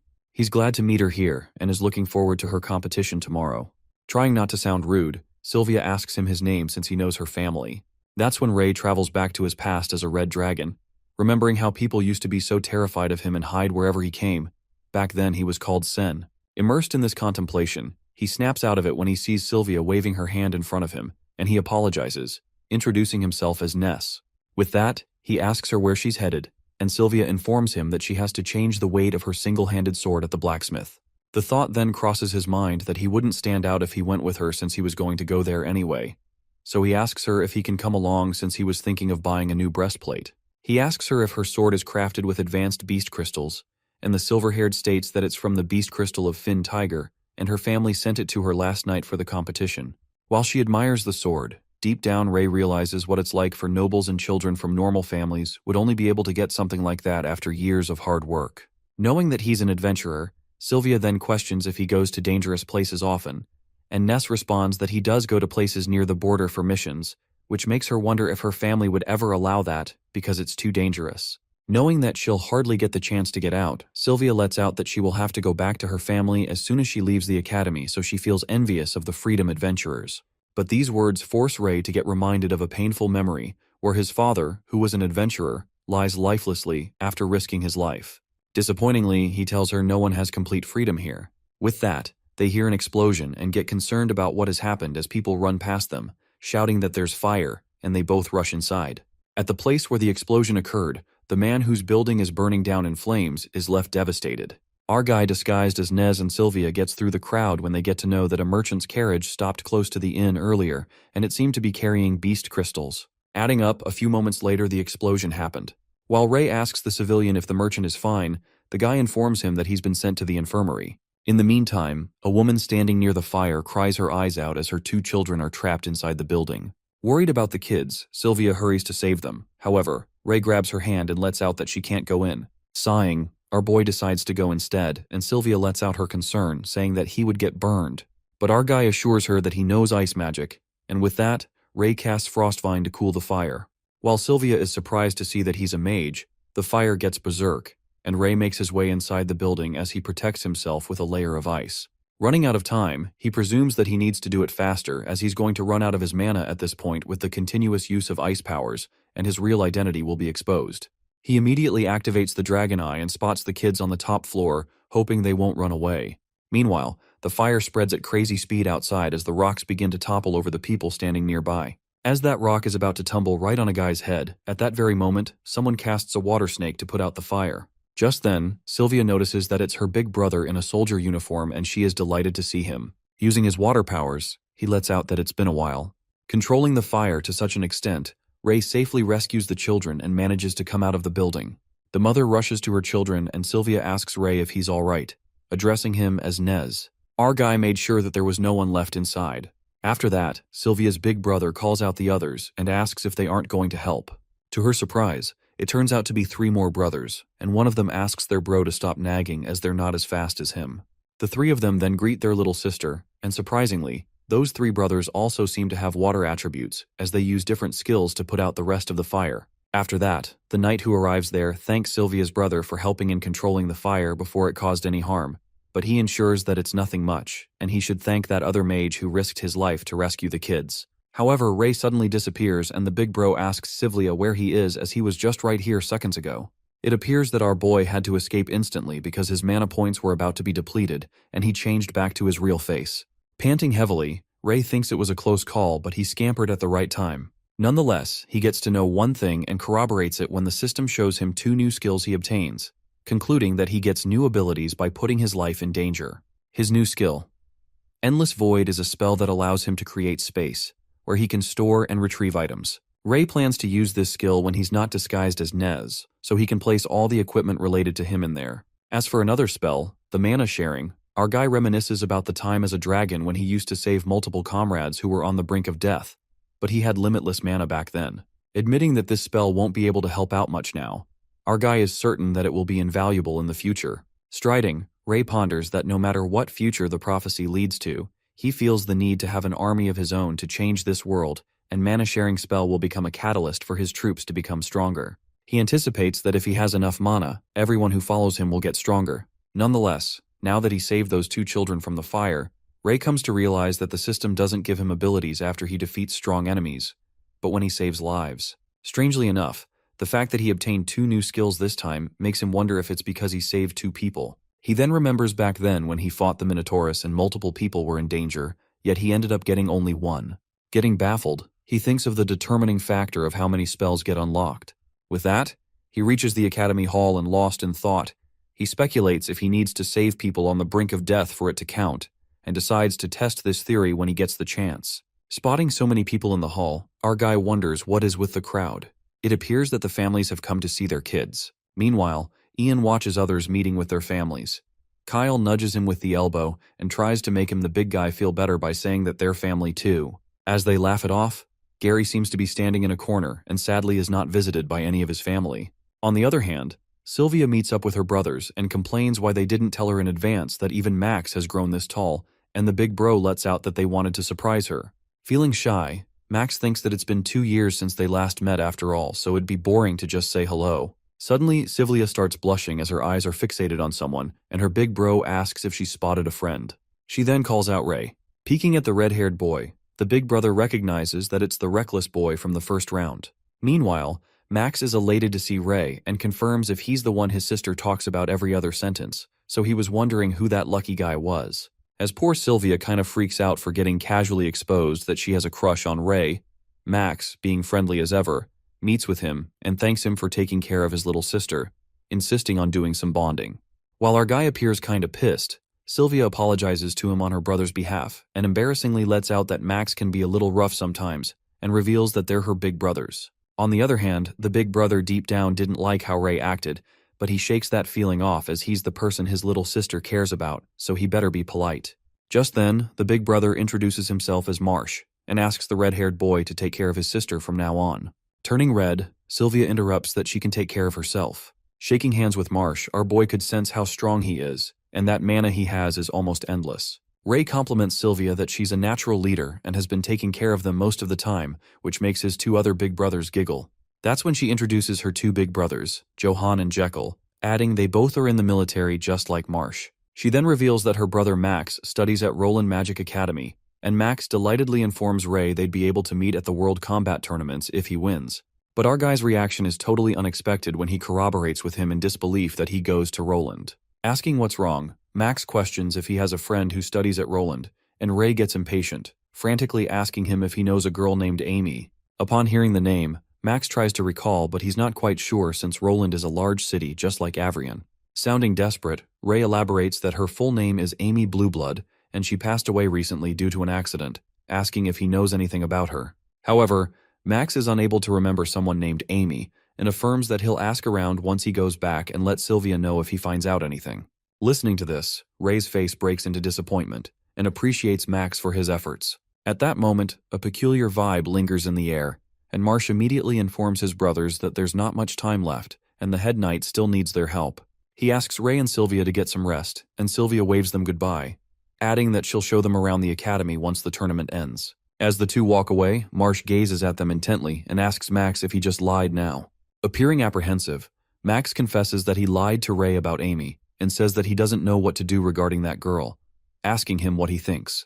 That's when Marsh assures him that he did the right thing, mentioning that Ray is strong and a dangerous kid and completely unafraid of them at that.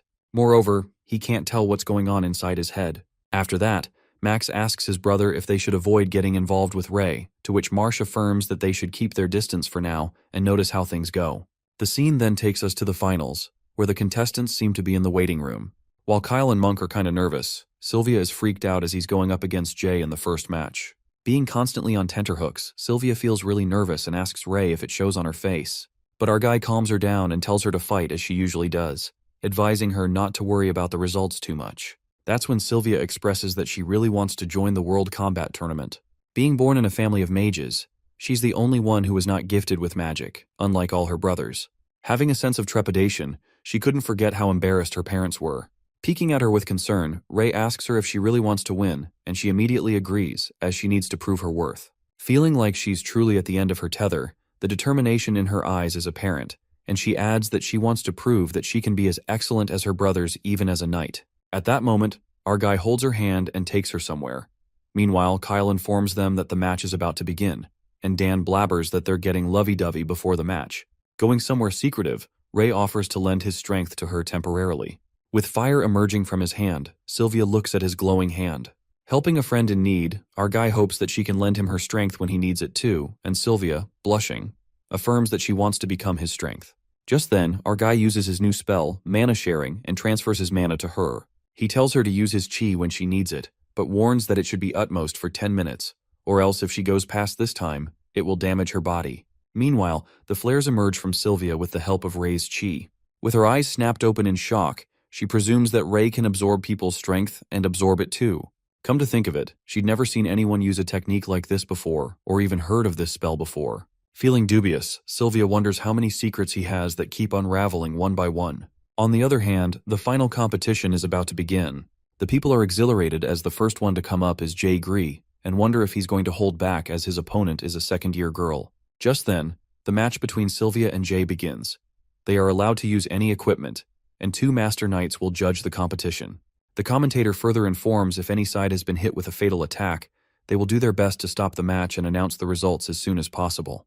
With that, both contestants enter the arena and Sir Winford stands at Jay's side while Sir Kay stands at Sylvia's side. The match begins and Monk is skeptical whether Sylvia will be able to win or not. But Martha, keeping her hopes up high, believes that she can definitely win as they all know how strong she is. Despite her strength, Dan admits that it's true, but he gives a reality check that her opponent is Jay Gree, a big guy with big muscles, concluding that he's strong as a bull. Low-key agreeing with Dan, Ray recalls that Jay was badly hurt before, but it seems like he has completely recovered. Even though he lent Sylvia his power, she can only win against Jay if she's capable enough. Suddenly, he makes eye contact with Jay. The big guy, without any reluctance, begins shouting in the arena and waves his sword, asking the boss if he wants him to lose to this girl. While our guy is kind of flustered to think what that idiot is doing, Jay keeps calling out the boss, and while Ray tries his best to ignore him and tune out Dan, guesses that he's really pointing towards Ray.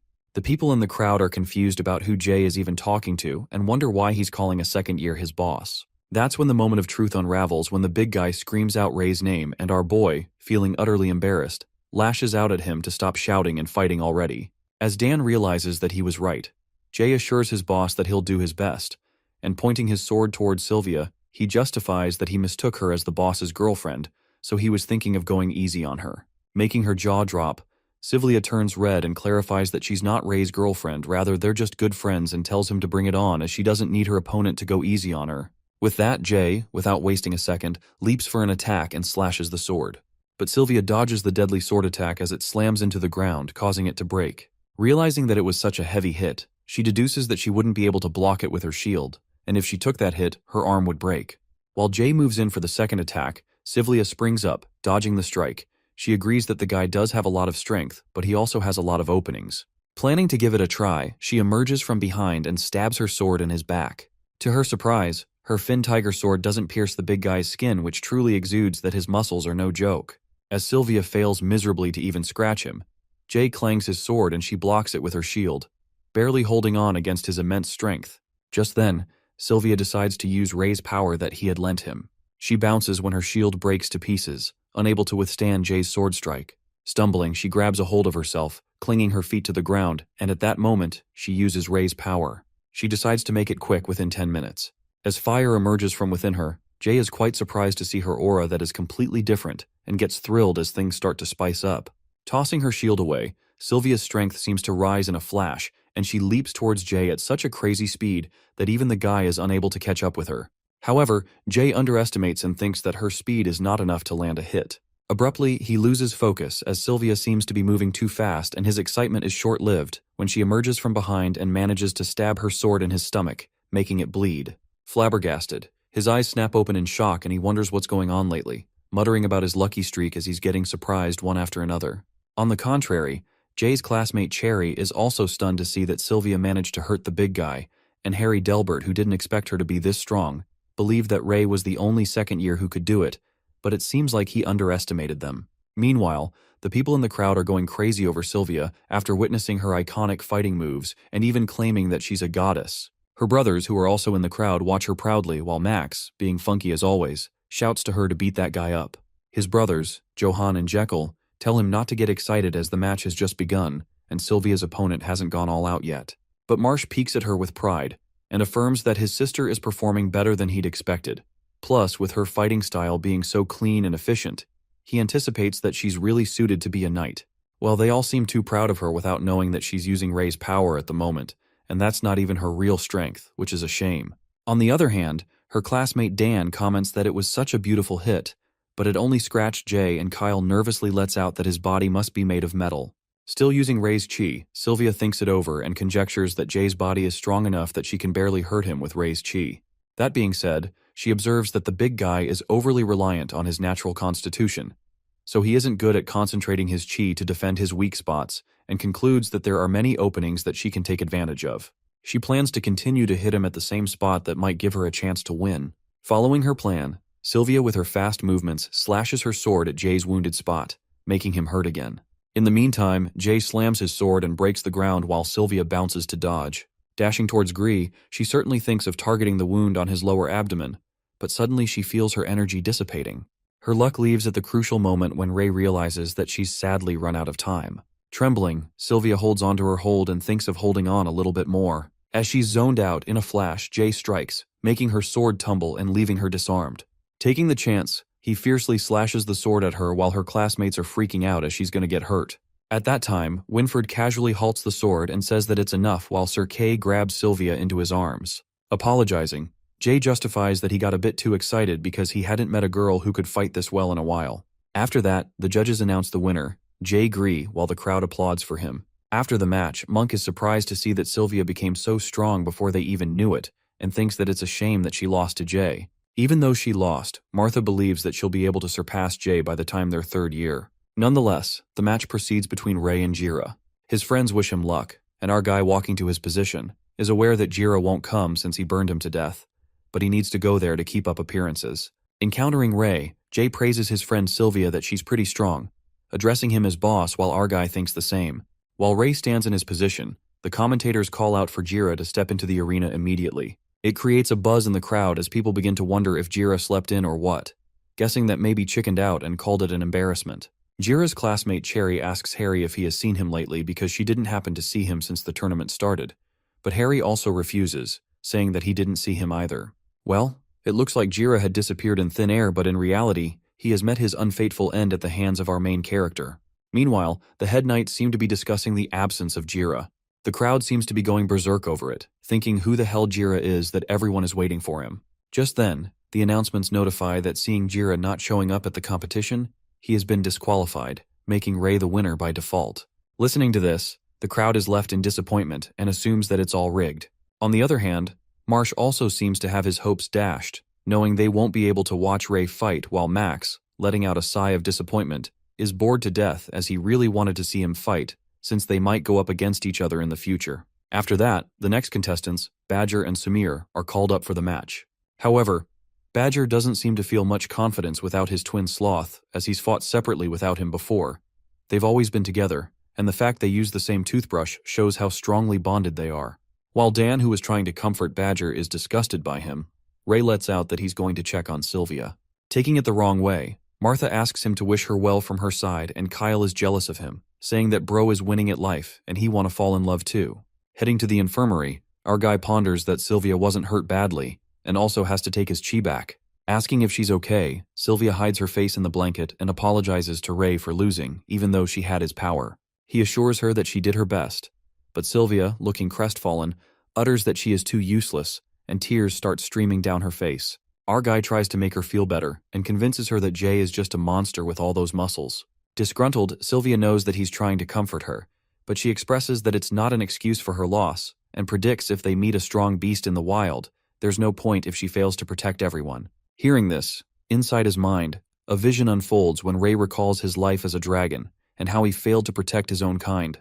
Yanking out of his sad memory, with his eyes glistening with the pain of his past, he concludes that they can't protect everyone no matter how strong they become. Sobbing, Sylvia responds that she wants to protect their team and Ray. Hearing these words, Ray realizes that Sylvia doesn't have even half his strength yet. She still wants to protect everyone. He's been keeping his distance from his friends because he hoped that they didn't need his protection, but it seems that it's the other way around. Nevertheless, he takes his power back from Sylvia as he absorbs his chi back. The thought lingers in his mind that he's already failed once as a dragon, and doesn't feel that way again. After that, he asks Sylvia to get some rest and informs her that Martha and others are worried about her. As he is about to leave, Ray assures her with tenacity that she doesn't need to protect everyone because that's his job. With that, he leaves and Sylvia is flustered as she blushes. On the other hand, at the arena, the crowd seems to be fixated on the results as they get to know that a second year won the match and think that it's the first proper win. Curious, Ray wonders who won, and that's when he witnesses that Kyle won against Nye, the third-year girl knight. As Winford declares that Kyle is the winner, the guy with a cheeky smile reminds Nye not to forget about their date. With the metal chain wrapped around her, poor Nye, feeling abashed, agrees to him and asks him to let her go. Witnessing this, Ray is not quite surprised to see that Kyle won, but our guy is kinda left in disbelief after seeing that red-haired baldy securing a date. After that, the next match proceeds versus Gary and Harry. Meanwhile, Gary steps into the arena. The people anticipate if the red-headed guy won it should be a breeze, plus he's the first ranker. Assuming that Harry is not a flashy one of them reveals that he's Knight Master Delbert's son, which leaves the other shocked as they thought Delbert's only son was that snob Sebastian. Ray meets up with his friends and informs Martha that Sylvia is fine, but feeling a little upset, asking how the fights go. That's when Monk unveils that Sloth and Badger lost as expected. They can't even walk straight when they're not together, but luckily, Kyle managed to win, and even got the girl to agree to go on a date with him. Listening to his, Dan is freaking out to know that even that baldy rizzed up the girl, wondering if that's the power of love. Monk then affirms that Ray just came in time as Gary is up next, and everyone is looking forward to it. Uncertain, Monk asks him if he thinks that Gary is going to win, but our guy doesn't have an answer to that. Deep down, our boy contemplates that he hasn't had the chance to fight Harry again since he lost him when he was in his first year. He remembers that Harry called himself a 50th place back then, but he's certain that he wasn't showing his full powers. Ray then low-key yearns that Gary needs to win for him. Meanwhile, Gary, with fierce determination etched in his eyes, gets adamant to win this thing.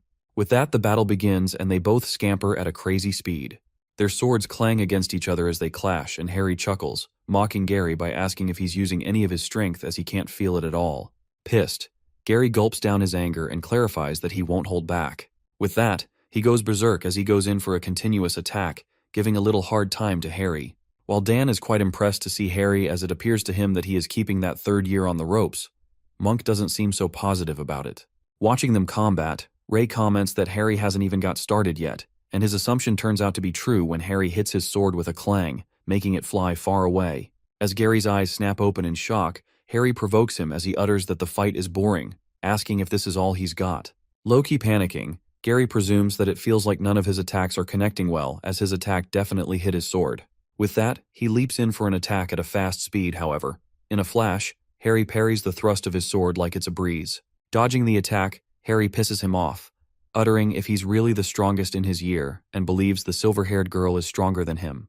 But Gary doesn't even get the time to get mad as Harry bounces and strikes a hit with a forceful thrust. As Gary gets smashed away, he holds the grip with the help of his sword. At that moment, Harry, if he can't even sense sword chi, he's clearly wasting his time while Gary is left baffled as to what the hell he's going on about sword chi. The scene then flips to Gary's flashback where Sir Kay teaches them about the sword chi that is actually just used so that people can visualize the concept.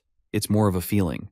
The instructor demonstrates how the sword chi works by testing their cognitive abilities and tricks them as he asks which candle he's targeting when he swings his sword at the candles. Grasping the trick, Ray conjectures that it's to predict the enemy's attack before it happens, and Sir Kay agrees. He elucidates that if they continue to train their skills and hone their senses, adding a bit of talent to that, they'll be able to feel it too. Skeptical, Kyle asks if they're not guaranteed to be able to feel it, and Sir Kay admits because they've never perceived it. He further reveals that not many believe that sword chi exists and thinks that it's a made-up concept. While it's true that everyone perceives swords differently, the way they describe varies too, and for this reason, its existence is hard to prove. Meanwhile, Kyle is kind of convinced that it's a superstition. Gary asks Kay when people usually start sensing sword chi, assuming there would be some sort of common factor. That's when Sir Kay answers that it's different for everyone, but it's usually when they're on the brink of death. Yanking out his flashback, Gary gets whacked in the face with a force that drips blood from his mouth. It appears that Gary is testing Sir Kay's theory as he continues to take the hits from Harry to reach the point of death. Witnessing Gary getting beaten brutally without any counterattack, Elder Humphrey gets concerned and assumes that it doesn't look good as it's a fight between knights, not barbarians. But the other elder ensures him the elder knights are there so it won't cause any trouble for his hospital. On the other hand, Dan is freaking out, watching his friend getting beaten ruthlessly, and believes that Harry is trying to get Gary to forfeit. Sounding pretty confident, Ray lets out that he will never forfeit, and that's when we see Gary with a piercing stare that exudes that he's up to something with a hint of menace. Admitting that he can take a hit, Harry asks if he's not going to forfeit, and Gary refuses to give up. Not wasting time, Harry leaps towards him to end things once and for all. Just as he gets closer to him, Gary remains glued to his position, and closes his eyes as he tries to sense the sword chi with mad focus. The people are freaking out at him as they wonder if he's calling his death himself, coming to the conclusion that he is disqualified. The intensity of the moment seems very high as everyone's gaze is fixated on them, keeping at the edge of their seats as to what is going to happen. As the distance shortens with an inch of Harry's sword hits him, at that moment, Gary makes his move and jaw-droppingly blocks that attack with his sword. Meanwhile, Sir Kay breathes a sigh of relief as it was a close one. He thinks that there's no need to stop the fight now. Feeling the moves, Gary is now able to see and manifest his attacks, realizing that this is sword chi. With that, the guy effortlessly dodges the hits, and a moment later, Gary manages to aim his sword right at Harry's neck. Harry, looking a bit panicked, lets out that he's starting to like him, but Gary clarifies that he still hates him. Just then, the judges announce Gary Blueblood as the winner, and his friends cheer for him in excitement, while Ray seems more than proud of him. After defeating Harry, Gary asks him if he purposely fought like that so he'd be able to sense sword chi. Acting clueless, Harry doesn't seem to know what he's talking about, but he admits that he likes fighting strong opponents, adding the more strong people there are, the better. As Gary thinks what a strange guy he is, suddenly, he blacks out and stumbles to the ground as he goes weak. Just then, Monk freaks out as he rushes to Gary, who's lying unconscious, but Ray assures him not to worry as he probably used too much chi at once, and he spreads his chi out over a large area to sense Harry's attacks. He adds if Gary's last attack didn't work, he would have lost. Our guy then reminds him that they have more to worry about and asks him to look at the next matchup. The next match is between Martha and Cherry. Trying not to act nervous, Martha believes in herself that she can do it, while Cherry, who's surprised to see an archer, asks someone to lend her a bow and some arrows because she doesn't want anyone saying that she's bullying a junior. At that moment, Monk warns to be careful as that third year looks really strong, and Martha assures him not to worry about it. Watching Monk doing this, Dan starts teasing him, saying it's the tooth-rotting scent of love in the air that he can feel, while Monk panics and justifies that it's nothing like that. At the arena, Cherry lets out that she's heard about her opponent as Night Rose said that she was special.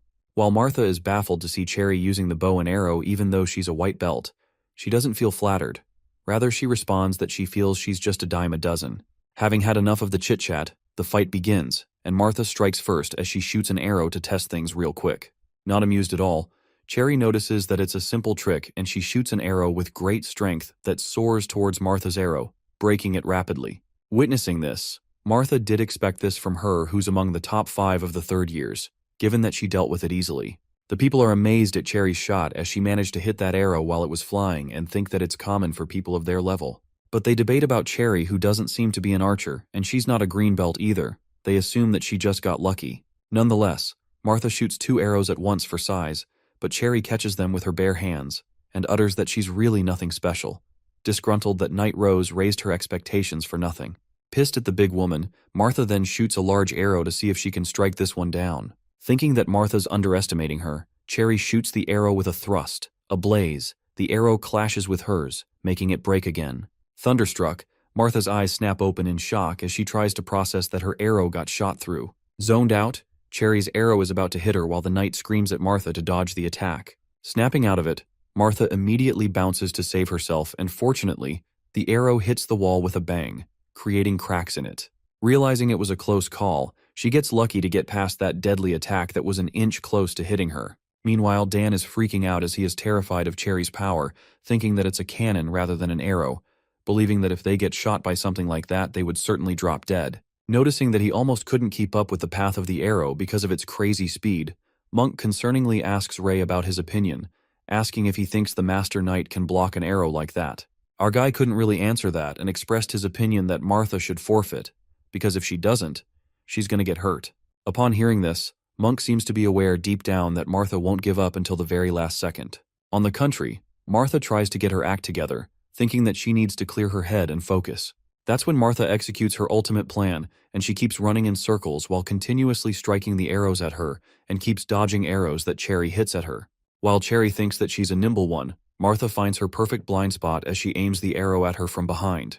However, Cherry manifests her attack beforehand and lets out a smirk, muttering that this is exactly what she was waiting for. At that moment, she prepares her arrow, sets it on fire, and decides to end the fun and games here. Putting things to an end, Cherry strikes her last arrow, which soars at unmatched speed. Knowing that Martha won't be able to stop the hit, Ray shouts at Monk to stop her, and Monk, in a state of panic, dashes into the arena. While the judges, Sir Kay and Winford, also rush to them in haste, The arrow travels at light speed. Meanwhile, Martha, being panic-stiffened, realizes that the attack is so fast that she can't dodge it. As she is on the verge of despair and wonders if she's gonna die, in a flash, Monk appears in front of Martha and halts that deadly flying arrow with his sword. Meanwhile, Dan is left slack-jawed to think how Monk got there so fast, and Sir Kay immediately calls for emergency treatment. Sobbing, Martha holds Monk and asks why he leaped in front of her so carelessly. The arrow seems to have run through his chest as Monk starts bleeding at the mouth, thinking if he will die. After that, Sir Kay assures Martha not to worry as he luckily managed to avoid getting hit at any vital points. At that moment, Knight Winford announces the winner of the match to be Cherry, and she thinks that it's all so boring. The people are scared to see how scary this woman is, and they would never fight her. Monk is carried to the infirmary while Martha sticks with him. Moreover, Winford adds that due to the injuries sustained by Monk, he will not be able to fight in the next match, which makes Molly, his opponent, win by default. The next match is about to start between Ian and Geo. Dan asks the big guy to be careful out there as nothing's more important than his safety, and Kyle wishes him luck. While Ian leaves, Kyle notices that the big guy who's Ian's opponent uses double axes too, just like him. He conjectures that all the matchups were similar, like swordsman against swordsman and archers against archers. That's when Ray lets out that they did it on purpose. Since the World Combat Tournament involves team battles, they want to ensure they have diverse teams so that they can deal with different situations. As the match is about to begin, Dan asks Ray if he thinks that Ian would be able to win. But our boy tells him to watch the match as he's got a feeling that Ian's going to surprise them. With that, the match begins, and Ian leans in for the first attack with his double axes, making Geo think that he's straight into his range. Geo then uses a double axe storm that creates a whirlwind, and Ian dodges it at the last minute. Getting saved by a thread, Ian breathes a sigh of relief as he almost gets caught in that storm and waits until Geo slows down. Just as he slows down, Ian takes the plunge and incredibly slams his double axes right into his opponent's chest plate, making him smash away with a jaw-dropping force. Taking that critical hit, Geo is taken aback as his opponent is more nimble than he thought and thinks if Ian keeps doing that a few times, it's going to leave a mark on his chest plate. However, at that moment, a hint of panic strikes Geo when he witnesses not just a mark, but damage to his chest plate that even leaves cracks on it. As the crowd watches this, they are awestruck by Ian's monstrous strength as that red-haired kid shatters his chest plate in one blow. At that time, Geo sneers maliciously and utters that he can't play with him much longer, ending things quickly. That's when the guy gulps down the potion, the same one that Gira drank, and affirms that there's no room for error. It's an order straight from the master, so he's left with no choice. Their eyes snap in shock. A realization dawns on Ray when he notices that it's the potion, and a sudden jolt of power runs through Geo after drinking the potion, like a monster. Watching his classmate drink the potion, a suspicion flickers in Jay's mind, but Harry interrupts that they're allowed to use anything in their matches, asserting that what Geo did might not be the most honorable thing, but doesn't go against the rules. However, deep down Jay seems to know that it's something dangerous and similar to what he encountered earlier. Something about Geo unsettles him. At that moment, Jay's eyes land on Ray and his friends, and he asks himself what the boss is going to do now. Meanwhile, our guy is concerned about what he should do because if he acts now, he'll expose his current abilities. He decides to wait until Winford and others notice. But he pauses for a moment and ascertains that if they haven't stopped it now, that means they have no idea how dangerous it is. With a grimacing grin on his face, Geo's power uplifts real quick as he hits Ian and goes ballistic when he slams his double axes to attack Ian, while the red-haired kid bounces to save himself. Without further reluctance, Ray immediately leaps out of the boundary to the arena, while Dan shouts at him, asking where he's going, and Kyle stops him as he might get Ian disqualified. However, Sir Kay blocks our boy and states he can't interfere with the match, but Ray seems unstoppable as he tells Kay that he doesn't have time to explain and asks him to get out, punching his teacher right in the gut. Meanwhile, Kay takes the hit and even coughs blood a little. He left in disbelief that this brat had so much power in him. At that moment, Winford asks them what's going on and instructs Ray to get back to his seat, whose is held by Sir Kay. That's when our guy calls out Jay and commands him to get Geo. Without wasting a second, Jay springs up and runs into the arena with his sword on the go. Just as Geo, who's going berserk, leaps in for another attack, Jay soars with his sword and slams it right onto his head. The people are left shocked to see Jay do something like that, aside from that red-haired kid. Meanwhile, Winford is utterly baffled as he thinks what the two of them are even doing. In a flash of a moment, Winford's eyes widen, and Jay is startled when he witnesses that his attack doesn't even put a scratch on Geo, and the peculiar aura emerges from within, like the plague of shadows. With a sinister look on his face, Geo calls out Jay Gree. While the peculiar purple aura surrounds Geo and he calls Jay a piece of trash, Winford commands him to stop or else he will be disqualified.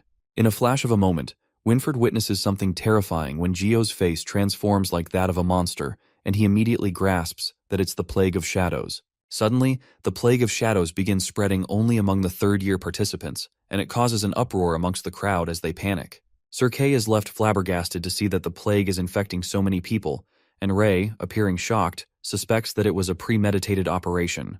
Concerned, Sir Kay asks Winford to escort the elders to safety, and accentuates that he has to keep them safe from the plague, assuring him that he has his students to help over here. The twins, Badger and Sloth, Dan and Kyle, are all fired up and ready for the showdown. Meanwhile, Kay realizes that the infected third years are attempting a coup. The big guy Ian is smashed away once again as his battle with Gio continues. Punching him in the guts earlier, Ray asks Sir Kay about his wounds as he clutches his hand on his wounds, but Kay affirms that it's nothing and saving people is their priority. At that moment, the infected people are leaping towards them, while our boy is troubled by the fact that the 3 infected people confronting them are all third years, which means it's going to be tough.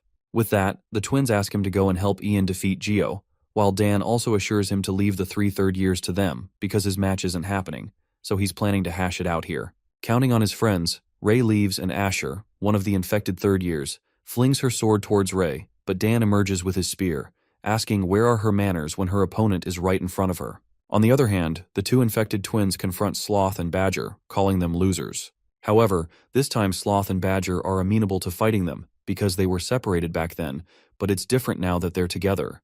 Gio, who's now turned into a terrifying shadow, threatens to slaughter all the red-headed mongrels. Poor Ian was floundering about on the ground, dragging himself on his feet as he ran out of power to fight. At that moment, the shadow monster Gio aims his axe to strike at Ian, who's helplessly crawling to save himself. Fortunately, Ray makes a well-timed intervention and clangs his sword, piercing it through Gio's armor, and unexpectedly, Harry emerges and stabs his sword from the back, which penetrates the armor as well. As Gio is ambushed from both sides and his blood starts splattering, Harry compliments Ray that he's pretty quick on his feet, and our guy responds that he's not too shabby himself. Our guy then asks Ian if he's okay, and just then, Knight Winford makes a shocking announcement as he reveals that they are attacked by the Dark Guild, and the arena has been infiltrated. Well, it looks like the teachers and big families are sitting back and watching the second years fighting the biggest threat the kingdom has is kinda ironic. The loud rumblings and explosions reverberate through the arena, and while the academy seems to be in ruins, Winford calls out all the knights in arms and asks them to protect their families, friends, and the wounded. He announces that it's time to fight to the death to protect their honor. Meanwhile, Dan and the twins are impressively combating the infected third years. Helping Ian, who's severely injured, Harry concludes that the academy is in a predicament, while our guy is rest assured to know that Harry wasn't the one causing trouble. While Gio stands at the back, our guy asks Harry what he's thinking, and he answers that he wants to make sure his comrades are safe. To their surprise, the monster is barely damaged by the previous attack, and Gio leaps towards them, slamming his axe at them. Dodging the deadly attack, Harry is left astounded and thinks that the guy is unkillable, and that's when Ray informs him that the past few times he came across these guys, they had to burn them to a crisp, unveiling that this plague makes them fight until they can't anymore. Thinking how despicable it is, Harry tells Ray to find his friends while he deals with the big guy Gio.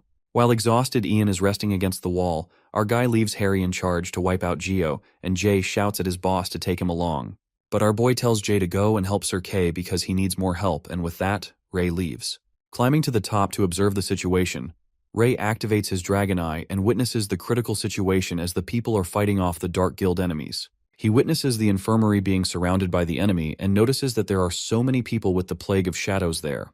Dashing to the infirmary, he hopes Gary and Sylvia are okay. On the contrary, Sylvia's 4 brothers are also confronting the Dark Guild, and Marsh bluntly says that he didn't know these guys would stoop to working together with purebloods. The intruder from the Dark Guild shamelessly confesses that as long as they reach their goal, the means don't matter. Just then, Marsh commands his brothers to scatter and strikes with water while the guy from the Dark Guild states that he's delaying the inevitable. With that, Marsh instructs Max to go find Sylvia and to make sure she doesn't get dragged into this. On the contrary, Winford speaks bluntly of the situation and lets the head elder know everything, plus he also informs that he has alerted the entire city as requested.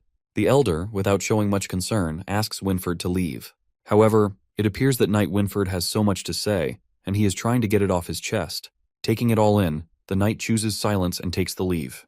Gary seems to be lying down in the medical station infirmary when a man dressed up like a conductor shows up with a syringe. As he asks him what he's doing, The guy tells him that this is going to help relieve his pain, and as he is about to inject it in his hand, Sylvia and Martha arrive at the spot and stop that man.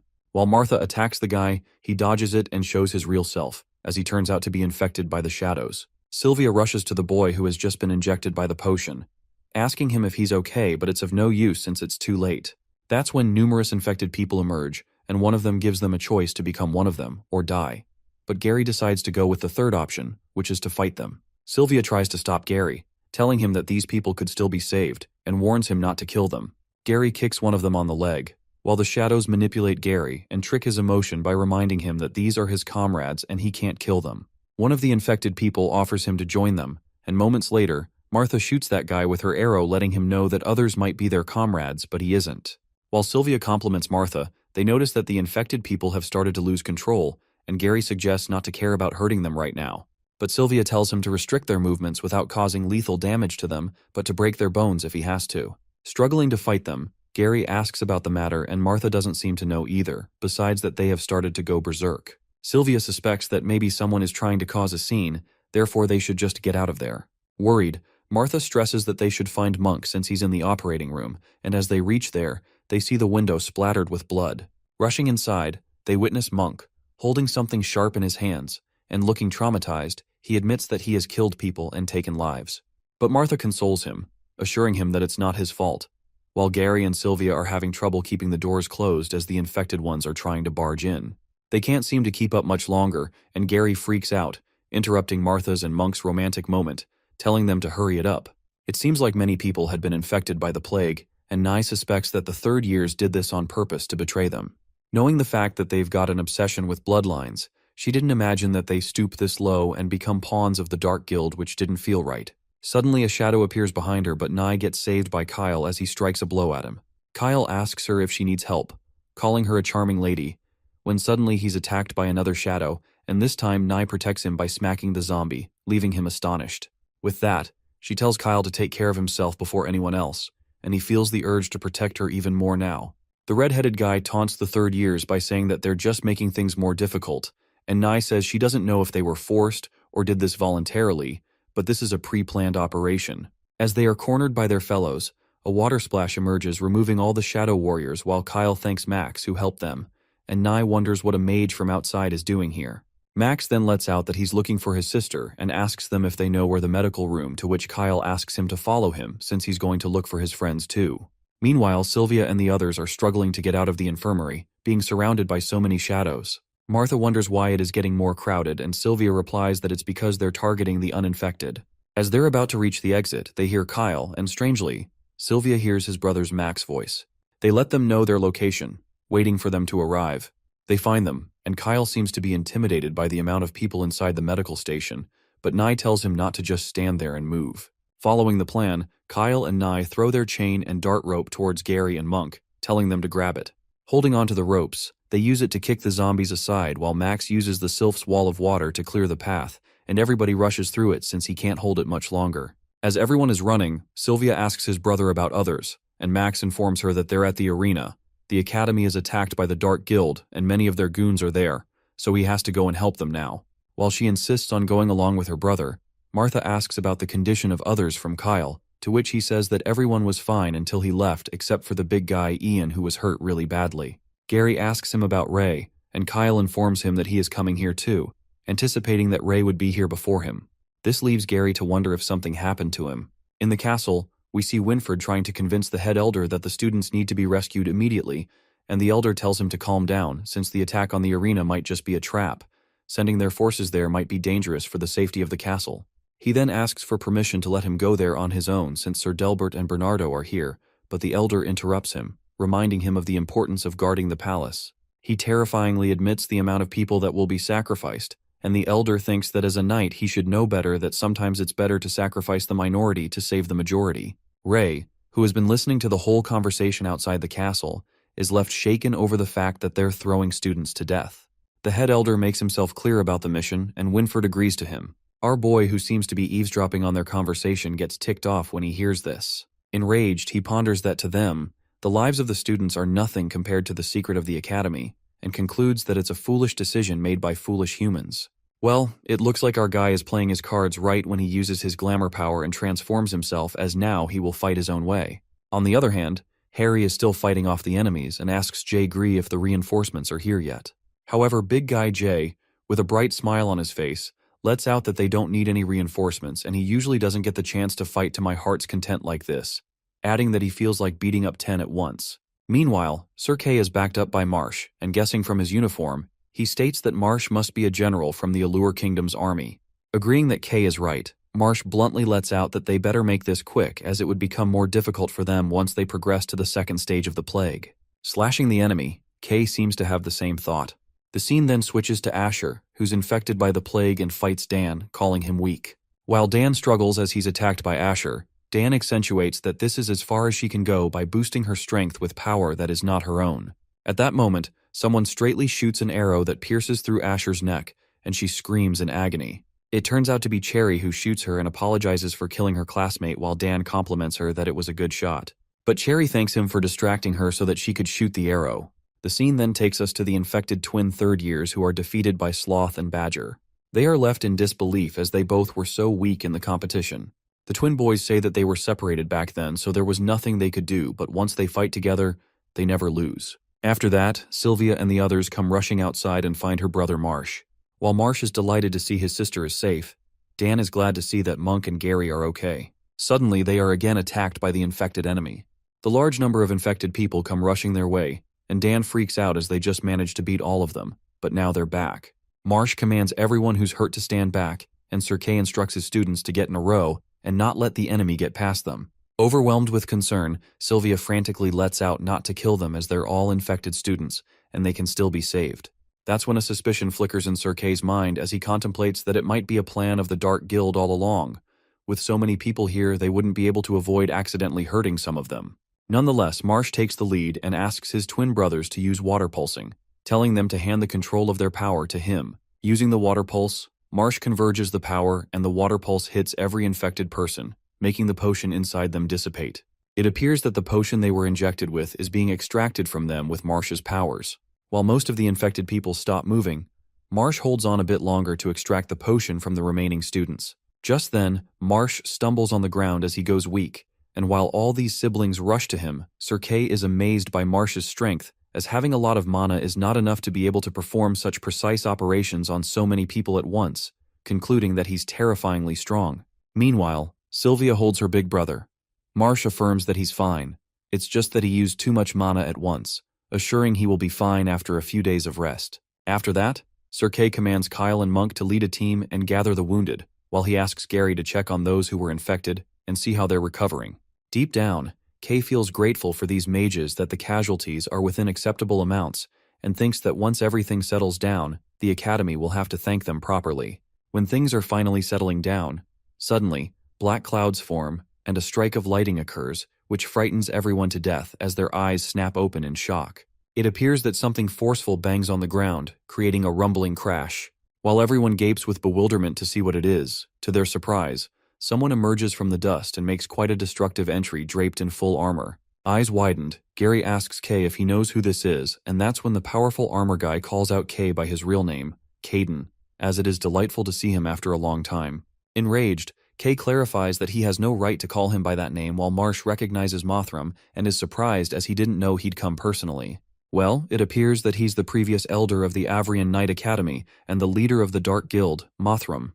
At that moment, Marsh nods to his brother, signaling them to attack, and all of them strike with a water slice that seems to pierce across Mortham. Sneering at their futile attacks, Mothram is not having any impact of the silver-haired mage's powers as he remains unaffected.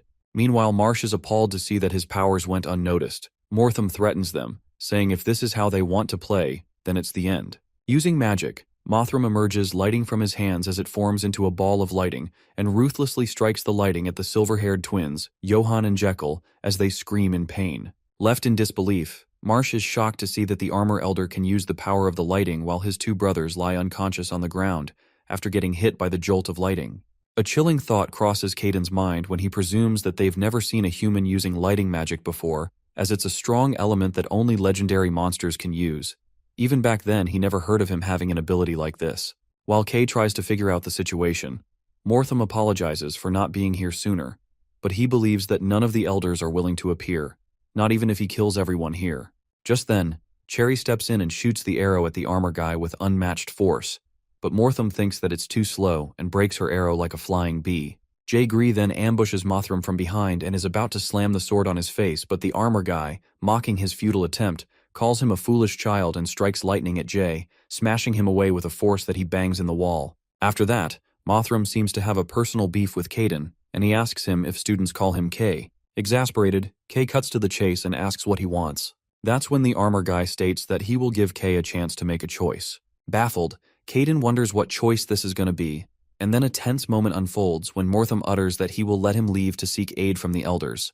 However, he will kill one person for every minute K is gone, adding that it's up to him how many people he can save.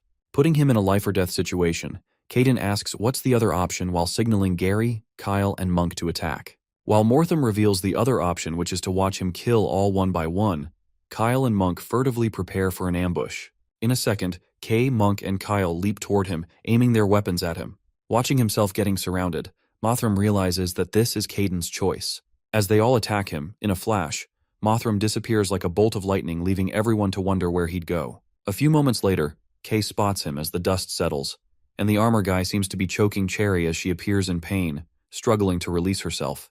While the armor guy reminds K that he is going to kill them all one by one, Nai rushes toward him and commands to let go of Cherry, calling him a bastard. Throwing Cherry away, the armor guy sneers at Nai's foolish idea and grabs her rope dart, releasing lighting through the rope that strikes Nai, making a loud crackle.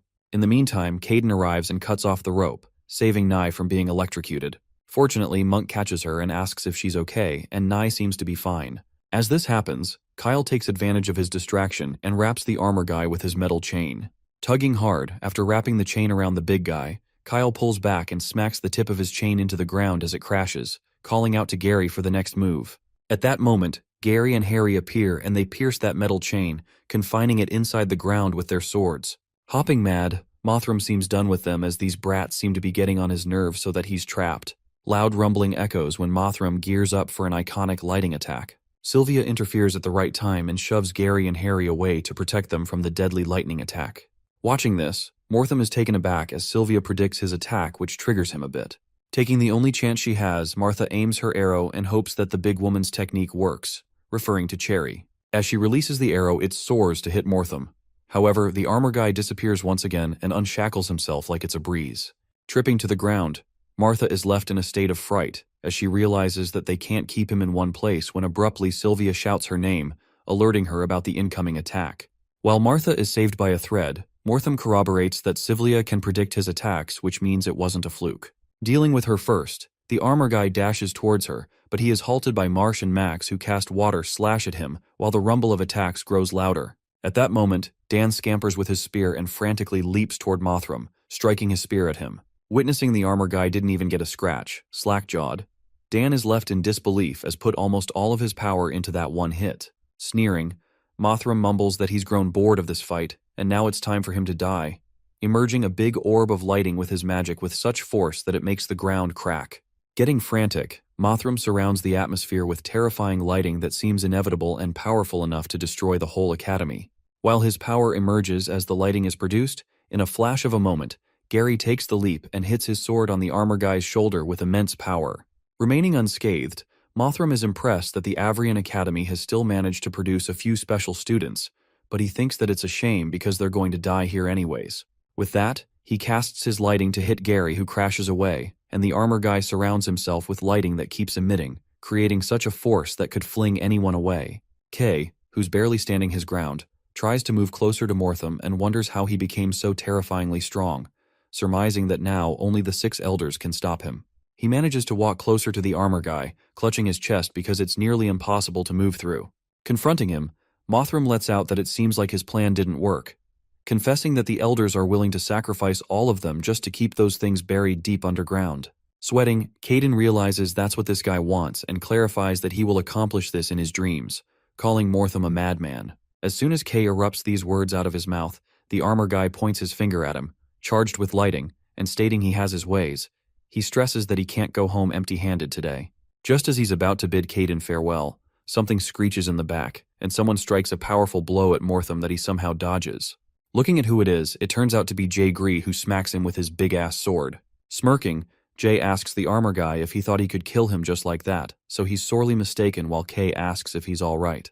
The armor is shocked to the core to see Jay alive as he smacked him real hard earlier, but the big guy confidently responds that he won't die from a scratch like this. Feeling that some of them still have some fight left in them, Mothram picks up the spear and thinks that it's a shame they think that they can stand against him. Bolting at a crazy speed, the rocks begin to tumble while Mothram tells Jay not to overestimate himself and stabs the spear into his body, penetrating across him. As the blood begins dripping, the armor guy mocks Jay, saying that he's the only one who can still move, and the big guy appears to be in pain. While that spear is pierced into Jay's body and he's unable to counterattack, Mothram is about to walk towards Caden, who's also injured, and lets out that he's going to send them to the afterlife one by one. Suddenly, the armor guy turns back, feeling dubious, and Jay, trembling with pain, utters that it's not over yet and he can never beat them, adding that his boss is going to beat his ass. Just then, Mothram asks him where his boss really is, and at that moment, someone appears and kicks him with a thrust that Mothram forcefully crashes into the wall. Finally, our guy is back with a bang, and Sylvia recognizes him as Ness because of his glamour ability. Approaching Jay, Ray asks him to prepare himself as it's going to hurt a bit to pull that spear out of him. Believing that he can take it, Jay assures him to do it, and our guy immediately yanks the spear out as the blood splatters. Jay then thanks him, and our guy affirms not to mention it as he already owes him for saving his life once, and now he owes him again. His eyes widen with shock. Jay realizes that it's his boss Ray, and our guy asks him to keep it a secret. Suddenly, big rocks come flying towards them, and Ray halts those rocks that are about to hit Jay. It appears that bastard Mothram is back, and he's really furious as all of them seem to take turns wasting his time. He threatens Ray that he's going to pay for their mistakes, but our guy is in a fighting mode and replies that he's already pissed off today, so he came just in time for a beating. Bracing himself, our boy activates his dragon eye, and with a fierce look in his eyes, he challenges him to bring it on. As Ness fights the enemy, Sylvia tells him to watch out for its lightning attacks, and is shocked over the fact even Jay, who's the strongest among them, can't keep up the fight and loses immediately, but Ness is completely okay. As our guy dodges the lightning attack, he's glad that he prepared for this fight beforehand. Meanwhile, a knight rushes to Winford to inform him one of the squads stationed at the mansion of the Elder had been attacked. As he interrogates about the casualties, it is told to him that there were no casualties, but more than 50 people lost their consciousness, and those who woke up couldn't remember what happened and couldn't see the enemy, but they did say that it was a single person. They are out of danger and do not have external injuries. Strangely enough, those who woke up found that they couldn't use chi anymore, as if they were suffering from mana deficiency. It hits Winford's and he's left stunned, wondering if Ray is behind all this. On the other hand, Ness is fighting with Mothram and is relieved over the fact that he absorbed the mana from all those soldiers, and that's really helping him, otherwise it would have been a mess. He calculates that he needs to convert 100 points of mana into chi to cope with these attacks, and keep 20 points for the glamour, because the guy he's fighting is pretty strong. As he's busy in these thoughts, his opponent is ready to charge its thunder attack on him, that no one can withstand. His lighting attack is dodged by Ness, and when Kay witnesses his movements, his eyes snap open in shock, wondering who's that young man, because the stunt he just pulled is a stealth technique only taught to black belt knights. Mothram seems to be cocky of himself as he wonders how long he can hide by playing tricks. Our guy knows he can't take the attacks head on since they're way too strong, and if he gets hit a few times, then things might turn bad. Suddenly, he is hit by lightning, and to block it further, he casts an ice element. At that moment, Mothram realizes that he's a mage, and decides to show the difference between mages, while our guy has a plan, and utilizes the Endless Void. The armored guy is sure he won't be able to avoid it, and charges his attack as Sylvia calls out Ness, but the attack is somehow reversed as he escapes from that spot. Ray leaps toward him to strike a blow at him with his spear, but the armor guy dodges the attack again. As the lighting emerges, Mothram compliments his spear, saying that it's a pretty good weapon, adding that it deserves to be added to his collection. Struggling to blow an attack on him, our boy ponders if the armor guy keeps dodging like this, he can't hit him like this at all. Just then, Ray responds that his armor with that big eye is pretty cool, asking if he want to trade.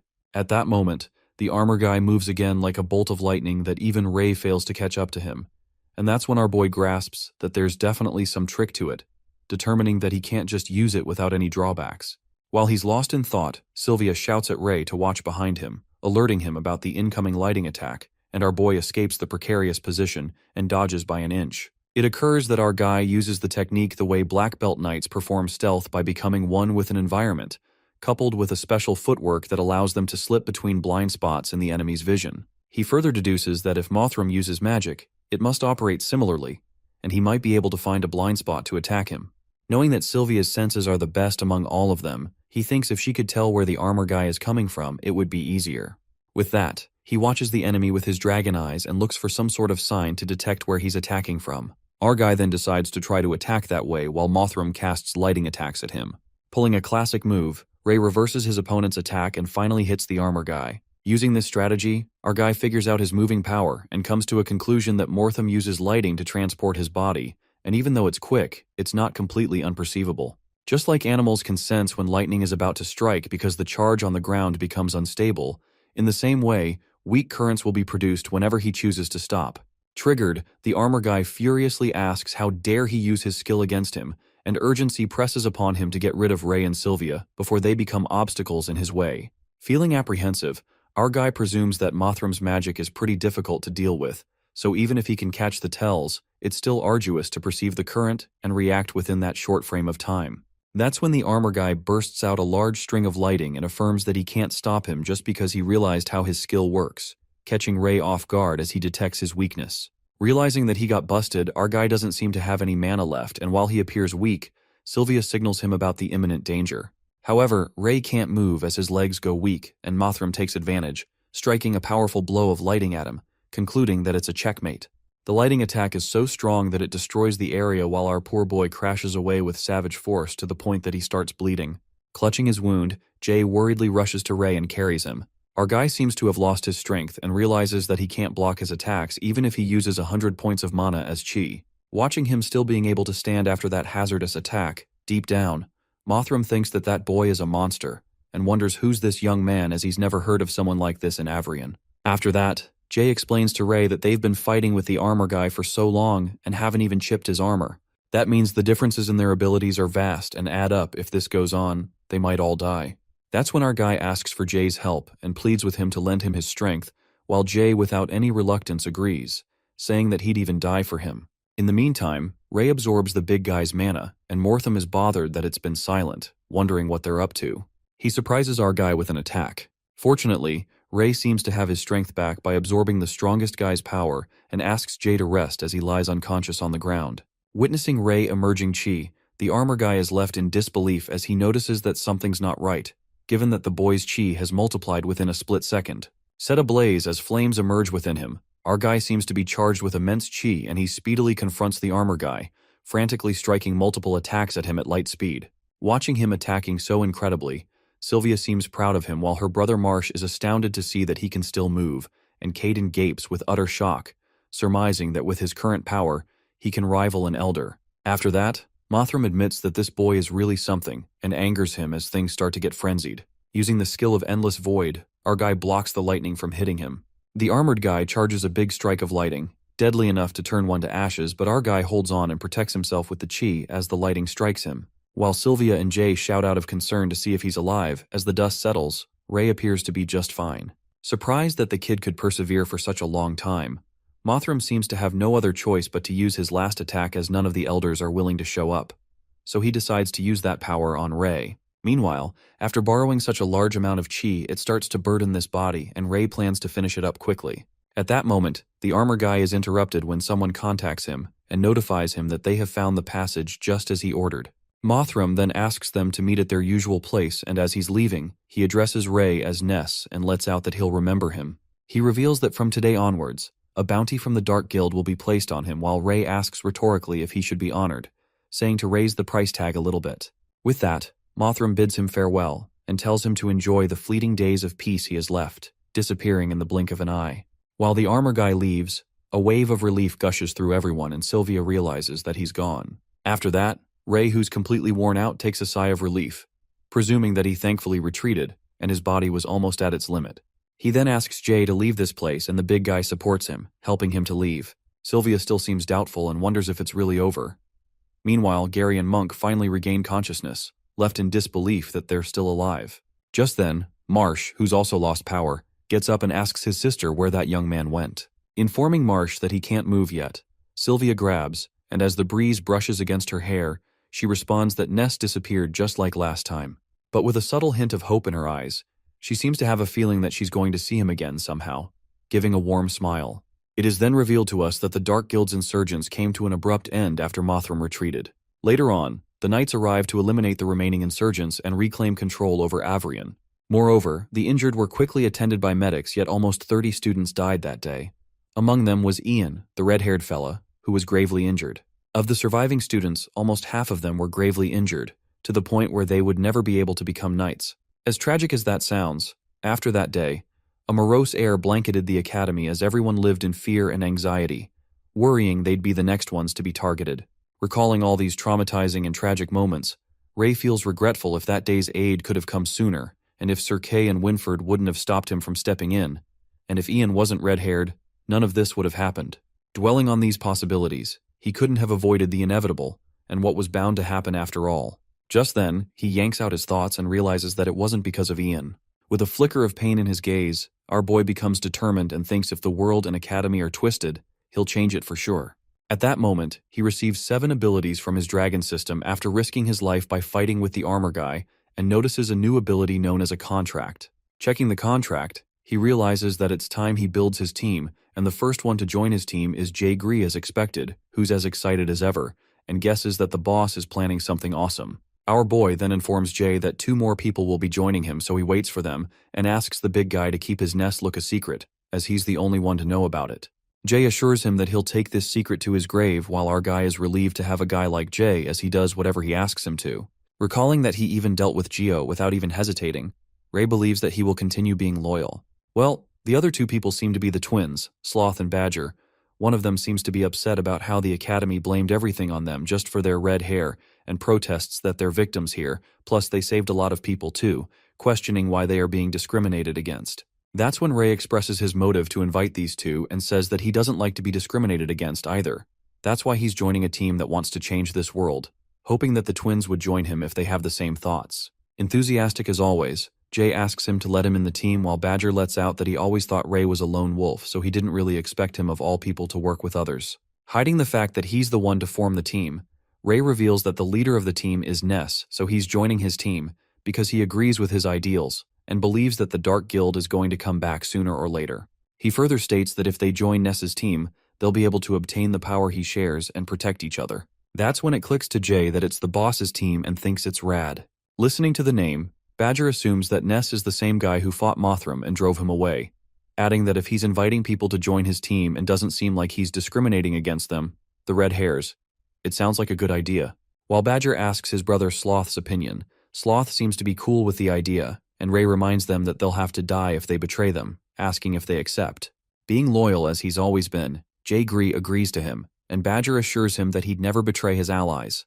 Besides, Jay and Ray agree, so there's no problem with that. After that, our guy gets everyone to accept and join the team, asking them to put their palms on the magic circle, more like a contract. As they place their hands on the magic circle, they sense a sizzling sensation, and to their surprise, a dragon tattoo is printed on their arms.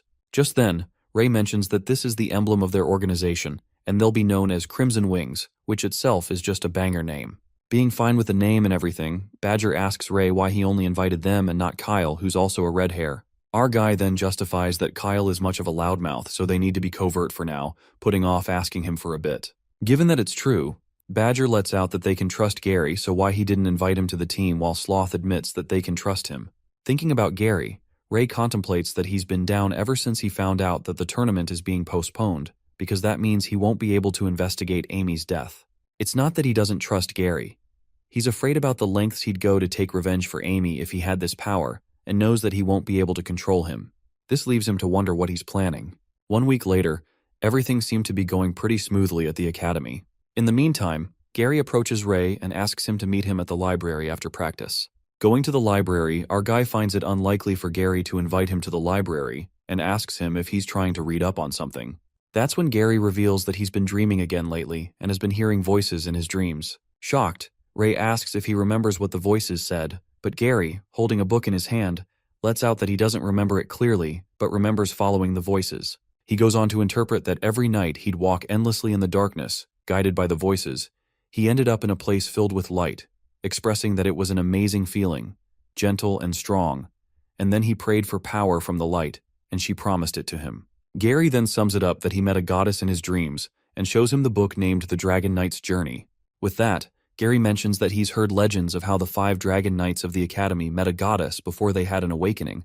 That's where they obtained their power. As Gary's face breaks into a smile of excitement, he seems to grasp something and shows Ray the records of what led up to the awakening of the dragon knights, showing that almost every one of them experienced something similar. It is then revealed to us that one of the dragon knights expresses his experience, disclosing that for a few nights in a row, he heard voices calling them from the darkness. Guided by them, he arrives at the source and finally meets the goddess who dispelled the evils in her heart and blessed him with power. Then, she showed him the future as well as the role he'd play in it.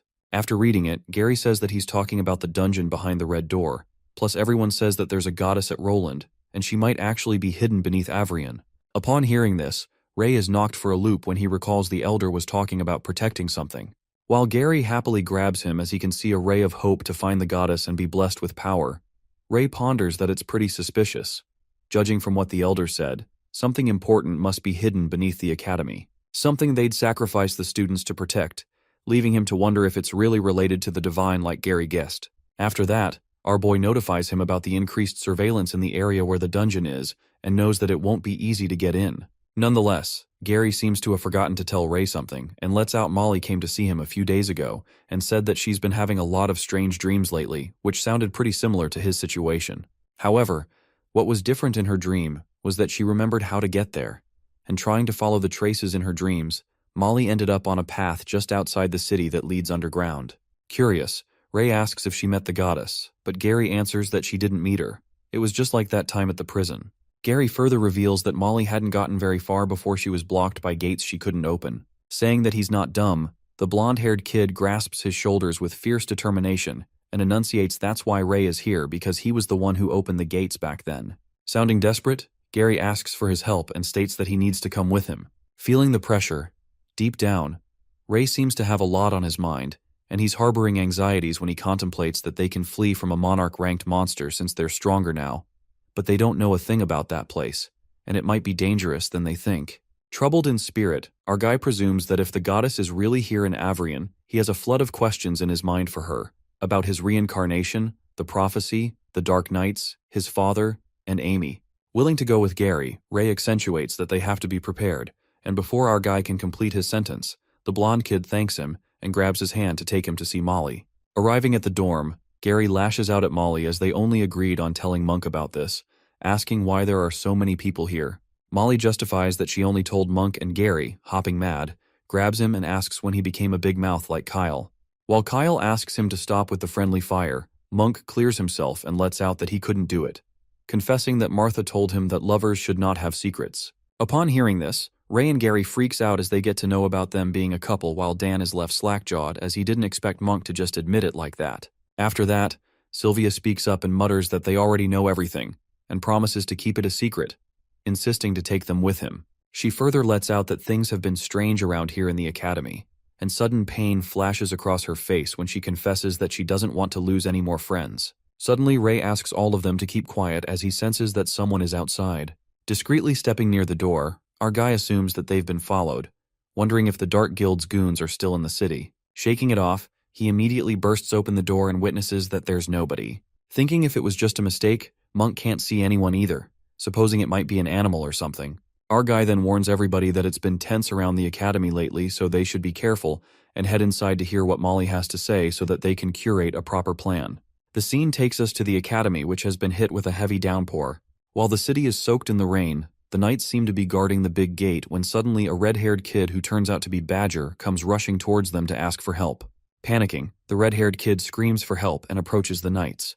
With a fearful look on his face, Badger begs them to save his brother from a monster, and points to the other side where his brother seems to be attacked by a wolf monster, who is Noir, Ray's summoned beast. The knights witness Noir attacking his brother and freak out. One of them tells Badger not to worry as it can't be far while carrying someone, and commands his fellow knights to notify the sentries and tell them to be prepared to intercept that monster so they'll flank it. As the knights rush to deal with the wolf monsters, Ray and the others, hiding behind the bushes, wait until the knights go a bit further. Taking the chance, Ray and Jay open the bridge gate as they pull the chains. Meanwhile, all of them stealthily scamper inside the gate, and our guy instructs Jay to draw the bridge back up and close the gates, telling him to contact him immediately if anything happens. Jay nods to whatever his boss has said while Ray joins the others inside and Gary gets the reason why he invited the twins, to distract the knights, which was smoothly accomplished. After that, Ray asks Molly to lead the way, and while striding, she reveals that the entry is near the foot of the mountain, which means it's some distance away, telling everyone to keep up. While it's raining, Monk feels like it's getting colder and asks Martha if she's okay too, which she assures him that she's fine. But Dan seems to have a problem and expresses he's not okay, being fed up with third-wheeling with these two. Suddenly, their way is blocked by what looks like snow, but Martha senses imminent danger as she aims her arrow, uttering that snow doesn't move. Well, it appears to be numerous ice golems rumbling their way towards them, and Saliva shrieks that they've got some unexpected visitors. To their surprise, the rabid rabbits also pop out from the forest, and Sylvia is grossed by them. Fighting off the ice golems, Ray ponders that there are so many monsters in these woods, but to think that Molly gets through this all by herself leads him to suspect that she is hiding something from them. While Dan deals with the rabid rabbits and is delighted to acquire an intermediate-grade crystal, Kyle is shocked and asks how he got so lucky as he didn't even get a single crystal from both of the monsters he killed. On the other hand, our guy proudly looks at his dragon system and presumes that he's at 79 points for intermediate crystals, which means he's close to leveling up. After that, Molly asks everyone to get going if they're all done, reminding them that they've to get back before dawn. Moments later, they reach the entrance of the cave, which exudes a peculiar aura. Meanwhile, our guy hears a sound from inside the cave, and Gary proceeds to go in. Walking inside, their footsteps echo and Molly lets out that they're here, adding this is the farthest she got last time. They are halted by a big tall gate and Dan is surprised, wondering when they built this and whether they're capable of opening it. Glancing at Ray, Gary counts on him to open the door like he did last time, and our guy presses his hand against the colossal gate when the dragon system appears, asking if he will open the door or not. Choosing yes, the big door pulls open with a creak like magic, leaving everyone astonished. Curious, Dan questions why he's able to open it just with a touch, and Kyle, being the loudmouth he is, utters that Ray may be the kid in the prophecy. Upon hearing this, Sylvia asks Kyle about what prophecy he's talking about, and the red-haired dumbass agrees to tell her everything. However, Ray interrupts at the right time and tells Kyle that's enough. While Loudmouth embarrassingly holds his mouth, our guy says, don't listen to Kyle as he just has a hero complex.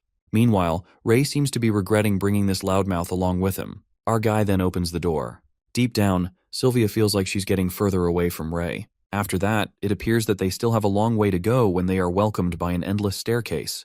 Descending the stairs, Monk is clueless about the path as they don't know where it will lead them, and wonders even if they will end up under the school.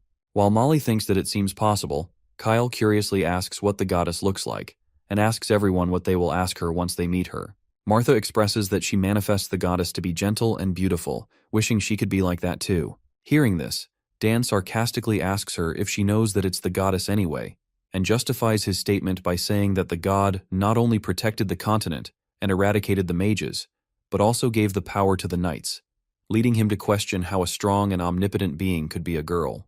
Bickering, Martha makes a stronger comeback that destroys Dan's male ego, responding that he's never won any of the battles against Sylvia even though he's such a big, strong man. While Dan is pissed, Sylvia asks them to stop as they are almost at the exit. Trudging down the stairs, they finally arrive at the palace kind of place and they're astonished, wondering if this place was underground the whole time. Barging through another door, they are flooded with questions about the ominous place and what it's made of. Assuming it's a cathedral, Ray's eyes land on a mage statue in the middle and feels like he's this person before. Searching for another way, Molly and Dan find no other exit while Monk thinks that it's the dead end. Just then, Sylvia catches Ray's eyes fixated on the statue and cracks a joke saying that she's beautiful, but it's just a statue. Our guy then asks Sylvia if she knows who this is, and she guesses that it's the goddess. Thinking hard, Ray presumes that it's strange because he has definitely seen her before, but he couldn't remember where. A few moments later, Martha informs everybody that it's hollow under the statue, and Gary supposes it might be a secret passage. While Dan decides to push the statue and see, he is taken aback by how heavy that thing is, and asks others to lend him a hand. Kyle and Gary lean in to help and push the statue. However, it doesn't even move an inch. At that moment, in a surprising turn of events, Ray places his hand on the statue and is left speechless when the dragon system asks him to open the gate or not. Our guy seems to know that would happen, and with that, the secret passage cracks open. Entering the passage, everyone is amazed to see how beautiful the place is, while Monk is excited that they're really going to meet the goddess. Surrounded by the glittering walls, Sylvia asks in wonder if those are magic crystals embedded in the walls. That's when Gary looks up and witnesses a big shining crystal emitting light up ahead. It's when it clicks them, and the realization dawns on them that it's the god. As the blinding light emerges from the colossal crystal, They all believe that's God, while Dan didn't expect anything like this, feeling kinda disappointed, as he can't even tell if it's a guy or a girl. Martha shrieks at Dan, scolding him for disrespecting the god. Monk finally believes that it was really under Avrian, while Gary gapes with astonishment, realizing it was true all along. Suddenly, the ground beneath them begins to rumble as they are shaken, stumbling, tossing, and turning. A strike of fear gushes through them as they assume they made the god angry, and Kyle blames it on Dan for blabbering nonsense, and poor Dan apologizes. Only Ray stands his ground, and while he's withstanding the forceful thrust, he witnesses the power of God, and he feels like his chi is being sucked out of him. At that moment, it appears that Ray's chi is being pulled out of his body, and he realizes that the entity is trying to show him something as it takes him to another realm, or maybe his subconscious. Our guy then prepares himself to see what it's got, and his past self as the red dragon also appears. That's when Ray foresees the world in its darkest time. Presuming that it's the future, he watches so many people who got infected with the plague of shadows, and the world seems to fall into ruins. Suddenly, he witnesses Molly in his revelation, where she also seems to be infected by the shadows, and he also sees himself being stabbed by her in the back. In a flash, Ray falls to the ground, and it turns out that he's been stabbed in real life while Gary peeks at him and asks him if he's okay. Meanwhile, our guy appears to be in severe pain. Possessed by the shadows, it turns out that Molly stabs Ray in real, and with a vicious smirk on her face, she mutters that it finally worked, and now she's going to get rewarded greatly. With that, Molly goes berserk, as she is about to stab our boy once again. However, Gary appears at the right time and knocks her out with his sword. Later, Ray wakes up to many voices echoing around, and all his vitals are within normal ranges and his body seems to be recovering. The doctor himself is astonished to see, as he's never seen anyone survive this type of neurotoxin before. He admits that it wasn't his doing. This red-haired kid is as strong as a beast. The doctor assumes that he's going to awaken soon enough, and a few moments later, Ray opens his eyes worriedly, asking how long he was unconscious for and if everyone's okay. The director of the hospital informs him that he's blacked out for a few days, assuring him that all his friends are okay except the girl Molly. Upon hearing this, our guy realizes that it wasn't a hallucination after all, and Molly actually stabbed him. After that, the doctor warns him that Ray and his friends are in big trouble, saying that he should know better than to step into forbidden territory. While our boy is harboring anxieties, the doctor further reveals that the head elder has called an emergency meeting to discuss his punishment. Curious, Ray asks him about the decision of the elders, but the doctor affirms that he doesn't know yet and tells him to rest, as whatever comes next will only be after he recovers. As the doctor leaves, our boy gets reminded how close he was to knowing the truth, plus that God has something to tell him which he seems very certain about, regretting because this chance won't come again. The next scene takes us to the elders' meeting, where they seem to be discussing how they should be more alert and keep a close eye on all the red-haired students from the beginning. Winfred then lashes out that more and more signs are showing that the prophecy is to be trusted, and if they let things continue to unfold, there will be dire consequences. Upon hearing this, one of the elders, Gibby, asks Winfred to stop making mountains out of molehills, elucidating that those students slipped past the guards into the forbidden territory, so the guards should be punished along with the students. Knight Delbert seems to agree with Elder Gibby, however, he also admits that Winfred has a point. But then he explains what he truly meant, muttering those redheads could possibly bring ruin, suggesting that they should execute them so that they can avoid dire consequences, staring callously at Winfred. Furious, Winfred shrieks at him for twisting his words and accentuates that they should protect the children of prophecy rather than punish them. The head elder then asks them not to get worked up, and neither of them should act on their emotions. He then reminds everybody that Ray might be the child of prophecy, and that's the reason he's gathered all of them here. The head further explains that the world hangs in the balance, so they have to deal with it carefully. Just then, one of the elders spurts out asking, "When did they need a child to save us?" while another elder interrupts him, reminding him how these children fought with Mortham when they were hiding, just to hide a puny secret while those kids were risking their life. During this, one of the elders affirms that Ray is the utmost important child to them, so they should keep him in the academy, and Winfred interrupts, asking what about the other kids. At that moment, the head elders let out that they should follow the rules and expel them from the academy for good. At the academy judgment hall, all the students involved in the act are called to the hall, and the elder announces that they've discussed the infringement of the rules by entering the forbidden territory, revealing the following conclusion. The head elder calls out Ray Talon, uttering that he shall be punished with probation. However, as for the rest of them, he expels them from Avrian. Listening to this, the kids are left flabbergasted and immediately advocate for their rights, reminding the elders that they have fought to protect the academy, and this is completely unfair. Sylvia also comes to her defense, She makes it clear that the Hart family will stand for this decision if the Academy insists on going through with it. That's when Elder Vaughn favors her and tries to convince the head that the Hart family is very influential. On top of that, these students are the ones who helped them defend against the insurgents. Putting his nose just to spit nonsense, Elder Gibby bangs his hands on the table and lets out that the place they stepped in is strictly forbidden, clarifying only the elders have the right to enter, and no one else can enter no matter the family they hail from. With a malicious gaze, Gibby targets Ray and derides him with gusto, mumbling that some preferential treatment can be given to a certain someone, since not everyone could potentially be the prophesied redhead, exposing Ray in front of his friends. Upon hearing this, Ray's eyes crackle with anger as his body burns with rage, clenching his fist as if he would beat the crap out of Gibby any minute. Before moments could take an intense turn, Elder Vaughn steps in and agrees that rules have to be followed no matter what, agreeing with whatever Elder Gibby says. Stepping down, Elder Vaughn approaches the students and mentions how Gibby said that only the elders can enter the forbidden grounds without special permission.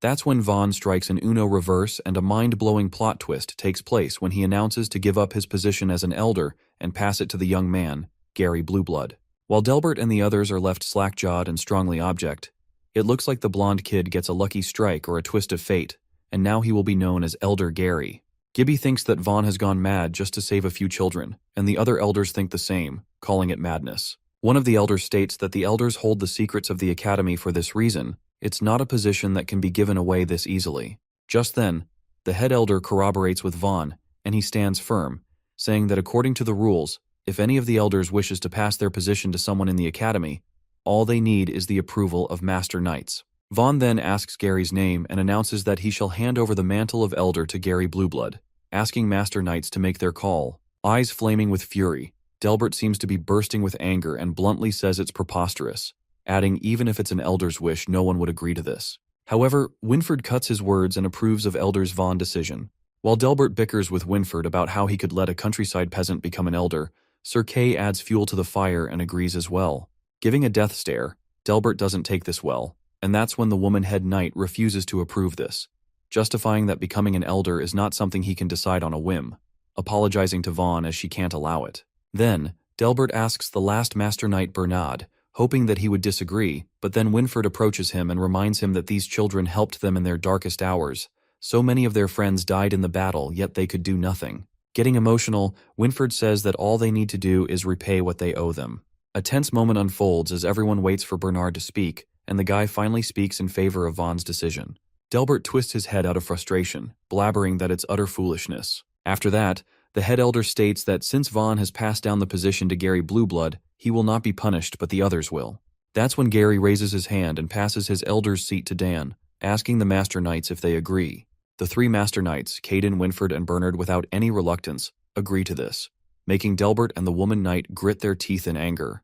Now since Gary has passed his position to Dan, the head announces that he won't be punished either. Just like that, Dan passes his seat to Monk, and this continues until it comes to Sylvia. Meanwhile, a suspicion flickers in Ray's mind as he peeks at Elder Gibby, wondering why that old coot settles down after the old man Vaughn passes over his seat and creates absolutely no drama, which leads him to think about what is going on in his head. After Martha Woodwork passes her seat to Sylvia Hart, this way no one is punished, and since things have ended this way, the head elder is left with no option, concluding that this is all as the rules pertain and end this ridiculously dramatic situation here. In haste, Sylvia is about to pass the elder's seat to Gary again.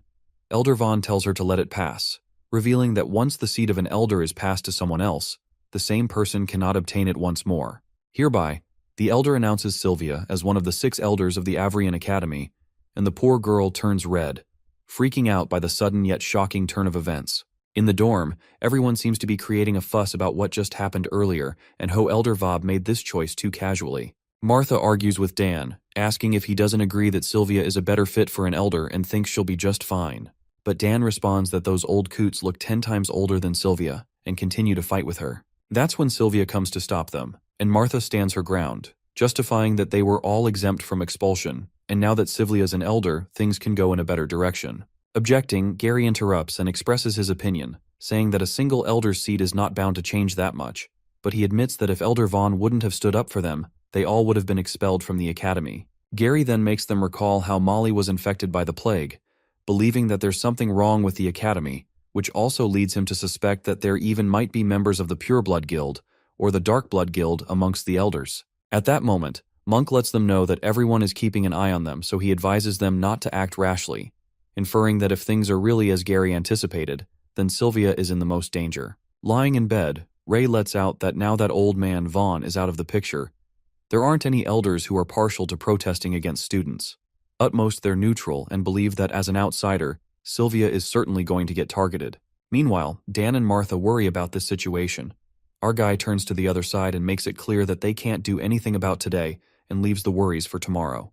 While Kyle thought he had come up with a plan, Gary utters that Ray already had enough to worry about, telling everyone to get rest for now. In his mind, Ray realizes why Gibby ended up calming down after Vaughn passed on his seat, concluding that he probably thought that Sylvia was an easier nut to crack. Nonetheless, our guy contemplates that the day wasn't a complete waste, as they discovered that the elders and the master knights aren't completely unified in their opinions, which leads him to think that this might be an opportunity for him to spread the influence on the Crimson Wings. At midnight, we witness something pulsing with an eerie movement, slithering its way into Ray's dorm. The thing appears to be a dark shadow that creeps up on Ray as he falls asleep. The ominous shadow places its hands on his face and the voice mutters that it found him. Suddenly, the shadow begins to entangle his body as our guy struggles in his sleep. Strangely, a guy who's engulfed by that shadow asks Ray to run, and that's when our guy snaps open his eyes in shock, starting to scream out of fear as he witnesses a shadow in front of him. Just then, everyone in the dorm room wakes up and peeks in bewilderment as they stare at Ray, who jerks awake out of terror. Ray is attacked by the plague of shadow, and as he tries to resist, his friends show up and help him fight it. But as Gary is about to attack it, our guy tries to stop him and he gets hit by it instead. Fortunately, he is saved by Kyle. Sylvia attacks it and sees a human inside the shadow as it escapes out of the dorm while the students try to stop it. Hearing the fuss, Winford along with Sir Kay comes in wondering what's going on and asking everyone if they are all right. Sylvia lets him know that Ray was attacked, but since he was quick to react, he wasn't hurt. Kay interrogated him about the person who attacked him, but Ray confessed that he couldn't tell who it was. Winford orders the knight to report this incident to the elders immediately and dispatch 2 teams to find the culprit, and also keep 1 team patrolling outside the dorm rooms to ensure the safety of students. On the other hand, Ray wonders that he didn't see the face, but from its voice, he could tell that it was his pops. Coming out of the dorm, Winford inspects that things might get worse than they imagine now, and based on the description given by students about the intruder, who didn't seem like an ordinary infected person, but a shadow warrior. Realizing that things are getting intense at the front line too, Winford stresses over the situation and about the report he got about the platoons being surrounded by shadow beasts. Kay asks him about his take on the incident, and he thinks the academy is in tatters now as they don't know who to trust now. With that, they decide to wait and see if something happens. Later at night, Ray calls out Jay on the roof as he wonders why he called him this late. He tells him to let the twins know that they guys can invite anyone trustworthy to join the Crimson Wings from now on. He then permits him the right to sign the contracts under his supervision, since he wants the Crimson Wings to become stronger quickly. Our guy states that he needs enough power for a revolution. In the morning, in the former Elder Vaughn's office, we see Sylvia and him having a conversation about the Shadow Warrior as she informs Vaughn that she doesn't know what a Shadow Warrior is. He affirms to her that it's normal not to know them since they're rare, and even he has come across them a few times in their life. Shadow Warriors are basically weapons controlled by the plague of shadows. They're not like those who are infected by elixirs. If someone is stronger than most and doesn't die within a year of being infected by the plague, their consciousness will be taken by the plague and they will become their puppets. Moving like a ghost, they are difficult to track, making them natural assassins, and their bodies are covered with a layer of shadow, making them impermeable to a source of danger. According to Sylvia, if that's the matter, then they should be rare, and they wouldn't be out to achieve anything unimportant. Elder Vaughn agrees with her and thinks that Ray is one of their targets since it's certain they know the prophecy. They come to think of the more crucial thing, anticipating that the Shadow Warrior must be after gods. The silver-haired girl gets worked up and forgets she's now an elder too, while Vaughn calms her down and reassures her that other elders already know about the incident, and they might have already guessed the objective of the Shadow Warrior, although no one has made a move yet. This makes her wonder if elders have a hidden plan of their own. But Vaughn doesn't want to influence her judgment. Therefore, he advises her to collect the people she trusts, since the power of many is greater than one, so no matter what she plans, she needs supporters. While Sylvia and Vaughn seem to be having a conversation in the office, a deliberate knock disrupts their focus, and it turns out that Ray is here to pay a visit. Seeing that Ray's here, the old man excuses himself, saying that he has to leave to meet the head elder and talk to him. Leaving, he asks Ray to find him at the martial arts club when he has time because he still has a lot to teach him. As he leaves, our guy walks up to Sylvia as she wonders what brought him here, and he says that he needs her help to leave the city. Trying to convince him that he was just attacked yesterday and people still have eyes on him, Sylvia doesn't think it's a good idea. He insists on her by saying that he needs to hunt down more beasts to become strong and that stopping here is going to put his life in danger anyway. Taking advantage of her feelings for him, he uses a desperate tone to which she becomes flustered and agrees on the condition that he has to be back before the sunset. Thanking her, he feels bad for doing this, but he has to find his father before anyone else does. It is then revealed to us Ray actually came here to invite Sylvia to join the Crimson Wings, but he overheard the conversation between her and Elder Vaughn, finding out that Pops came here for the god. He then leaves the city, and since the underground area must be heavily guarded, the only way in the city is the cave outside the city. In the office, Sylvia is left worried as Elder Vaughn comes back only to find that Ray has left already, and she asks him for help. She asks him to reassign some of the guards stationed at the prison. Assuming that she already has a plan, Sylvia lets out that if the Shadow Warrior is targeting God, then she should use that to their advantage and lure it in, although she wonders if they will be able to kill it if they find it. The old man says that it's not impossible, but it's difficult. With that, she leaves to gather her team and asks Vaughn to teach them how to kill the Shadow Warrior. She ponders that she can't always be protected by Ray, therefore taking this action is necessary. And now that she's an elder, she has to protect everyone. Ray prepares to leave as he hides to observe the security. But it appears that the security has increased now since they're now checking the temporary pass where certification of trade approval from the traders are questioning about the goods being traded and even the time of arrival and departure time. Seeing this, our guy realizes even if he uses glamour he can't manage to get out. But then a man on a cart shows up asking him if he's Ray Talon and instructs him to get on the cart, since Lady Sylvia ordered him to take him out of the city. On the other hand, Sylvia instructs her team to prepare for the mission and tells them to stay cautious, confirming with everyone if they want to take part in this. Gary asserts that he has his own reasons to participate, since he has to find that god and that shadow warrior who wanted to kill his friend, so it can't be left free. Just then, Monk suggests trapping it underground so that it's harder for it to leave, and Dan asks if it's fine not to let Ray know about this. Martha thinks it's for the better that they don't tell Ray about this, because if the shadow warrior sees him again, then that will be dangerous. Kyle thinks they're worrying too much since Ray is the strongest among them. That's why Sylvia says that they have to work together just like Elder Vaughn said. Shadow warriors have weaknesses too. They have a chance to kill it if their plan works. Elder Vaughn then advises them to stick to their backup plan when their attacks fall short, and assures them he will be waiting outside the red gates. The moment they leave the underground area, they will be safe. Ray, on the other hand, comes out from hiding as the man on the cart lets him know that he will be waiting for him before the sunset outside the forest. Reckoning about the time till sunset, our guy thinks it's less, but then he starts looking for the shadow warrior using his dragon's eye and witnesses some people hunting in the forest. Terrified, the girl shrieks at her brother for coming this deep into the forest while the brother tells her to retreat slowly while he will keep an eye on it. Suddenly, they're attacked by the snake monster as it smacks them with its tail, and as they smash away, Ray appears from behind and catches hold of them. Being saved by our boy, the blonde kid suggests to Ray, who's transformed into Ness, that they should run as this snake is an intermediate rank so they don't need to fight it. However, Ray instructs to pipe down for a bit, and he goes on to fight the monster. Our guy grabs the snake, pinching it hard, making it go berserk. Meanwhile, the snake monster twirls his tail around Ray, trapping him, and the blonde kid screams as they think he's going to die. A few moments later, thinking if this is all it has got, our boy tightly strangles the snake monster, gripping it to death as the monster collapses on the ground. While the kids are amazed by his powers and assume that he must be a high-ranking adventurer, Ray asks their names, and the boy introduces himself as Taffy and his little sister Candy, revealing that they're adventurers. Taffy further lets out that they live in a village not far from Avrion, and they were hunting out here in the forest. Hearing this, Ray is quite surprised to see adventures at their age, and speculates from the looks of it that these kids don't seem well off, wondering if Amy will be like her at this age. Summoning weapons out of his magical pocket, our guy hands them weapons and warns them not to stray too far next time. Delighted by the weapons, the kids are overwhelmed as it's too precious of a gift. But Ray affirms that these weapons are not expensive. Besides, he doesn't have any use for them, so he lets those two have it. Showing their gratitude, Taffy asks his name and our boy tells him to call him Ness, leaving as he has urgent business to attend to. As he's leaving, Candy calls out to Mr. Ness and informs him that the beasts in the forests have been very aggressive lately, warning him not to go deeper into the forest. Ray then questions if this is something that just started happening today. Candy tells him that they're adventurers who are active around these parts. Plus in the past they'd come across beginner rank beasts in packs, but that's not the case today. While our boy thanks them for the heads up and leaves, the kids ask him to find them at the village in the west if he gets the chance. After that, Ray, scampering into the forest, immediately suspects that the beasts must be acting abnormally because some trespassed into the forest, leading him to surmise that it's his dad. The next scene takes us to the Avrian prison, where the night guards are mumbling about the strange decisions the higher-ups are making. One moment they want to tighten the security, and the next they're reducing it.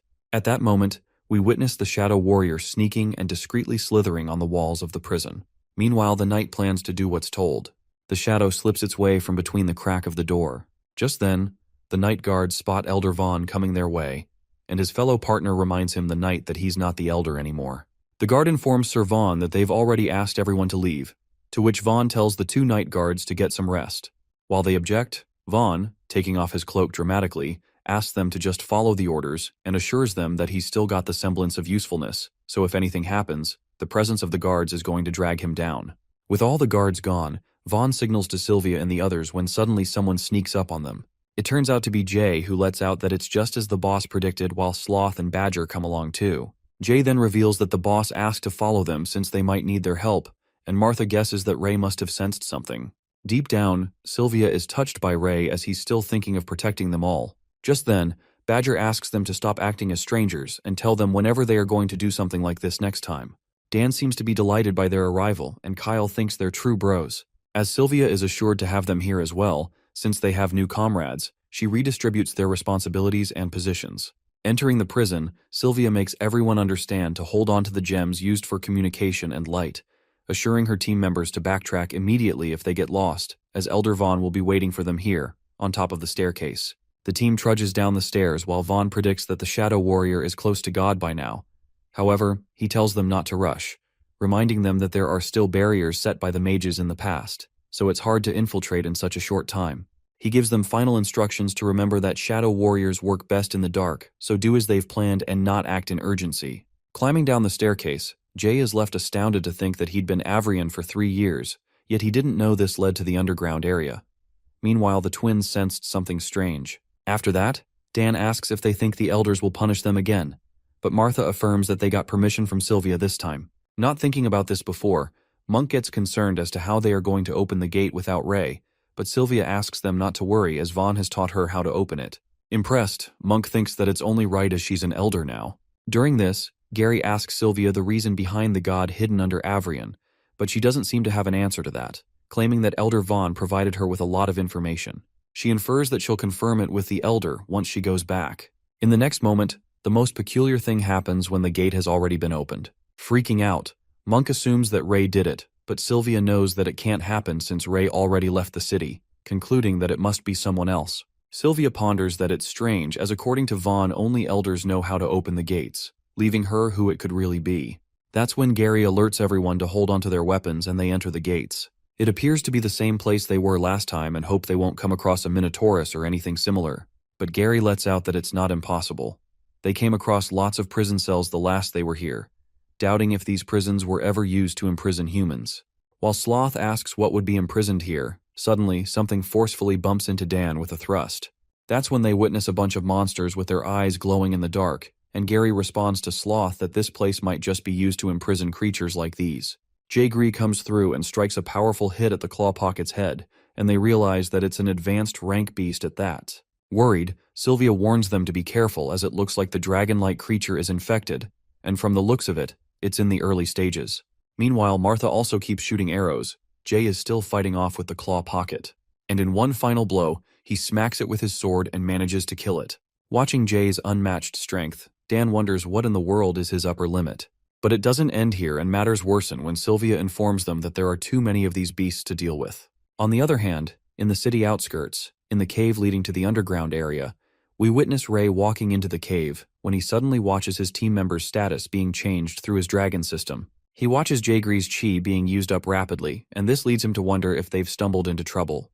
The scene then switches back to Jay, who uses his immense power and awe-strikingly blows all of the beasts away in one blow. While Jay finds it fun to fight a pack of advanced beasts, Gary reminds the big guy that he isn't on a leisurely hunting trip, and Monk agrees with him, saying they can't tire themselves out here.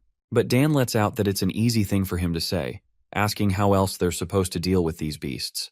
Martha and Sylvia seem to be working together to bring down the Clawpockets. As Sylvia's sword is held by the monster's claw, she witnesses that all the monsters are chained up, and Martha assumes that they were brought and trapped here. As Badger wonders what the reason is, Sloth answers to stop the disturbance. At that moment, the Crimson Wings members are contacted by Ray through the screen, and he asks them if they are in trouble.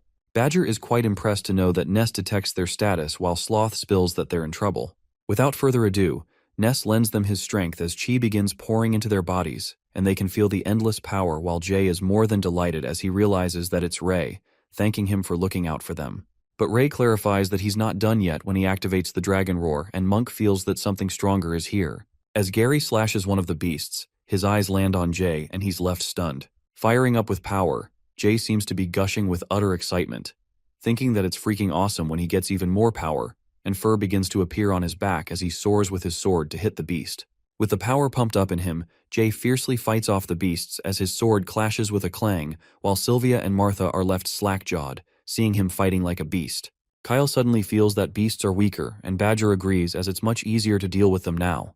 Killing most of the claw pockets, they assume that there's going to be a lot of advanced cores left, so they'll consider this payment for their troubles. But it's not the time for them to be excited, and they recall that this isn't their objective. Suddenly, the Shadow Warrior emerges out of the beast and glides towards them. The shadow moves at breakneck speed towards Jay, and it collides with him, making him stumble on the ground. Taking the shape of Jay Gree, the shadow puts on a wicked grimace and peeks at Jay, muttering that this youthful flesh is just what he needs. Just then, Sylvia tells everyone to move ahead with the plan while the shadow gives Jay a gift. But Badger shrieks at the shadow, clarifying they don't need its disgusting gifts. With a malicious smirk on its face, the shadow challenges them to try and kill it. That's when Kyle and Monk leap towards it to trap it while Gary sneak attacks from behind. As Kyle and Monk fail to trap the shadow, Sloth and Badger go next and attempt to slash it with their edgy weapon. However, it is also not effective, and Sylvia deduces that it's just as they predicted. But she counts on Dan as he's next to make the move. Now it seems to be Dan's turn, and he braces himself with his spear topped off with a crystal. In the next scene, it is revealed to us that Elder Vaughn unveils a very secret on how to kill that Shadow Warrior to Sylvia and the others. He reveals that to kill a Shadow Warrior, they must kill the human who is being controlled. It occurs that the Shadow Warrior's body is covered with an armor of shadow so regular weapons can't pierce it easily. Even if they did, it'd recover easily. For this reason, Elder Vaughn lets out that they need Heaven's Light, which appears to be blue crystal. We are then revealed that Heaven's Light, the natural enemy of the Plague of Shadows, can help them momentarily break the defenses of the Shadow Warrior, and that's the only chance to strike. First, he instructs them to attack it all at once, and not to give it any chances to catch a breath, adding to let the Shadow Warrior focus on defending. In the present scene, they all attack the Shadow at once, not giving it a chance to relax with relentless attacks. Following the old man's plan, when the Shadow Warrior is being attacked from all fronts, it uses its shadows to defend passively. When any part of its defense gets thinner, the team knows that that's their chance to strike. While the team is keeping the Shadow distracted, Dan appears from behind and pierces the Heaven's Light in the Shadow's body with his spear. For a few seconds, the face of the guy is revealed who's covered by the Shadow, and shrieks loudly out of pain. Suddenly, the guy goes berserk, and Dan flings away with a thrust with his spear, realizing that the Heaven's Light didn't penetrate through its body. Recalling what the old man Vaughn said, if Heaven's Light can't slay the Shadow Warrior, someone will have to follow up immediately, concluding that will be their final chance. That's when Sylvia makes her move, and all her teammates seem to be counting on her as their eyes are fixated on her move. Soaring from above, Sylvia with great force strikes her sword at the Shadow. While Kyle asks in a desperate voice if her attack worked, Sylvia, with her eyes filled with terror, reveals that she failed miserably. The Shadow Warrior somehow seems more frantic and terrifying. Flabbergasted, they all decide to go with the backup plan, and Gary shouts at everyone to run away now. Getting reminded that Elder Vaughn said if everything fails, flee, they'll have to count on him for the rest. With that, the Shadow Warrior asks where they're going, and casts something at them that makes all of their moments come to a halt as they stumble on the ground. Feeling such a strong pressure, they all seem to be struggling, and Monk assumes that the Shadow can control their actions. Casting such a strong force, the Shadow Warrior reminds them that they haven't received its gift yet. Feeling guilt, Sylvia in her head apologizes to Ray as this is all she can do for him, and closes her eyes shut with fear as she's about to get attacked by the Shadow. However, things take a 360 turn degrees when our guy arrives at the scene and heads straight for the Shadow Warrior. Left in disbelief, Sylvia shouts and asks what he's doing here since he left the city, but Ray does not listen to anything. Meanwhile, Ray smacks his sword. The Shadow Warrior seems to be waiting for him. The thrilling counterattack continues while Gary shouts at Ray, warning him not to engage with it head-on. Without a flinch, our guy effortlessly dodges the attack and gets to know that the shadow's weakness is its back. As Ray without a thought is about to attack its back, the beast's claw pockets await him, and the shadow warrior makes it clear that if he doesn't join them, he will perish. With that, the warrior grabs the hold of Ray's sword, leaving him defenseless, and his friend Gary shrieks loudly, calling him out as they're worried sick about him. The shadow warrior then aims the sword at our guy, and as it is about to strike him, the sword halts. That's when the shadow warrior is caught off guard, and something begins appearing on his body, more like symbols. Looking a bit strange, Ray seems to be wearing a blue locket, and the light beams through it, affecting the warrior's shadow. The lights disperse when suddenly the shadow warrior spits out black blood. Just then, in a dramatic turn of events, Ness emerges behind the shadow out of nowhere and pierces the heart out of the man who's covered by the shadow. While Sylvia recognizes that it's Ness, Dan and Kyle are left in utter shock to see that clenching the heart out of the shadow is working. Jay is excited to see his boss while the shadow warrior is left bewildered when Ness appears out of the blue. With tears streaming down his face, Ness apologizes to his dad, thinking that he'd taken his father's heart out, and affirms that he won't have to suffer anymore. With that, the red-haired Ray slices the shadow's head off with his sword as it flings away, and Ness, holding the heart, feels sorry for his father. As soon as the warrior shadow is annihilated, suddenly, the place begins to rumble, signaling an earthquake. The crack forms in the walls and the wild shadows seem to be gathering again. The twins alert everyone to get out of here, and while everyone is leaving, Gary calls out to Ray to retreat quickly. Ray joins them, but Sylvia screams at Ness to escape with them. However, Ness tells her to go ahead, mentioning that he has something to take care of, and instructs Jay to take them away. Taking his orders, Jay grabs Sylvia's hand and scampers away, assuring her that Ness is stronger than them so he'll be fine. On the other hand, our guy with a heavy heart burns his father's body to ashes and cries. He then recalls the time when his mother Scarlet gave him the blue locket. Going through the excruciating moment of pain, he always thought he could protect everyone, but at this moment, the realization dawns on him that he's still being protected by his friends. As the cascade of tears streams down Ray's face, Gary wonders where the water is coming from as he's running behind Ray. Crying like a baby, our guy, breaking down near his father's body, apologizes to his dad for not keeping his promise to his mom and bringing him back. Thanking his dad, he finally bids him farewell. The scene then switches to the team who's rushing their way back to Elder Vaughn, and Gary immediately informs him that the shadow is catching up to them. Vaughn asks them to go ahead and handle the shadow on his own. As the terrifying shadows approach him, Vaughn flaunts his strength and scares them away with his bold strength, striking a powerful blow. He then manages to drive the shadows away for now. On the contrary, Gary and the other saves safely get out of the prison's red gates, and they are all saved from the verge of death. Catching their breaths, Monk can't help but wonder how Ness got in there while Kyle finally realizes how tough the Shadow Plague is. Feeling dubious, Dan assumes that Elder Vaughn must have let him in. Meanwhile, Jay discreetly approaches Ray and asks if he should take him away first. Panicking, Jay tells him that Gary is approaching them, but our guy seems to be zoned out. It appears that Ray uses the ability of magic teleportation, and that's how he was able to appear twice in one place. As the magic ends, Ray comes back to his original form. While Gary questions his sudden appearance underground, Jay tries to drift him away, saying to let the boss rest for a while as he's tired. But then, Ray finally speaks and utters to Jay that let him talk to Gary alone. After that, they both go somewhere quiet, and Gary assures Ray that Sylvia and Jay have taken everyone back, plus Vaughn and the Master Knight are handling the rest. He then asks Ray if he cares to share his secret with him. Ray then opens up and asks Gary how he coped when he heard about Amy's death. Gary responds that he never coped with it. Even though his life seems unchanged and the city's gears keep turning, not a single day passes that he thinks about revenge. From the day he learned about Amy's death, his heart felt hollow, and clutching his chest, Gary emotionally affirms that maybe killing and murdering would make him feel better, but he doesn't know if it will ever heal. Listening to this, our guy concludes that it seems like that only by avenging he'll find peace.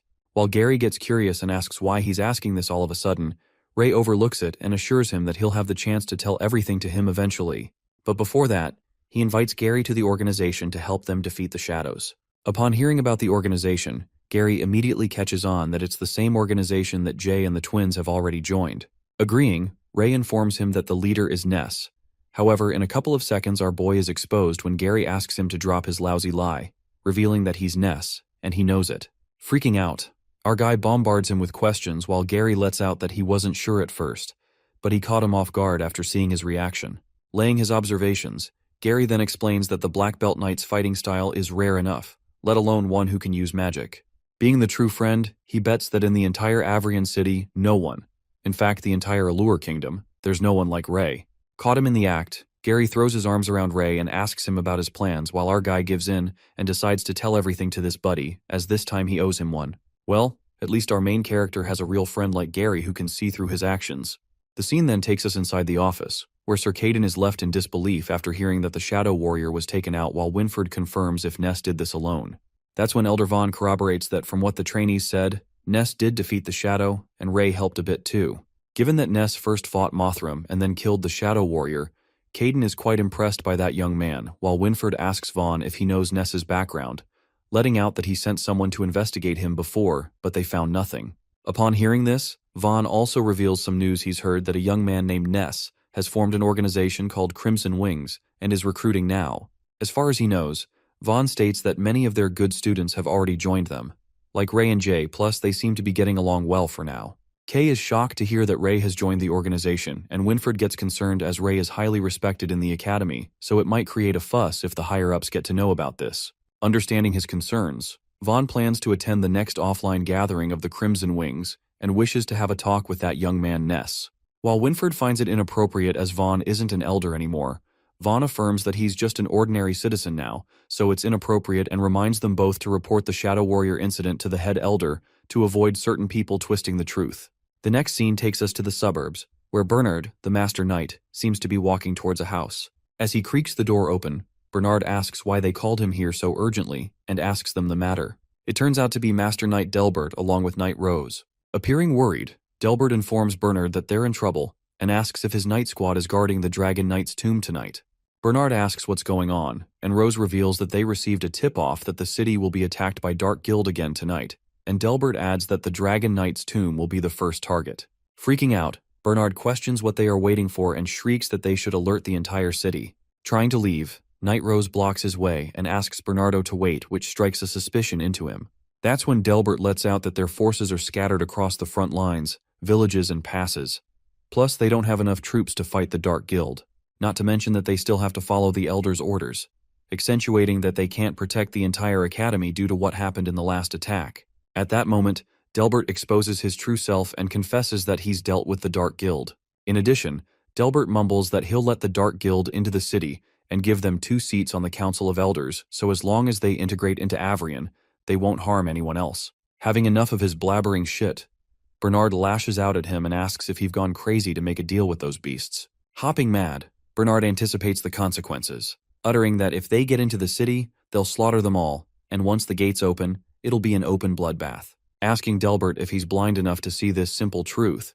The old man seems to have enough of his madness, and as he's moving towards the door, Delbert brutally stabs him in the back with his sword. As the blood splatters, Bernard on the brink of his death realizes that he's been fooled by this monster, while with a malicious grin on his face, Delbert erupts that war means bloodshed, but it won't be his. While the female knight thought he'd hesitate a bit, Delbert, without a single trace of guilt on his face, justifies that he isn't happy to kill his old friend, but he didn't listen to him. As the poor old guy mercilessly lies on the ground, the blonde knight asserts that Bernardo should be happy that his men didn't die in vain, and informs Ross that Bernardo's men are now under her commands. He then heads back to report to Elder Gibby, and it turns out his son Harry Delbert witnesses this horrific incident, seeing Lord Bernardo dead, and wonders what his father is up to. The scene then switches to Ray and Gary, who are walking back to the academy. Gary asks him if he didn't encounter God this time as he came in from outside the city, and Ray agrees, finding it strange unless the god moved ahead of time. Judging from the time of Gary's battle, Ray assumes that his father, the infected one, must have sneaked in from the prison side. However, when he entered the cave, our guy noticed that both the iron gate and the entrance to that church were open. Finding it mysterious, Gary freaks out when he tells Ray that the entrance on the prison side was open too, and the door was open when they went down, so he thought it was done by the Shadow Warrior. That's when our guy reveals that before going into the cave, he met 2 adventurers who said that the beasts in the forest were restless, as if there were signs of intruders.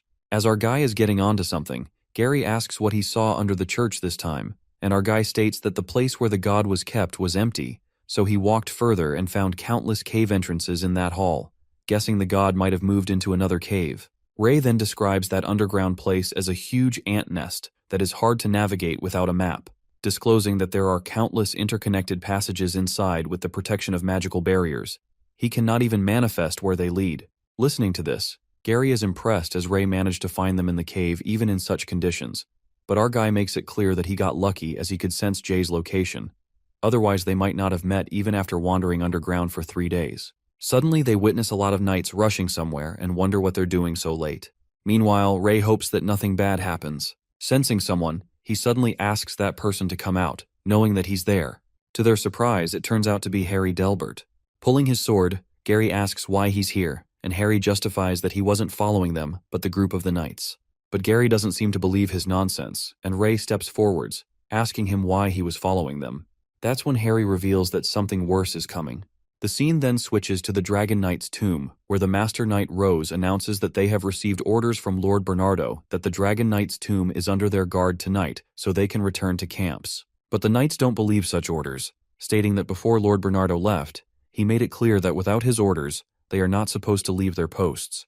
The knights suggest to Lord Rose that they should wait for Bernardo to come personally, but Lord Rose asks him if he's defying military orders. The knight clarifies that unless Lord Bernardo gives an order himself, he cannot comply.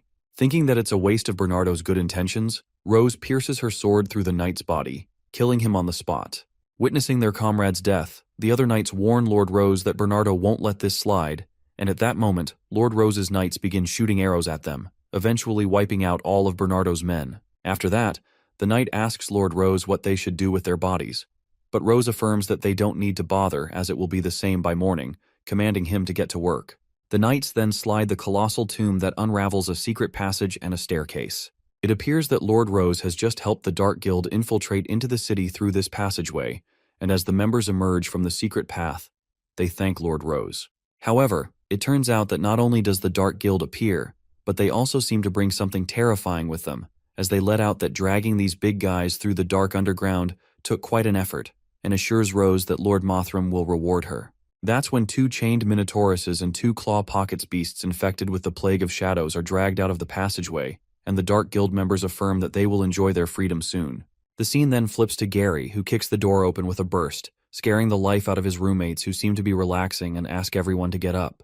While Dan and Monk's soul nearly leave their bodies, Sylvia freaks out and asks if something happened to Ray, but our guy emerges from behind and thanks her for the concern. After that, Gary, in a state of panic, confesses that they're about to have trouble and Ray backs him up, revealing that Lord Bernardo was killed, asking everyone to grab their weapons and put on their armor.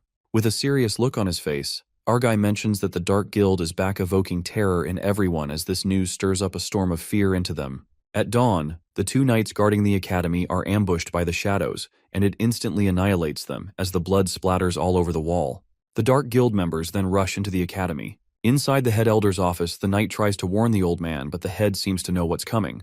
In a few seconds, the Dark Guild people barge into the head elder's room, and one of them lets out that he didn't expect him to be such a light sleeper, asking what keeps him up all night. Laughing, the old man responds that they'll understand when they get his age. Sleep slips away from him every day just like life, advising the young ones to take the chance to sleep in more often. Putting the paper down, the head asks, what's the reason they've come to him this early in the morning? One of the guild members assumes that the old man already knows what they're here for. Not beating around the bush, he lets out that the god has been moved, believing that the head would know where she is. The old man utters, of course, they're here for the god. Putting up an act, the head elder tries to remember where he sent the goddess and thinks being old is such a hassle. He then apologizes to the young man as he can't help him with the matter. Holding the weapon behind him, the guild member threatens the old man, saying that in that case, they'll just have to help him remember. The knight protecting the head elder draws out his sword, and the head concludes that the Dark Guild is well prepared this time. That's when more of the Dark Guild guys burst into his room, crashing through the glass windows, and the head elders give an eerie stare, saying that the young folks, it's a tough mission. The scene then takes us to somewhere underground where Winfred seems to be burning a map, adding that now no one can say where the god is hidden. Sir Caden, who's also along with him, agrees that no one can find out unless they personally bring the elders here, but at least they need to remember the way back. As they're walking, Kay asks Winfred what he thinks will happen next, and Winfred mumbles that it's hard to say since Mothram invaded the academy. He won't leave easily without achieving his goal, that's for sure. He recalls that Mothram clearly had the chance to kill everyone, but it seemed like something more important distracted him. While Kay believes that he will come back, suddenly a green matter forms behind them. Sensing something behind them, Kay calls out Winfred, signaling him about something, and that's when they are attacked by a slime snake that corrodes anything it touches. In the meantime, someone emerges from behind as Winford hears the clacking of armors. When he looks back, he is startled and gasps with shock, asking why he's here. The guy turns out to be Elder Gibby's underling alongside the knights, and they seem to be waiting for these two for a long time. Shocked, Winford yells at the Black Knights and believes that they were supposed to guard the elders. Shrieking loudly, Winford asks the black-armored knight why he's here, and he responds that the elders don't need them right now. Being trapped from both sides, Caden lets out that he disgraced the honor of knights, but the guy yanking out his sword clarifies that they're fighting for honor. The scene then switches to Avrian City, which is being bombarded with relentless enemy attack. The knights are in a state of fright since monsters have entered the city, and they are wreaking havoc. It occurs that the Dark Guild has released the monsters into the city when we witness a terrifying Minotaurus, smacking a knight to death with its immense power that he's dug into the ground. Meanwhile, Sylvia and the others seem to be observing the situation as they hide on the roof. As Sylvia is about to jump in the mouth of danger, Gary stops her, telling her not to be reckless as there are too many enemies, but she can't just stand by and watch. After that, Gary asks Ray how's it going, and our guy is looking over the city with his dragon eyes, concluding that Harry was right. The Dark Guild came in through the Knight's tomb. Asking what he's planning to do, Ray reveals that they need to destroy the passage to deal with the enemies in the city, asking Gary and Jay to come with him. Without reluctance, Gary and Jay gladly volunteer him while Sylvia insists on letting them go with him. But our guy refuses and states that she needs to stay outside, adding that they need someone to distract the enemies in the tomb so they can't let them advance too easily. Hearing this, Martha agrees with him and says to Sylvia that the fighting knights also need a leader. Sylvia then understands the situation and asks Ray to be careful. Ray then assigns Dan to find Old Man Vaughn and tell him their situation, guessing that there are other underground entrances to the academy, so Vaughn should know how to handle it. He then instructs Kyle to go find Winford and Sir Kay, as they're trustworthy, plus they need the help of a Knightmaster. Dan and Kyle take on their tasks while our guy says sorry to his friends for not bringing this up earlier. Therefore, he uses the contract and lets out that he has to ask them to make a choice immediately, asking if they would like to join the Crimson Wings. Sylvia and the others are shocked by his sudden confession and realize that it's contract magic. The scene then takes us to the dragon's tomb, where the monster is half stuck inside the passage, and knights ask them to hurry and not let his big guy get stuck here. While they are dragging the monster with the chain, in a flash, an arrow pierces the monster's eye, making it go berserk. The Dark Guild member commands to control the monster quickly and not let it rampage here. A few moments later, they spot the person shooting the arrows, and it turns out to be Martha Woodworks. As they chase after her, Martha shoots 2 of the masked men down, and the others grasp that they've set up an ambush. Martha shoots 3 more arrows at the enemy when she is caught off guard by Knight Rose, who aims her arrow at Martha. Knowing that she's the most talented student, Knight Rose thinks it's a pity now that she has to kill her. Suddenly, Sylvia appears from behind, and while Rose immediately shoots an arrow, it gets past her, just brushes against her cheek. Dodging the attack, Sylvia aims straight for her neck and incredibly slashes the sword across her neck as the blood starts dripping. Sylvia bids farewell to Knight Rose. Well, at least she did something impressive for once. Finding Martha and Sylvia, the Dark Guild members are unable to find him when Ray and Gary emerge, attacking the guild members. Arriving at the secret passage, Gary suggests that they should just blow up the entrance, but our guy reminds him that they still have a king-level beast, and a few rubble pieces won't stop them for long, so they need to block this path completely. Meanwhile, Ray ponders that they wouldn't want them to succeed. Suddenly, more enemies barge out of the passage. That's when Jay, being pumped up, glides in with a bang and attacks the enemy, while Gary wonders why the big guy gets so excited when fighting. That's when Ray and Gary also make a move on the opposite sides to fight the enemy. As their swords clank, Gary lets out that they can't keep fighting like this, as they don't know how many enemies are behind them. At that moment, our guy activates the Dragon Eye and glances that the enemies behind them haven't caught up yet, so now is a good chance. To enter the passage, Ray asks Jay to help them clear the way and lend him his strength. This makes Jay feel like he's over the moon as he feels better and better while the chi is absorbed. Terrified, the Dark Guild minions wonder what even is this thing that looks like a beast, concluding that it's a werewolf. Well, it appears to be the big guy Jay who transforms into a werewolf, physically as the fur appears on his body, and it even scares the shit out of the enemy. While they tremble with fear, the werewolf holds one of the minions by the neck, which strikes fear into others. Calling him a filthy beast, the guy pleads to let go of him while his comrades try not to be afraid, convincing himself that he's just a human-turned beast. Quivering, the other one lets out that they can't be the werewolf as his fur is thicker than armor. Going ballistic, the werewolf slams the enemy on the ground, and in the meantime, Gary asks where they are chasing them, and Ray assures them that they're almost there. As Jay throws the enemy down the bridge, they both appear, and Gary's eyes widen as he didn't expect such a huge canyon underground. Just then, our guy anticipates that as long as they destroy the bridge, they can stop the enemy from advancing. After that, Ray asks Jay to stop chasing them, and the big guy answers in werewolf language. While he appreciates Jay for his good job, Gary couldn't understand what this guy is even saying. Just as the big guy changes back to human form, he gets unconscious and Gary is surprised that there's no way this big guy fainted. As Ray holds him, he deduces that it might be the side effect of physical change, and asks Gary to take care of him as will regain consciousness soon. Using his dragon eyes, our guy could luckily see the people behind them. However, his eyes witnessed that more people were fighting at a distance. The scene then switches to Caden and Winford, who seem to be fighting with the traitors. While their swords clank, Winford contemplates that it's bad. A war attrition against 3 black armored knights isn't in their favor, and if they don't come up with something, they will be defeated. To make matter worse, Kay informs Winford that they've been surrounded by more Dark Guild henchmen who emerge and block their way. It appears that Knight Winford and Sir Kay are blocked by the Dark Guild members. One of the guild members tells Winford that he's out of luck and instructs him to take them to the god, so maybe they'll spare their lives. While Sir Kay is convinced that the Dark Guild's target is the academy, Winford mumbles that it looks like they won't make it out alive because he has no plans to lead them where the god is. Suddenly, one of the guild members tries to warn their leader about something, and as he chooses to ignore it, a torrent of fire hits the Dark Guild members. It turns out to be our boy who helps Winford and Kay, telling them to run. Wondering what Ray is doing here, Kay is surprised to see that our red-haired fella can use magic, while the leader of the Dark Guild gang commands his knights to deal with Ray first. Our guy then guides Winford and Sir Kay to run towards the stone bridge, while he himself deals with the Dark Guild knights. As he's fighting them using his fire magic, Ray presumes that these black armored knights are unexpectedly strong, and they can't go head-to-head. Just like that, our guy, along with Kay and Winford, runs across the stone bridge and meets with Gary, who's holding a red stone.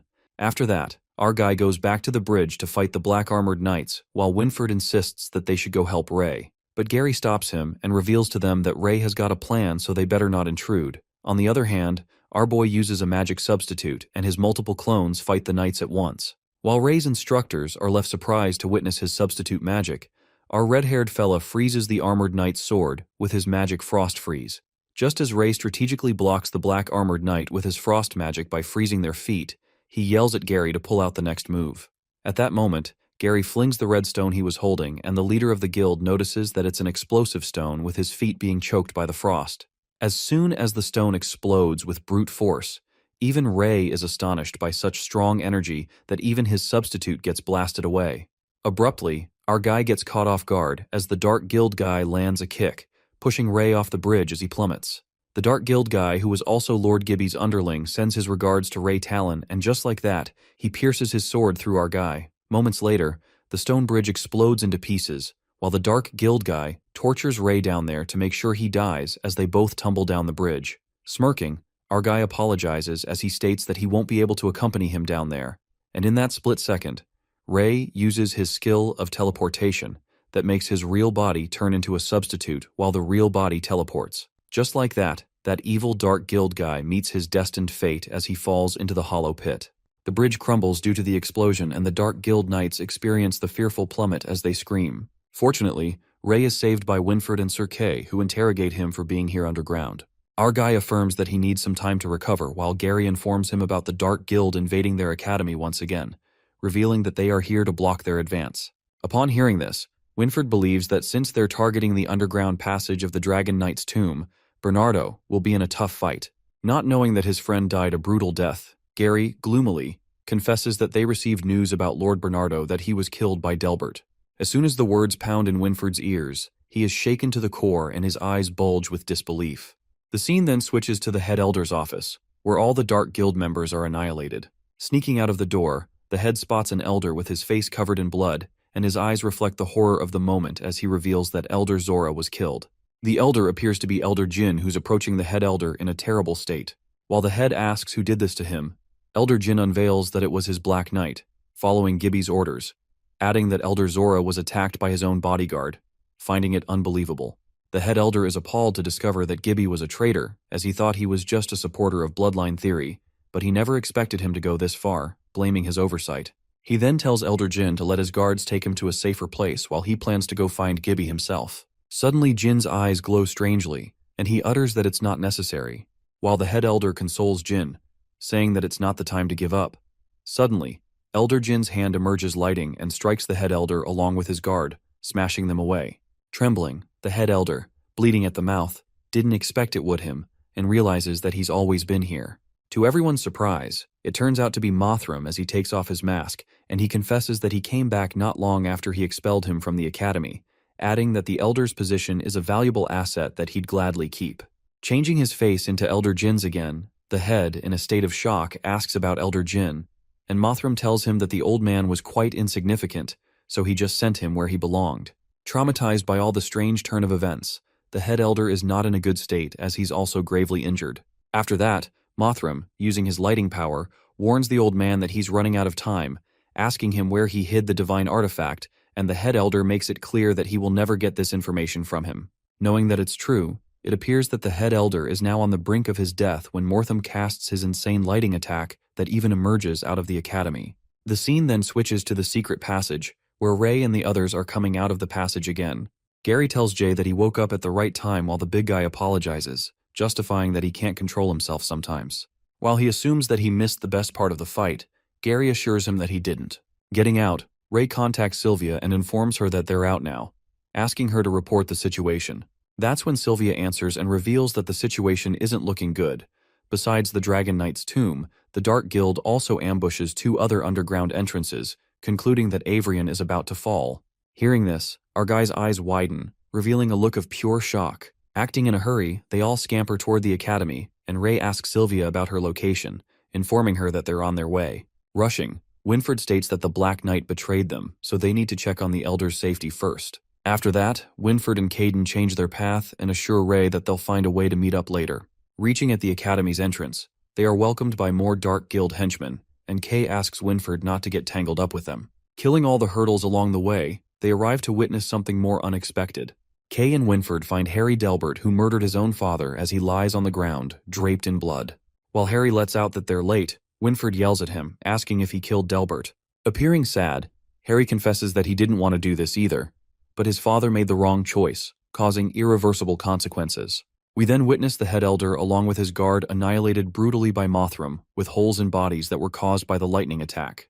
On the contrary, Sylvia, Monk, and the others are surrounded by the Dark Guild members, and Sylvia tells them to wait since Dan went to get help, so he will be back soon. Meanwhile, they wait for Dan. They are disrupted by an explosion in the academy. In a flash, the Minotaurus is about to attack Sylvia from behind when Ray, riding on his Wolf Noir, arrives just in time, attacking the beast. Sylvia is delighted to see him while Gary and Jay also make their way, slashing the enemy, and are glad to see that no one got hurt. In the meantime, Dan also comes along with Vaughn and the hospital director. Abruptly, a voice commands them to drop their weapons. It turns out to be Elder Gibby, who's standing on top of the academy. He asks everyone to stop the pointless resistance, stating that from today, this academy will be reborn. While the knights are shocked to see that it's Elder Gibby, they are baffled as to why Gibby is asking them to stop. Someone interrupts and reveals that Gibby is from the Pureblood Guild. Gibby gives a speech that the bloodline of knights is noble by birth, and Avrian Academy exists to train knights, not peasants. While the knights are surrounded by so many rebels, the Dark Guild men, Gibby makes it clear that reform always comes with bloodshed, adding that those filthy bloodlines can't exist in his academy. At that moment, Ray commands Jay that he needs him to get him close to that person, referring to Gibby. Laughing hysterically, the evil vibe exudes from Elder Gibby, as announces that things will change from today, commanding to kill those lowlifes. That's when Martha, Monk, and Gary get in action and kill the Dark Guild minions, while Jay Gree turns into a werewolf once again, striking fear into his enemies. The werewolf effortlessly kills the enemy, while Sylvia wonders if Jay is a werewolf, and Martha thinks that it's amazing as she's only seen this in books. Monk is also astonished and gets the reason why Jay's strength is extraordinary. Not expecting such a beast in his academy, Gibby freaks out and instructs to kill him immediately. Just then, Jay picks Ray in his big werewolf hand and flings him like a catapult. Witnessing the red-haired boy gliding towards him, Gibby asks his men to stop him, but our guy slashes them with his sword and stands in front of Gibby after making a perfect landing. Shitting his pants, Gibby asks him to stay away, but Ray grabs him by the neck and gets him on the brink of falling as he's about to throw him down. But before that, our guy, giving him a deadly stare, seems to have some questions for him. Scared for his life, Gibby pleads with him to let him go and promises to spare Ray's life. While our guy tells him to save his words for the dead, the elder, teetering on the edge of falling, asks what he can do for him, and even offers an elder's position if he wants one. But our guy cuts to the chase and asks him who's leading the pureblood. Terrified, the elder doesn't seem to know, saying that he's never seen their face. Thinking that it's a waste of time, Ray activates his ability, Magic Dragon's Truth, which uses 20 mana points to make the target reveal true information. Controlled by the ability, Gibby reveals that he's the leader of purebloods. Ray then asks him if he was the one to send the Shadow Warrior to kill him, but Gibby refuses, answering that he follows orders from the Dark Guild. Upon hearing this, our guy realizes that the Dark Guild is involved too. Curious, he then questions if Mothram is the leader of the Dark Guild, and what is their connection to the Shadow Plague. Gibby responds that he's never seen the leader of the Dark Guild, nor does he know what truly the Plague of Shadows is. He adds that it's something far more powerful than humans, and he just follows orders. Ray surmises the pureblood is just a puppet, and seeing that now Elder Gibby is useless to him, he releases the hold of him and Gibby plummets as he screams helplessly. Crashing on the ground, his body is crushed while the knights are flabbergasted to witness that Elder Gibby is taken down by that red-haired boy and dies just like that. The hospital director is quite impressed to see Ray and praises Vaughn for training him like that, but Vaughn lets out that it's hard to say he taught him something like that. Just then, Sylvia moves up the stairs and makes a speech, calling out the knights and how they saw that the leader of the purebloods was a coward, concluding they can defeat them. She reminds them that a few months ago, they suffered from a devastating attack. Their friends and family died in battle, and today, they face the same situation. But she gives them hope that even though only some of them fought against them, they still defeated them. She expresses that the Dark Guild is not scary. They are just cowards who don't dare to challenge them openly, assuring them that this time they can still defeat them. Sylvia then asks who will stand with them this time, and all the knights enthusiastically stand with her. Well, it looks like they were quite moved by the speech. As the Dark Guild minions are kinda scared to see knights standing in their favor, the other one clarifies that it's just a cornered beast fighting back, reminding them that their goal is to take the gate. That's when another guy lets out that Elder Gibby's is dead, so there's no reason to keep fighting. The White Mask member states that now that Gibby is dead, they're the leaders, and asks if he wants to follow Gibby, then he can join him, killing his member by stabbing him to death. Witnessing this, the others then quietly follow the white masked guy's orders. The guy asks who's their leader, and the members respond that it's Lord Mothram. After that, he repeats that their mission is to take the gate and commands them to kill the silver-haired girl who's in the way and blabbering shit. Suddenly, black clouds begin to rumble, and everyone is disrupted by a sound that seems to be coming from the city gate. At that moment, Gary glances at the cracks in the gate and screams, signaling them about the imminent danger. He shouts to get out of the way when abruptly the city gate explodes and something big seems to be coming their way. The Dark Guild member realizes that it's the main force that took their mission. It is revealed that the Avrian's gate has been breached when endless monsters barge into the city and many Dark Guild members ride on a mammoth demon.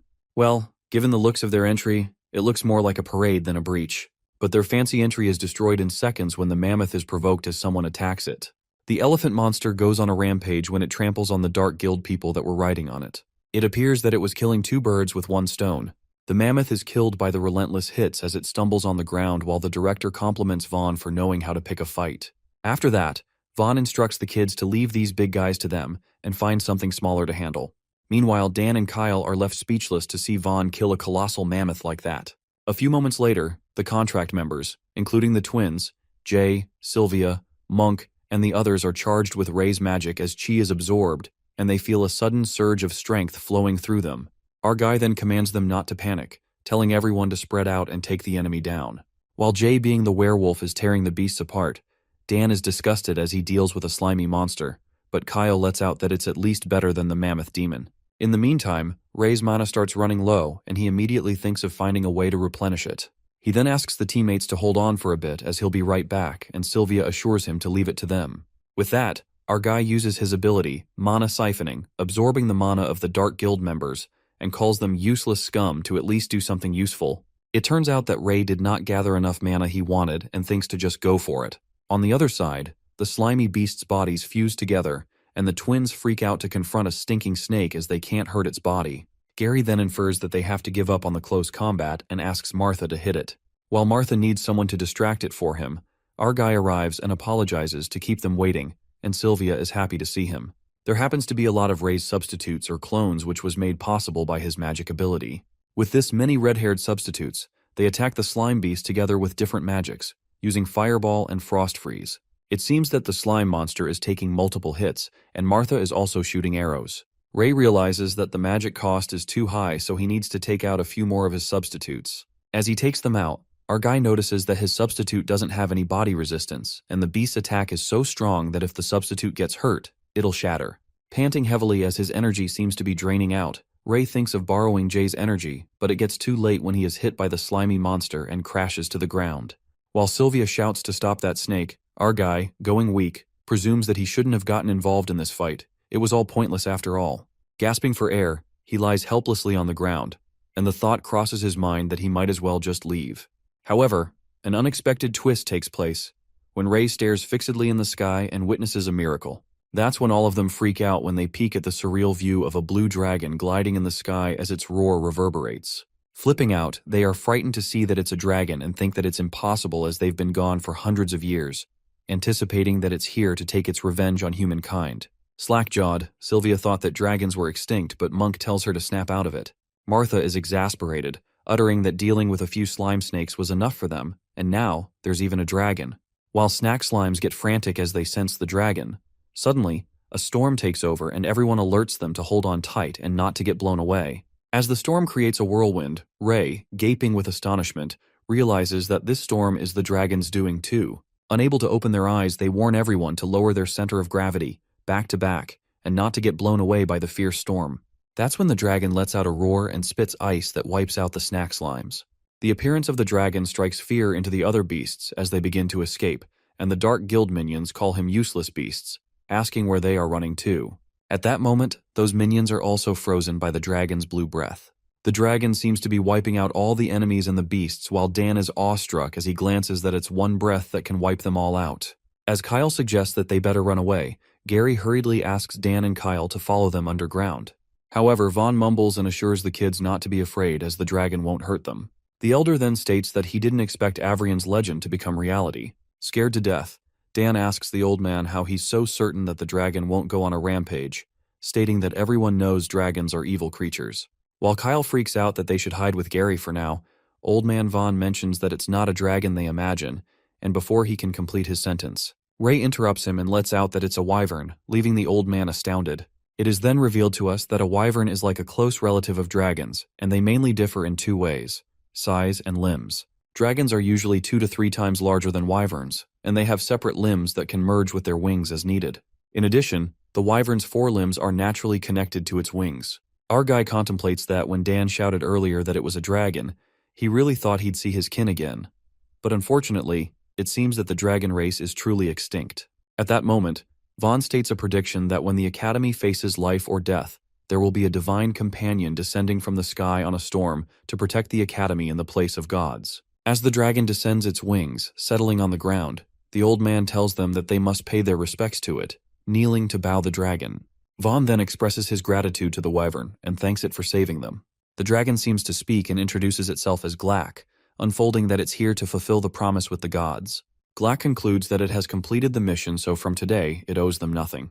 While Vaughn bows and thanks Glack for keeping his promise, Dan is convinced that Glack sounds like a female and starts to believe that gods are female. Martha then asks him to shut up, and abruptly, Glack mumbles that it seems some humans don't appreciate its arrival.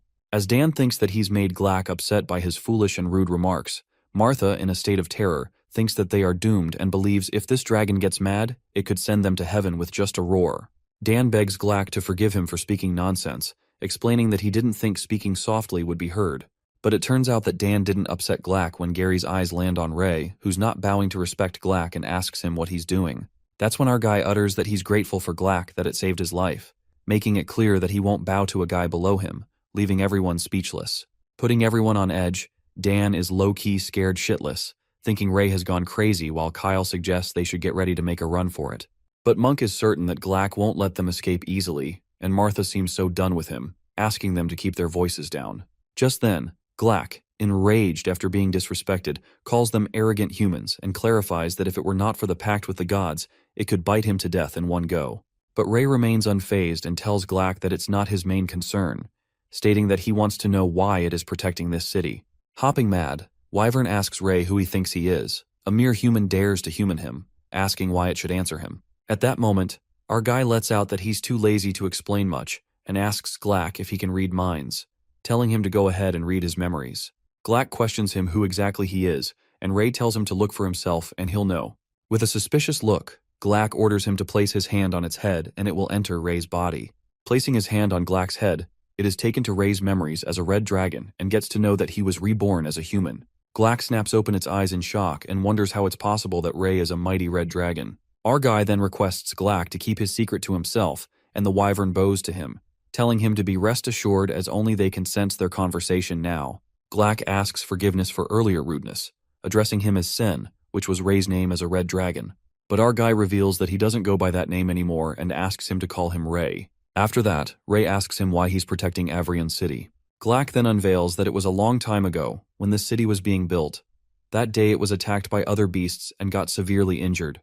Glack fell on a mountain near the city, barely clinging to life. However, back then, a god found Glack and brought it a special fruit that takes hundreds of years to grow deep in the forest. That fruit, which looks similar to the skin of a red dragon, extended its life, and in return, Glack promised to protect this city after the god left. Witnessing this, Gary wonders if he's seeing this as he just saw Glack bowing to Ray, but Sylvia corroborates that he isn't imagining things. The wyvern did really bow to him. Meanwhile, Martha is left baffled, thinking why is this happening? Feeling dubious, Old Man Vaughn himself is left in disbelief as he thinks this can't be right. Given the wyvern's status, it should be an equal exchange with the god, leaving him to wonder why it is acting like a servant to Ray. The hospital director anticipates that the red-haired boy could really be a prophesied one. On the other hand, as the sun is about to set soon, Glack informs Ray that scattered beasts will threaten its territory at night, so it must return. Glack reveals that it lives on the mountains not far from the academy, so Ray would be able to find him while our guy thanks the wyvern for its help. Before the wyvern departs, it unravels one more thing about a magician it saw in Ray's memory, the one who defeated him. Glack ascertains that she's the one Ray is looking for. To put it bluntly, she is the god. While our guy appears to be in a state of shock, Wyvern further affirms that he's headed in the right direction, and if Ray meets the goddess, maybe he'll be able to find the answers he's looking for. After Glack soars away with a goodbye, our guy finally fetches some new clues. Recalling that statue in the church, Ray gets why it looked so familiar, and realizes that it was the magician who killed him as a dragon. However, a question flickers in his mind, wondering if that magician saved wyverns, and why she slaughtered their dragon clan. Plus, if she's the god, he wonders what that giant crystal was they saw back in the church passage that almost showed him the future. Well, it looks like it's time to leave Avrian as Ray concludes that there might not be any more clues here. That's when Gary runs to him and asks what he was talking about with Wyvern just now, asking why his attitude towards him is so strange. Overlooking his questions, our guy cuts to the chase and asks Gary if he wants to leave Avrian to check out Roland's Magic Academy with him. It turns out that Gary had been waiting for his moment for too long as the fierce determination flashes through his eyes. It is then narrated by our main character that the cost of the war was enormous as Avrian was on the brink of collapse. The knights suffered heavy casualties. Only 3 elders and half the city turned into ruins, and the once great city of Avrian was no more. The new change was after driving out the Purebloods and the Dark Guild, the Crimson Wings took over the city. As the leader of the Crimson Wings, Ray gave the knights a choice. He kept it simple. He offers them to accept the contract to join the Crimson Wings and stay in Avrian, or they can choose to leave. During the last attack, many witnessed Ness's heroic battle against Mothram, which quickly made him an idol among young people. Moreover, during both attacks, it was the members of the Crimson Wings who led the knights in a fierce counterattack, while the higher-ups did nothing. So when everyone heard that Ness, Ray in disguise, was the leader of the Crimson Wings, nearly half of the knights immediately joined them. Meanwhile, half of the people chose to leave, and this was the result within his expectations. After that, Ray ponders that since upgrading to Dragon Knight experience has become more difficult, even intermediate beast crystals aren't helping much anymore. As Moore awakens to magic, maintaining Ness's image with glamour continuously drains mana, and it's starting to run low. Our guy thinks of finding a breakthrough. Just then, his thoughts are disrupted when Sir Kay along with Vaughn and Winford approaches him. Ray asks them how it went, and Vaughn informs him that after the knight's recommendation, Winford and Kay have been chosen as substitutes for the Council of Elders. Sighing, Kay does not seem so happy as he thinks he's fit to be an elder, but he seems to have no choice in these arduous times. Winford adds that if they refuse, another person like Gibby might appear, and a flash of guilt momentarily marred his expression when he admits that he was unavoidably responsible for Bernardo and the head elder's deaths. Ray then asks him if he found any clues about who killed the head elder, and Winford elucidates that it's strange as the wounds on the head elder and the black-armored knight aren't sword wounds but burn marks. He describes that those wounds were fatal, and there were hardly any injuries on them. Sir Kay further depicts that in the head elder's room, There were bodies of the Dark Guild members everywhere, which clearly indicates that they had a battle, but even those people couldn't inflict any harm on them. That's when Old Man Vaughn mentions that it's not possible unless it was an ambush by someone they trusted, which leads Ray to guess that it might be Gibby. But Vaughn refuses and utters that Gibby isn't capable of that level of power. The injury was a result of magic, and this makes him worried about it as it's a bigger problem. Our guy then suspects that Mothram could be one behind this, and the old man agrees that it's highly probable while the invasion appears to be orchestrated by the Purebloods. Actually, it's the Dark Guild pulling the strings behind the scene. Getting in the right direction, Vaughn infers that the rebellious black-armored knights were sent to track down traces of God. Gibby caused chaos in the city, but Mothram himself never showed up from start to finish. While Winford agrees that it is possible, Sir Kay dwells on the thought that if it was Mothram, how did he get so close to the head elder? Ray then lets out that they should investigate slowly, as the fox will show its tail eventually. Now that Winford and Kay are elders, he assumes that Sylvia can feel a bit more at ease. Our guy then asks the old man if he's going back to his position, convincing him that they can seize this moment to abolish those wretched rules.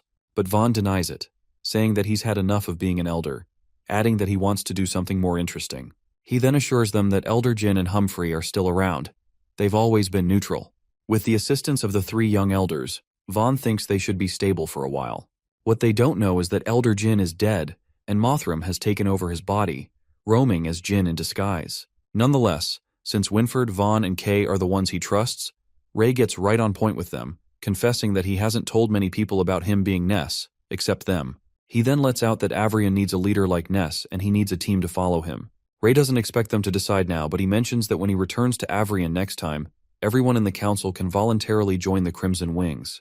Winford thanks him for respecting them, assuring him that they'll consider it carefully while Vaughn is proud of his amazing student and doesn't mind joining right now. After that, Sir Kay asks Ray if he has decided to leave already, and our guy responds that he can't be in Avrion forever, plus he needs to find the truth of the Plague of Shadows and some personal matters. For that reason, he's planning a trip to Roland Magic Academy. As Vaughn guesses that he's going to Roland to meet God, the old man discloses something shocking. Since Kay and Winford have become elders and they would have gotten to know about this sooner or later, Vaughn decides to tell them now. The old man then reveals that most people have heard of the god at Roland Academy, but only a few know there's also a trace of God in Avrion. Pointing to Ray, Vaughn lets out that he's already met the god of Avrion, and as the prophesied one, he needs to meet the remaining gods. Upon hearing this, Winford freaks out as he thought that the god at Roland Magic Academy was just a cover, while Sir Kay curiously asks if there are 2 gods. But there seems to be more when Vaughn reveals dramatic twists that mention that the gods of Avrion and Roland Academy are both real, adding that besides, there's also a 3rd god in this world. This came in like a bolt from the blue. This jaw-dropping plot twist leaves them slack-jawed, and Kay enunciates that their god is not the only one. As curiosity gets the best of him, Ray impatiently asks Vaughn where the 3rd is, and the old man tells him not to rush, asking him to listen to his story.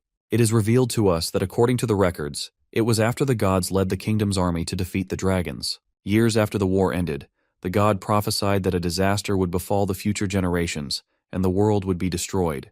To deal with all of this, she divided her power into 3 so that if one day the god's power is destroyed, the remaining part will be a catalyst for her to lead humanity's counterattack. Furthermore, the god's power was attached to 3 crystal gems, one of which was left in Avrion's underground labyrinth, whereas the other 2 were transported to the magical capital, Roland City.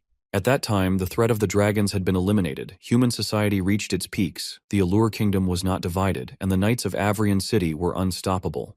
While on the other side of the continent, Roland City gathered countless powerful mages, and the god that was protected in these 2 places was almost foolproof. However, something unexpected happened when the transport fleet encountered a strong storm at sea, and a transport ship along with a crystal sank into the ocean. To put it more bluntly, this was nature's call. Whenever humans think they are omnipotent, nature's power reminds them how insignificant they are.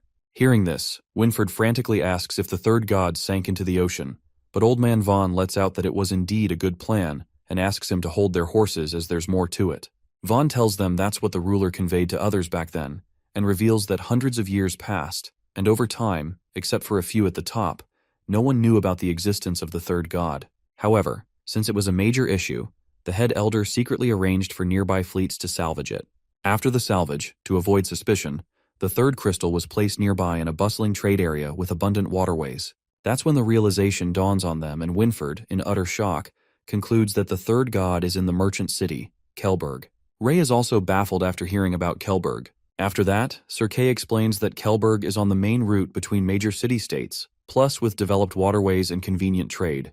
It's a hub for merchants. Since caravans need protection, there's a bounty hall for adventure quests, attracting many adventure guilds, making it a mixed place. While Winford still can't believe the god was placed here, he believes that since it's on the way to the Roland Magic Academy, Ray also needs to stay there. Old Man Van also informs Ray that since the prophecy of the god appeared over 10 years ago, the red-haired child became their hope to prevent the world's destruction. He then makes it clear that the prophesied child will meet the three gods at the right time, and they will give him new guidance. Clenching his fist, Ray clarifies that he doesn't wish to save this ridiculous world. However, destroying the shadow is a must, and if God can help him, he's willing to meet her. Deep down, our guy also wishes to know why his fate is like this. At night, in the Elder's office, Sylvia freaks out when she gets to know that Ray's planning to leave Avrion. Our guy justifies that won't stay here forever as he has a lot to do, but Sylvia tries to make him understand that they just finished a battle and Avrion needs his leadership. That's when Ray uses his glamour ability, uttering that Avrion needs Ness leading the Crimson Wings, not him. Revealing that he's Ness, our boy states that now that Sylvia's both an elder and a member of Crimson Wings, it's time that he entrusts her with more responsibilities. Getting to know his secret, Sylvia is overwhelmed, and Ray apologizes for hiding it from her, hoping that she will understand his situation. Step closer, Sylvia embraces him into a hug, assuring him that she understands him and feels for him as it must have been tough to be through it all alone. With pain flashing across his eyes, our guy affirms that he's used to being alone and hopes that the war with the shadows ends soon. Knowing that she can't him, Sylvia asks him to promise her not to linger too long in Kelberg on his journey to Roland Academy. She then reveals that she just received a report about multiple deaths near Kelbury City, and the Bounty Hall has issued the highest bounty notice, disclosing that a weapon capable of destroying a town has appeared there, known as a dragonbone hammer. As soon as Ray hears this, his eyes flicker with terror. The next scene takes us in front of Avrion's city gate, on a beautiful day when Ray and Gary seem to be leaving for Roland Academy. Winford and all their friends wish them safe travels while Monk asks them to be careful on the road and let them know if anything happens. As they are leaving on their horses, Ray's gaze meets Sylvia, who's looking at him. Her eyes hint a gist, telling him not to leave. Ignoring the pain in her eyes, he leaves while Sylvia deep down begs him not to go as tears start streaming down her face. Galloping, something doesn't settle with Gary when he annoyingly asks Ray why he brings this big guy Jay along, objecting to how big he is and stands out. Appearing as enthusiastic as ever, Jay clarifies that he goes wherever the boss goes. Besides, he expresses that Avrion is boring at the moment, and he doesn't want to stay in that place. With that, Ray accentuates that on his journey. They expect to encounter many dangers, and with Jay around, he can help them solve a lot of problems. The scene then travels back to the Elder's office, where Sylvia tells him about the weapon, the dragonbone hammer, and Ray asks her if it has something to do with dragons. That's when Sylvia reveals that the legend has it. It was a weapon once used by a dragon knight, and it is made from the spine of a dragon. She further asserts that although it has not yet been fully unleashed, it has already caused devastating damage to many villages. Showing him the picture of the weapon, Sylvia asks him to promise her not to stay in Kelberg for too long. As she gets concerned, Ray assures her that their destination is Roland Academy, so they'll stay in Kelberg for one night. Yanking out of the flashback, our guy glances at the weapon's picture he seems to have bought with him, and apologizes to Sylvia as it seems he can't keep her promise. Suddenly, Ray senses something and Jay sniffs something. While our guy asks them to ignore it for now, Gary realizes the reason why the prices in town have gone up recently. It looks like the merchants are afraid to go out and restock. The looters hiding inside the trees think that they're in luck today, but one of them suspects that they might have noticed them, but another member of their team dismisses the thought, saying it's impossible as they have never been spotted from this distance, let alone by 3 kids. The guy then asks his members to get ready as they plan to take out the big guy first, and it looks like he's here as a bodyguard, referring to Jay Gree. On the other hand, Ray and Gary, making a deadpan face, seem to hear all of the looters' talks clearly because of the hearing training. Sighing deeply, our guy suggests that once they settle, they'll let Sylvia know this path needs clearing. A few moments later, the raiders make an ambush attack as they jump from the trees and clang their sword at Jay first. However, this doesn't affect the big guy, as he remains unfazed, and this strikes a fear into the enemies. That's when Jay pulls out his sword that's just like him, and with a swish, he blows all the looters away, beating the crap out of them. While Jay is bored for not getting stronger opponents for once, the other bastards target Gary, mumbling that this kid looks the weakest so they should take him down first. This makes the poor guy pissed and gritting his teeth in fury. Gary utters that these guys are making it hard for him to stay happy. Giving them a deadly stare, he twitches his face as if he would kick their ass right now. Taking the chance, Ray uses his physical strength and lands a powerful kick to one of them and punches the life out of the other bastard, making his nose bleed. Crying out of the pain, the guy is shocked at how this little red-haired boy is so strong. Scared for their life, the whiny bitches run away after getting a good smacking, and Jay asks them to bring someone stronger next time. Later, as the sun is about set, they reach Guburo town and decide to stay there for the night. Entering the tavern, they hear someone talking about the heroic moments and the beast crystal he got from a mid-level monster he killed. Ray pauses for a moment as his eyes land on someone familiar, and it turns out to be Taffy and Candy, the little adventurers he met as Ness at the forest earlier, who are smitten by a beast crystal.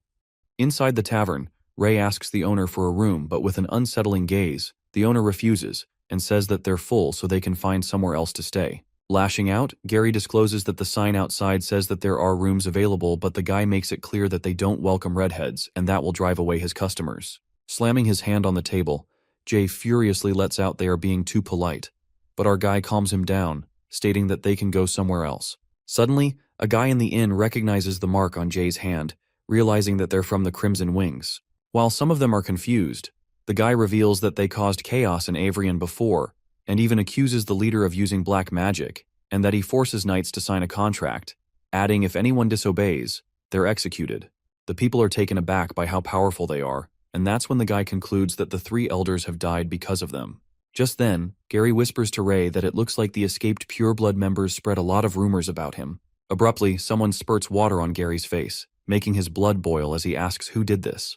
It turns out to be the boy Taffy who warns them to get out of their town, clarifying that the Crimson Wings aren't welcome here, but Candy asks him not to provoke them.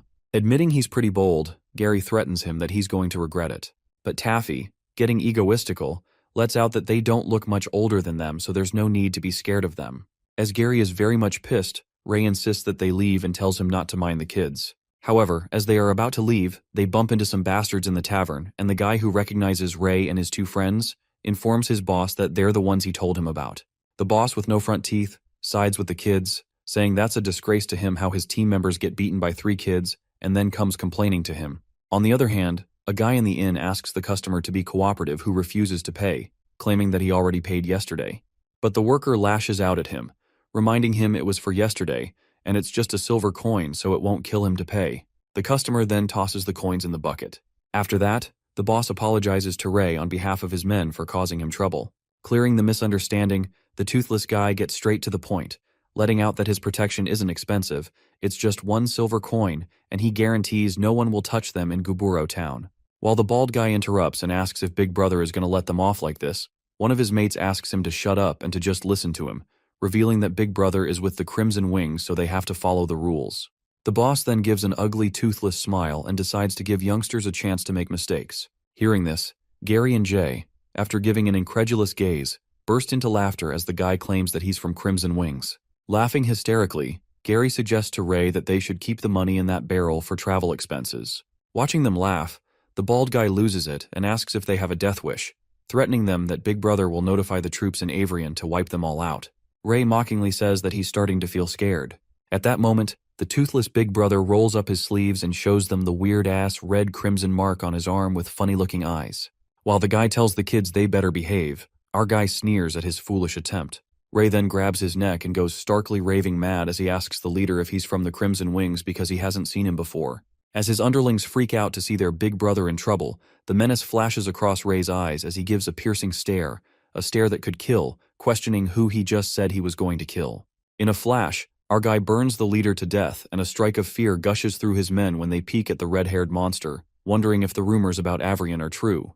Just then, Ray declares that impersonating members of the Crimson Wings will have to pay the price. Frightened to death, the underlings run for their lives as they rush outside the tavern.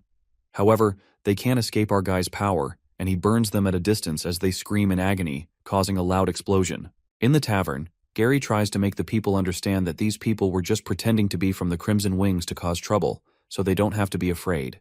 While the people in the inn look terrified, Ray asks Gary to forget it, and Jay follows his boss. As they are about to leave, someone stops them.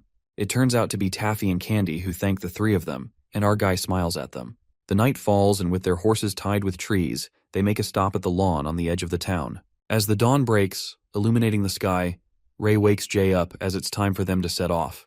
While Jay snores like a bear, Gary loudly calls him a dumb dog, telling him to let's hit the road already. At noon, they seem to have continued their journey, riding on their horses, and Gary lets out a sigh, wanting to run into a high-level beast on the road to do some hunting, but there's nothing.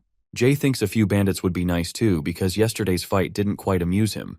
Ray, disguised as Ness, informs them that high-level beasts usually don't appear near the city-states, which means they're almost there. In the meantime, they arrive at Kelberg City as they take a peek at the breathtaking view from the cliff, amazed to see the big city and the ocean.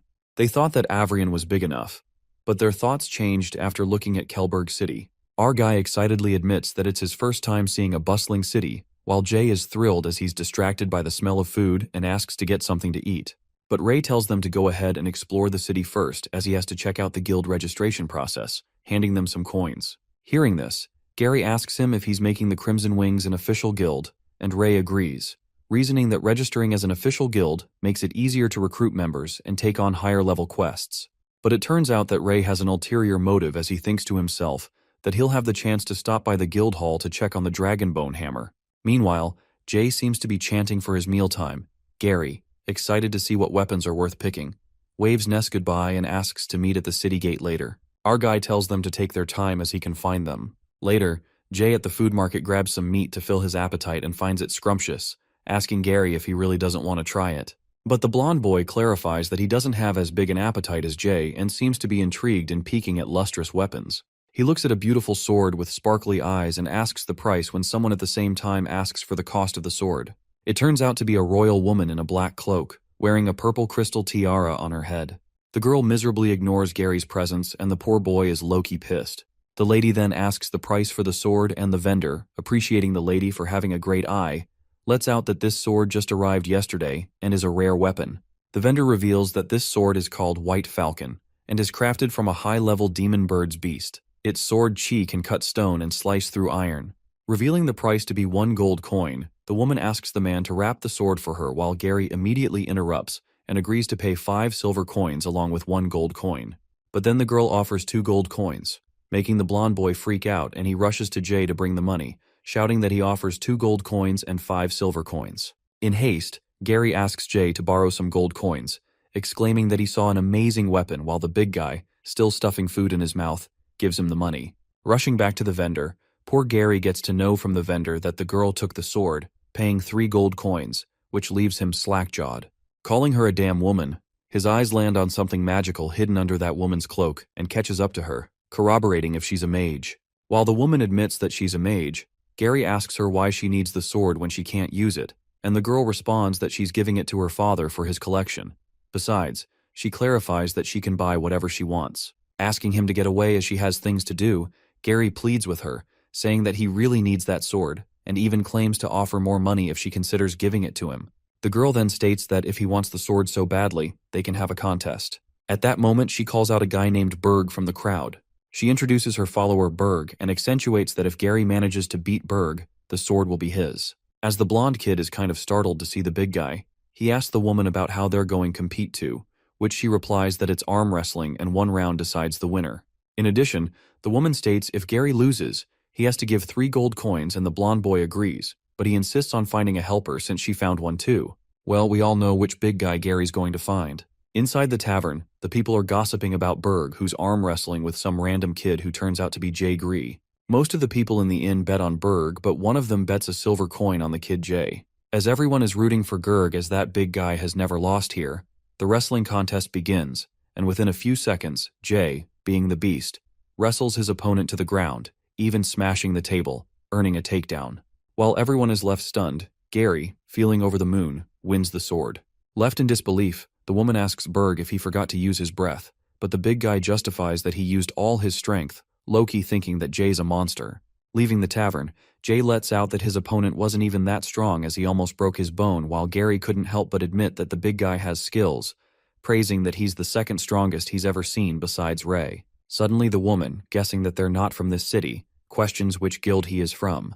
Without reluctance, Gary answers that they're from Crimson Wings. A suspicion flickers in the woman's mind as she contemplates that she's never heard of the guild name and hopes they won't cause trouble for their city. On the contrary, Ray finally arrives at the Kelberg Adventurers Guild Hall, and to his expectations, it's quite large. Our guy is shocked to see so many people inside the guild hall, and just then, a staff member at the Kelberg Adventurers Guild Hall named Fanjo asks the black-haired boy, Ness, how he can assist him. The boy claims that he's here to register a guild, and Fan informs him that it'll cost him 5 gold coins. He then suggests that if the number of adventures in the guild is less than 10, it's more effective to join another guild first. Clearing that money isn't an issue. Our boy seems to be in a hurry and asks when it can be registered as he wants to take on some guild missions quickly. The girl who's registering affirms that they will handle this as soon as possible and all the formalities can be completed today. The girl then asks what the name would be like for his guild, and Ness reveals it to be Crimson Wings. The girl is flattered by that name and she confesses it is quite unique while our boy tells her to go with it as he doesn't care what others think. After that, Fanjo asks Mr. Ness if he has any specific type of mission in mind, saying that he can recommend some to him. But Ray already seems to have one in mind, disclosing that he heard about a guy who destroyed several towns nearby, corroborating if anyone has taken that task. Fanjo realizes that he's talking about the A-rank mission and gets why he was in a hurry to register. Fan informs him that quite a few people have come for it lately, and to Ray's disappointment, that case seems to have been resolved. Showing him the picture of VC who caused the incident, Joe states that initially it was just a B-level quest and didn't get much attention, but later there were more casualty reports near the city. In addition, a week ago, a high-level adventurer was killed while hunting the criminal, which caught the mayor's attention. For this reason, they sent the city's 2 largest guilds to hunt down the criminal and caught him eventually. Deep down, our guy seems to be regretting as it was just a moment too late and asks Fan about the weapon, the warhammer infused with mana, the criminal had, assuming they must have had a tough fight. Fan unfolds that it went unexpectedly smoothly, and both guilds were fully prepared as they had learned about the weapon's power. However, Fan reveals that when the guild members saw him, Visi, the criminal, immediately fell to his knees and started crying. Visi claimed that he was controlled by the demonic power of the warhammer, and that going on a rampage wasn't his intention. After that, our guy asks what's happening with the criminal right now, and Fan informs him that he's been locked up in the dungeon, waiting for the judge's verdict, guessing that it's going to be a death penalty. Ness then thanks him for the info and sees if there are other tasks available since he can't waste the trip after all, while Fan assures him to feel free to ask him anything he needs. Walking away, Ray finds it dubious that a guy destroying a village was caught so easily, raising his suspicions that the Dragonbone hammer might be in Kelberg's hands. No matter what, our guy gets adamant to find the chance and meet that criminal to ask where he got that weapon. Ray along with Gary and Jay arrive at the prison. Our guy lets out that they need to sneak in quietly, ask the questions, and sneak out quietly. Making it sound so simple, Ray discloses that he investigated most of the guards here are from Avrian, certain that they can handle it with black belt skills. But Gary seems to be concerned about the big guy as he stands out everywhere. Our boy asks Jay to stand outside and keep watch. While poor Jay is disappointed for not going with the boss, Ray asks Gary about his new sword, and the blonde boy excitedly tells him about the details of the sword. But his excitement is short-lived when our boy asks him to let Jay hold on to the sword as it's eye-catching. After that, the night guards seem to be talking about how many more days they have guard here as they have already caught the culprit, so might as well execute early. But his partner mumbles that it's not that simple, unfolding that he's heard there's another reason to keep that person alive. In the meantime, as they're busy talking, Ray and Gary furtively sneak in like a breeze, and the guards feel like a cold wind just flew by, not even getting a slight hint. Fortunately, they both get inside the prison easier than expected, and Ray finds that person's location through his dragon eye. On the other hand, outside the prison, a higher-up visits the prison and is here to see the prisoner. Jay, who's keeping a watch, notices that someone's here, and strangely, he recognizes a smell, and it turns out to be Berg and that young lady. Finding the prison right ahead, Gary is startled to see a person inside the cell on the brink of death as he lies lifelessly. Watching his hand stick to that warhammer, Ray informs Jay that they've found the item, but it's tricky. That's when the big guy reports to them that someone's coming inside. He tells this to Gary, who panics as it's a dead end here, believing that they'll run into them if they get out now. But Ray tells him not to rush and suggests that they hide in the cell next door. Tearing the door apart, they both quickly manage to get inside the cell, and Ray assures Gary that they are not here for them, so they just have to keep a low profile. The young lady is escorted to the criminal's prison, and the guards assure her that he won't escape, given that the prisoner is well guarded. She then gets to know that Visi hasn't said anything yet, and the guards inform her that he seems very weak. Meanwhile, Ray and Gary secretly peek at them, and the blonde boy recognizes that it's the same woman he got his sword from. Suddenly, the woman freaks out and lashes out at the guards for treating the prisoner like this, reminding them that they don't have a tradition of mistreating prisoners. While she gets angry at them for locking him near the furnace as he's about to die, the guard justifies that she has misunderstood this, revealing that it was his own request. The guards further inform her that since the prisoner was captured, his hand has fused with the hammer, some kind of magic is making his condition worse and it looks like he could die any moment. They justify that the criminal kept saying he was cold and asked them to put him in the furnace, adding that they asked her father's permission before doing so. Well, it appears that this young lady is the daughter of the mayor of Kelberg City. At that moment, Visi hysterically, looking possessed, blabbers that they were so worried he'd be lonely, so they brought a woman for him to enjoy. The guards assure the woman that this guy is perfectly fine while Gary senses that it's weird, wondering how someone can survive in such heat. Ray, seeing through the prisoner with his dragon eye, gets afraid that he's becoming less and less human. After that, the young lady is glad that Visi can still talk and asks him to confess the reason for committing crimes near Kelberg. Sneering maliciously, Visi utters that it's obvious he needs to kill them all. The guards believe that he's a lunatic and tell him that the Supreme Judge will announce his death sentence soon. If it weren't for the mayor's kindness, the other guard lets out that he wouldn't mind causing a little accident here. The mayor's daughter then interrogates Visi, asking him to confess his true intentions and promises that he'll get a free trial. As wickedness flashes across his face, Visi calls them fools and makes it clear that no one can judge him. He then reveals that once he breaks free from the prison, the shadow will descend, and not even God can escape it. Thinking that he's gone crazy, the guards suppose that he's lost his mind and infer that they're far pretty from Roland City, adding that to find God, he should have been captured and taken to Roland. The daughter realizes that she's only wasting her time here and decides to leave. Abruptly, Visi starts acting strange and gets berserk. While the guards warn him to sit down or else they won't hold back, Visi, with a warhammer attached to his hand, tells all of the small fries to get out of his way, blowing an attack at them. Visi gets out of control as the purple aura emerges out of him and laughing frantically, he keeps uttering destruction. Witnessing this, Berg asks the lady to hurry and leave but she refuses, saying that she can't let this guy mess around. Suddenly surged with unmatched strength, Visi asks them to die, calling them a puppet of God when the lady pulls out her magic wand, attacking him. But it turns out that Visi was faking the attack and grasps that it might get out of control if this continues. Just then, someone strikes fire toward Visi and asks the lady to move aside and let them handle it.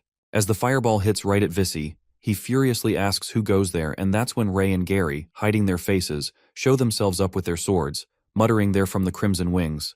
The mayor's daughter immediately recognizes Gary, the one who took his sword, and asks him why he's here. Gary informs her that there's a reason for that and makes it clear that he didn't steal the sword but won it. Telling them to skip the chit-chat as they've got a problem here, Ray asks the big guy Berg if he wants the lady out. Now's the time, but she plans to stay. After that, our boy asks her to cover him to let him get close to Visi and the Lady Rogers that, telling him to quit the rambling. Meanwhile, Visi seems to be going off the rails as he keeps muttering that they're going to die and no one can stop it. As he makes destruction with the warhammer, our main character notices that the weapon keeps feeding him energy, given that he's so much power. The woman keeps giving him cover and Ray gradually gets closer to Visi. He presumes that going head-to-head isn't smart, so they need to weaken his power first. At that moment, our boy stretches his hand to touch Visi's body and activates mana siphoning to absorb his power. Just then, Visi screams that it's his power, and while Ray keeps absorbing, the lady is surprised to see that he's a mage. Suddenly, our boy witnesses Visi being held by the shadows and begging him to save him. While the guy is screaming in agony as if he's burning, Ray notices the stuff on him is a plague of shadows when suddenly Visi turns into a terrifying shadow. Witnessing this bone-chilling sight, our guy tries to convince himself that they're all illusions. Ray keeps absorbing his energy when he witnesses a dragon behind Visi and blacks out instantly. Our guy then opens his eyes in a fancy room and just as he rolls his sleeves, he witnesses a dragon scale on half of his hand. Suddenly, a deliberate knock on the door alerts him and he hides his hand immediately. Just then, the mayor's daughter along with Gary enters the room and she informs Ray that he'd been unconscious for days, asking him not to move too much yet. Ray then asks about the whereabouts when Gary tells him that they're in the mayor's house and this lady is the mayor's daughter, Lily. Our guy then thanks her for the help and Lily thanks Ray instead for saving her. Since he's awake, Lily seems to have some questions for him. She states that as the city's administrator, she has to investigate any events or organizations that may pose a threat to the public. Lily informs him that she looked into Crimson Wings and found out they were the ones who took over Avrian recently, making her curious as to what brings the leader of the Crimson Wings, a person with both mage and knight identities here. Deciding not to explain himself, Ray only assures her that he's not her enemy, and lets out that he's tracking that murderer, just interested in his weapon, adding that he heard that weapon originally belonged to the Avrian Dragon Knight. Hoping that it's enough to satisfy Lily's curiosity, she reveals that her father's friend in Avrian also assured her that he's trustworthy, suggesting they can work together. Standing up, Ray is surprised to hear that, and what's even more shocking is when Lily reveals his name to be Winford, one of the Avrian's elders. Shocked, Gary asks Lily in disbelief that she never told him that she secretly contacted him. Lily justifies that she got the reply this morning, and besides, she had to make sure they were really trustworthy, so that's why she kept this secret about Winford. After that, our boy mutters that she mentioned cooperation earlier, suspecting that the person in the prison escaped. Nodding, Lily notifies Ray that the guy, although his magic weakened him, they still couldn't stop him and he slipped away. She speculates that Vissy is infected by the Plague of Shadows, but they can't determine if it's related to the weapon or not. Since they both want to catch him, Lily thinks they can take action together, but Gary assumes that the guy must have left the city by now, and finding him in such a big city is like a needle in a haystack. But Lily tells him not to worry since they brought in an expert who specializes in shadow plague situations, adding that he was once a knight of Avrion. While Gary supposes that it could be one of the pureblood guys, Lily bursts his assumption and reveals that when he became famous, pureblood was still a small, insignificant guild, unraveling that he was called the Chronicler of History, named Lenny Steele. Later, Ray and Gary call Sylvia to tell her about Lenny Steele. Utterly shocked, Sylvia guesses that if Lenny were still alive, he'd be over 200 years old and corroborates with Ray if Lily's really talking about Lenny Steele himself. Our boy also felt the name was familiar when he first heard it, and Sylvia unveils that his books about dragon knights and magical beasts were written over 100 years ago, so even if there's a way to keep it alive until now, he must be an old man. Sipping on his tea, Ray asks her not to worry so much and they'll get their answers once they meet him. But Sylvia bawls at him for lying to her and breaking her promise, reminding Ray that he told her he wouldn't stay in Kelberg for too long, but now they're after the Warhammer. Freaking out, she mutters that if Lord Winford hadn't received the letter, she would have been unaware of this. While our boy laughs it off, Sylvia gets a little emotional and requests him not to hide things from her in the future. Knowing that she can't change his decisions, she insists to at least let her help when he needs it. Peeking from behind, Gary could sense the romance in the air while Ray weirdly nods and thanks her. The next day, at the Kelberg Guild Hall, Lily along with Jay, Ray, and Gary makes their way inside. Peeking at Ray's hair, Lily asks him if he dyed it black, and our guy explains to her that he didn't want to attract unnecessary trouble. As Lily thinks that it's a smart decision, our boy contemplates that it's less mana to just change part of the body, and since she already figured out Ness's truth, there's no point in hiding it further. But what Ray's more concerned about is why dragon scales appeared on his arms, something that never happened before. That's when a chilling thought crosses his mind that there might be a possibility his body could be gradually returning to its original state after the influence of the dragon bone hammer. In that case, he is determined to find it out. Opening the gate, Lily is delighted to see someone in there, and it turns out to be Fan Zhou, who lets out since it's a special mission personally led by Miss Lily. They should be more proactive. While the other Scar guy thought it was just the two guilds, Lily states that it's important to make adjustments. Ray recognizes Fan, the guy who received him before. Just then, Lily introduces Fan Zhou from the Fallen Angels Guild, and Kirk from the Shattered Guild. She then introduces Ray, Gary, and Jay from Avrian, who belong to the Crimson Wings Guild, and Fan Zhou, taking it as a coincidence, mumbles that Mr. Ness came to the hall to register a guild recently, and he was the one who received him, requesting them to greet Ness for him. Being a jerk, the scarred guy Kirk seems doubtful when he asks Lily if these kids are up to the task, and if can he expect them not to slow down. That's when Lily feels the need to politely tell Kirk something, affirming that they're the strongest, and for this reason, she invited them to join their team, adding that she'd like him to respect them as much as he respects her. She then gives him a deadly stare, screaming to him to act nicely, and Kirk gets the gist behind that scary gaze. Witnessing her sinister side, it scares the life out of three of them, and Jay feels like that girl is kind of fierce while Gary hopes she doesn't get mad at them.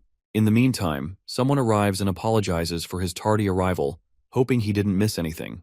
It turns out to be Lenny Steele saying that he got lost as there were so many people in the hall. Peeking at Lenny, Ray is left in disbelief to see him, wondering that he was supposed to be 200 years old, and they presume that he must be a fake, given that he looks not much older than Winford.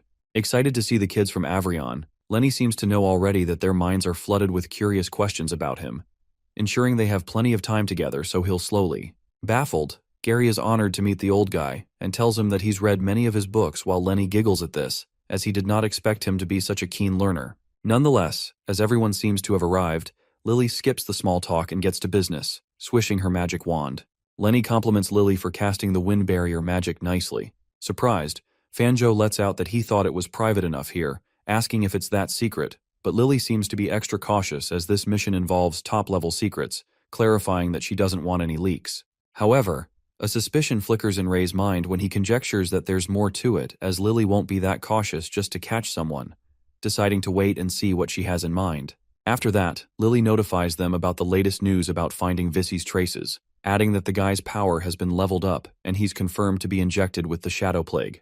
While Fanjo knows how tricky the Plague of Shadows is and Kirk is more concerned about where to find Vissy, the girl reveals that they're heading to the White Tower, leaving their jaws dropped. Startled by the sudden announcement, Kirk recalls that the place is a forbidden area, and that's the reason why Lily said it's a secret mission, because they're not only hunting that demon, but also avoiding the guards. She bluntly says whoever wants out can right now, but before that, she needs their promise that even if they are thrown into a dungeon, not a word about today's conversation is revealed. That's when Lenny affirms that their loyalty to her is clear since they're here and insists on telling them what's inside the tower. A tense moment unfolds when Lily reveals that the reason the White Tower is forbidden is because that's where God resides. Knocked for a loop, their eyes widen with shock as they hear this, but Ray seems to have predicted this already and knew what was coming. This confession sparks a debate among them when Joe can't bring himself to believe that God can be in Kelberg, remembering that she's in Roland City just as everyone says. But Gary seems to be adamant that God is in Avrian and Kirk, sneering, mutters that he'd rather believe she's in Kelberg than in a place like that. At that moment, Gary confidently reveals that they've seen God with their eyes, and Ray, looking clueless, feels like he needs to find a good time to tell Gary the truth about what they actually saw at the church. Suddenly, Lenny sneaks up on Ray, freaks him out, and he asks the old man what he's doing. Judging from his expressions, Lenny is convinced that Ray seems to know more, but our guy refuses, and utters that he doesn't know more than the old guy does. Seeing that it's such a big deal, Kirk suggests that they should not keep this from their guild members. At least the leader should know, and Fan agrees, saying that they have to leverage more of the guild's power. But Lily clarifies that there's no need for that, informing when she specifically requested them for the two major guilds. She instructs them to just tell them they're not allowed to ask about the mission details. Lenny adds that dealing with the shadow isn't about having more people, it's like hunting, and scaring the prey won't make it show up easily. He then says if someone sets a big trap first, it's hard to say who the prey is. Feeling rebellious, Kirk asks if they don't trust their guild members, but Lenny just clears it up that he doesn't trust human nature. After that, Lily further discloses that based on the current info, they suspect Vissy plans to act against the god, but with the White Tower heavily guarded, let alone how he learned the god's location, they believe even if he wants to enter the White Tower, he'd need someone inside. She then expresses that from now on, they'll move together, and they shall infiltrate the White Tower tonight whether they end up catching Vissy or whoever's behind it. Feeling dubious, Gary presumes that she's really just planning to keep an eye on them, covering it up by saying they'll act together while Ray feels something off about the last-minute notice to avoid leaks. At night, they leave for the mission, and Gary asks why they're at the front yard when they're supposed to the White Tower.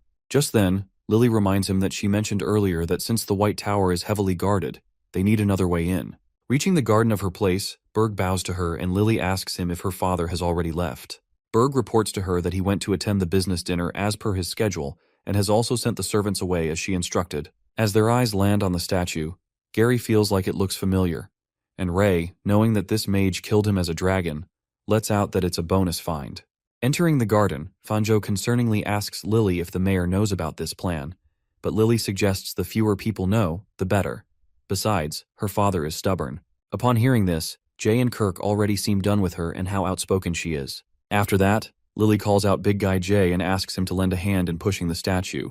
As the secret path unravels beneath the statue, she states that this tunnel leads directly to the warehouse under the White Tower, warning them to keep quiet so the guards won't notice. Entering the path, Lenny reminds them that being a part of the privileged class has its perks, and comes with strict rules, yet always leaves a back door for themselves. Lily thanks him for the reminder and agrees that without a back door, they'd be at the mercy of threats and unable to protect people. Walking underground, Gary expresses that he's not a fan, and Fan guesses that he must have had some unpleasant memories underground.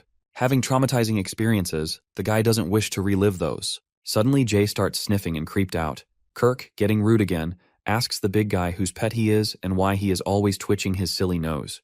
Being a werewolf, Jay responds that he'll never understand, saying that he smells something different. Alert, Ray asks him if something is wrong, and the big guy signals that there's something ahead. While our guy uses his dragon eye to scan the area, one of them lets out that the warehouse mainly stores grains, so no one usually comes in except for rats. And Kirk, making fun of Jay, thinks that it's great since they have got a dog to help catch rats. After Ray scans the underground granary, Gary is surprised to know that he didn't find any suspicious training, assuming that Jay is just too sensitive.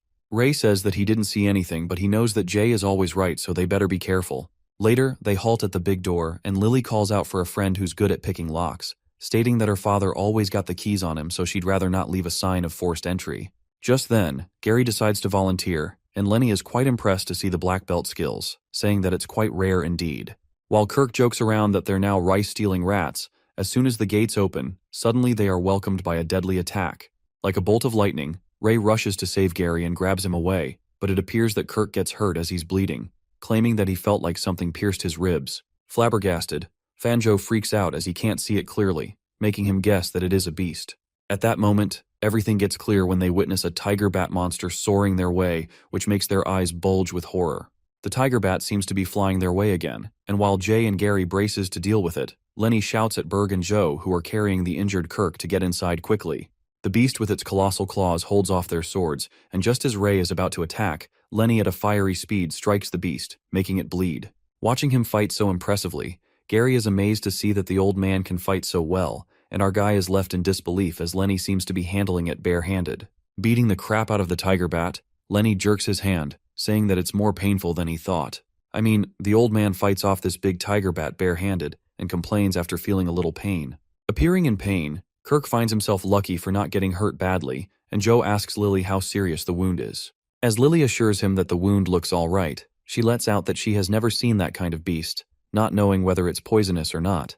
At that moment, Old Man Lenny barges in and gives the good news that tiger bats are fast but not poisonous. Taking a sigh of relief, Lily concludes that Kirk dodged a bullet. A few moments later, Lenny shows them a ring and asks if anyone recognizes it. Glancing at the ring, Fan recognizes it immediately and shockingly reveals that this is a token from their Fallen Angels Guild, asking where he got it. The old guy then lets out that he found this ring on the tiger bat, and it seems like they found a clue to the traitor. Looking mad, Gary accuses Fan of letting the beast in. But Fan tries to reason with him that they've been together since daytime and even shows that he has his token ring with him. Plus, Joe lets out that if he was the one to let the beast in, there's no way he would leave his stuff on that monster. Getting more suspicious, Gary corners him, mumbling he must possess many rings and maybe prepared it to clear his name. That's when the old man comes to Fan's defense and makes it clear that he's not the traitor. From what he knows, using mana-infused mediums to control beasts is a typical method of the Dark Guild, and to ensure loyalty, they require the medium to recognize its owner, so that if the task fails, the executor is exposed. Now that Lenny mentions this, Fan gets reminded that inside each ring there's a different number, making each of them different.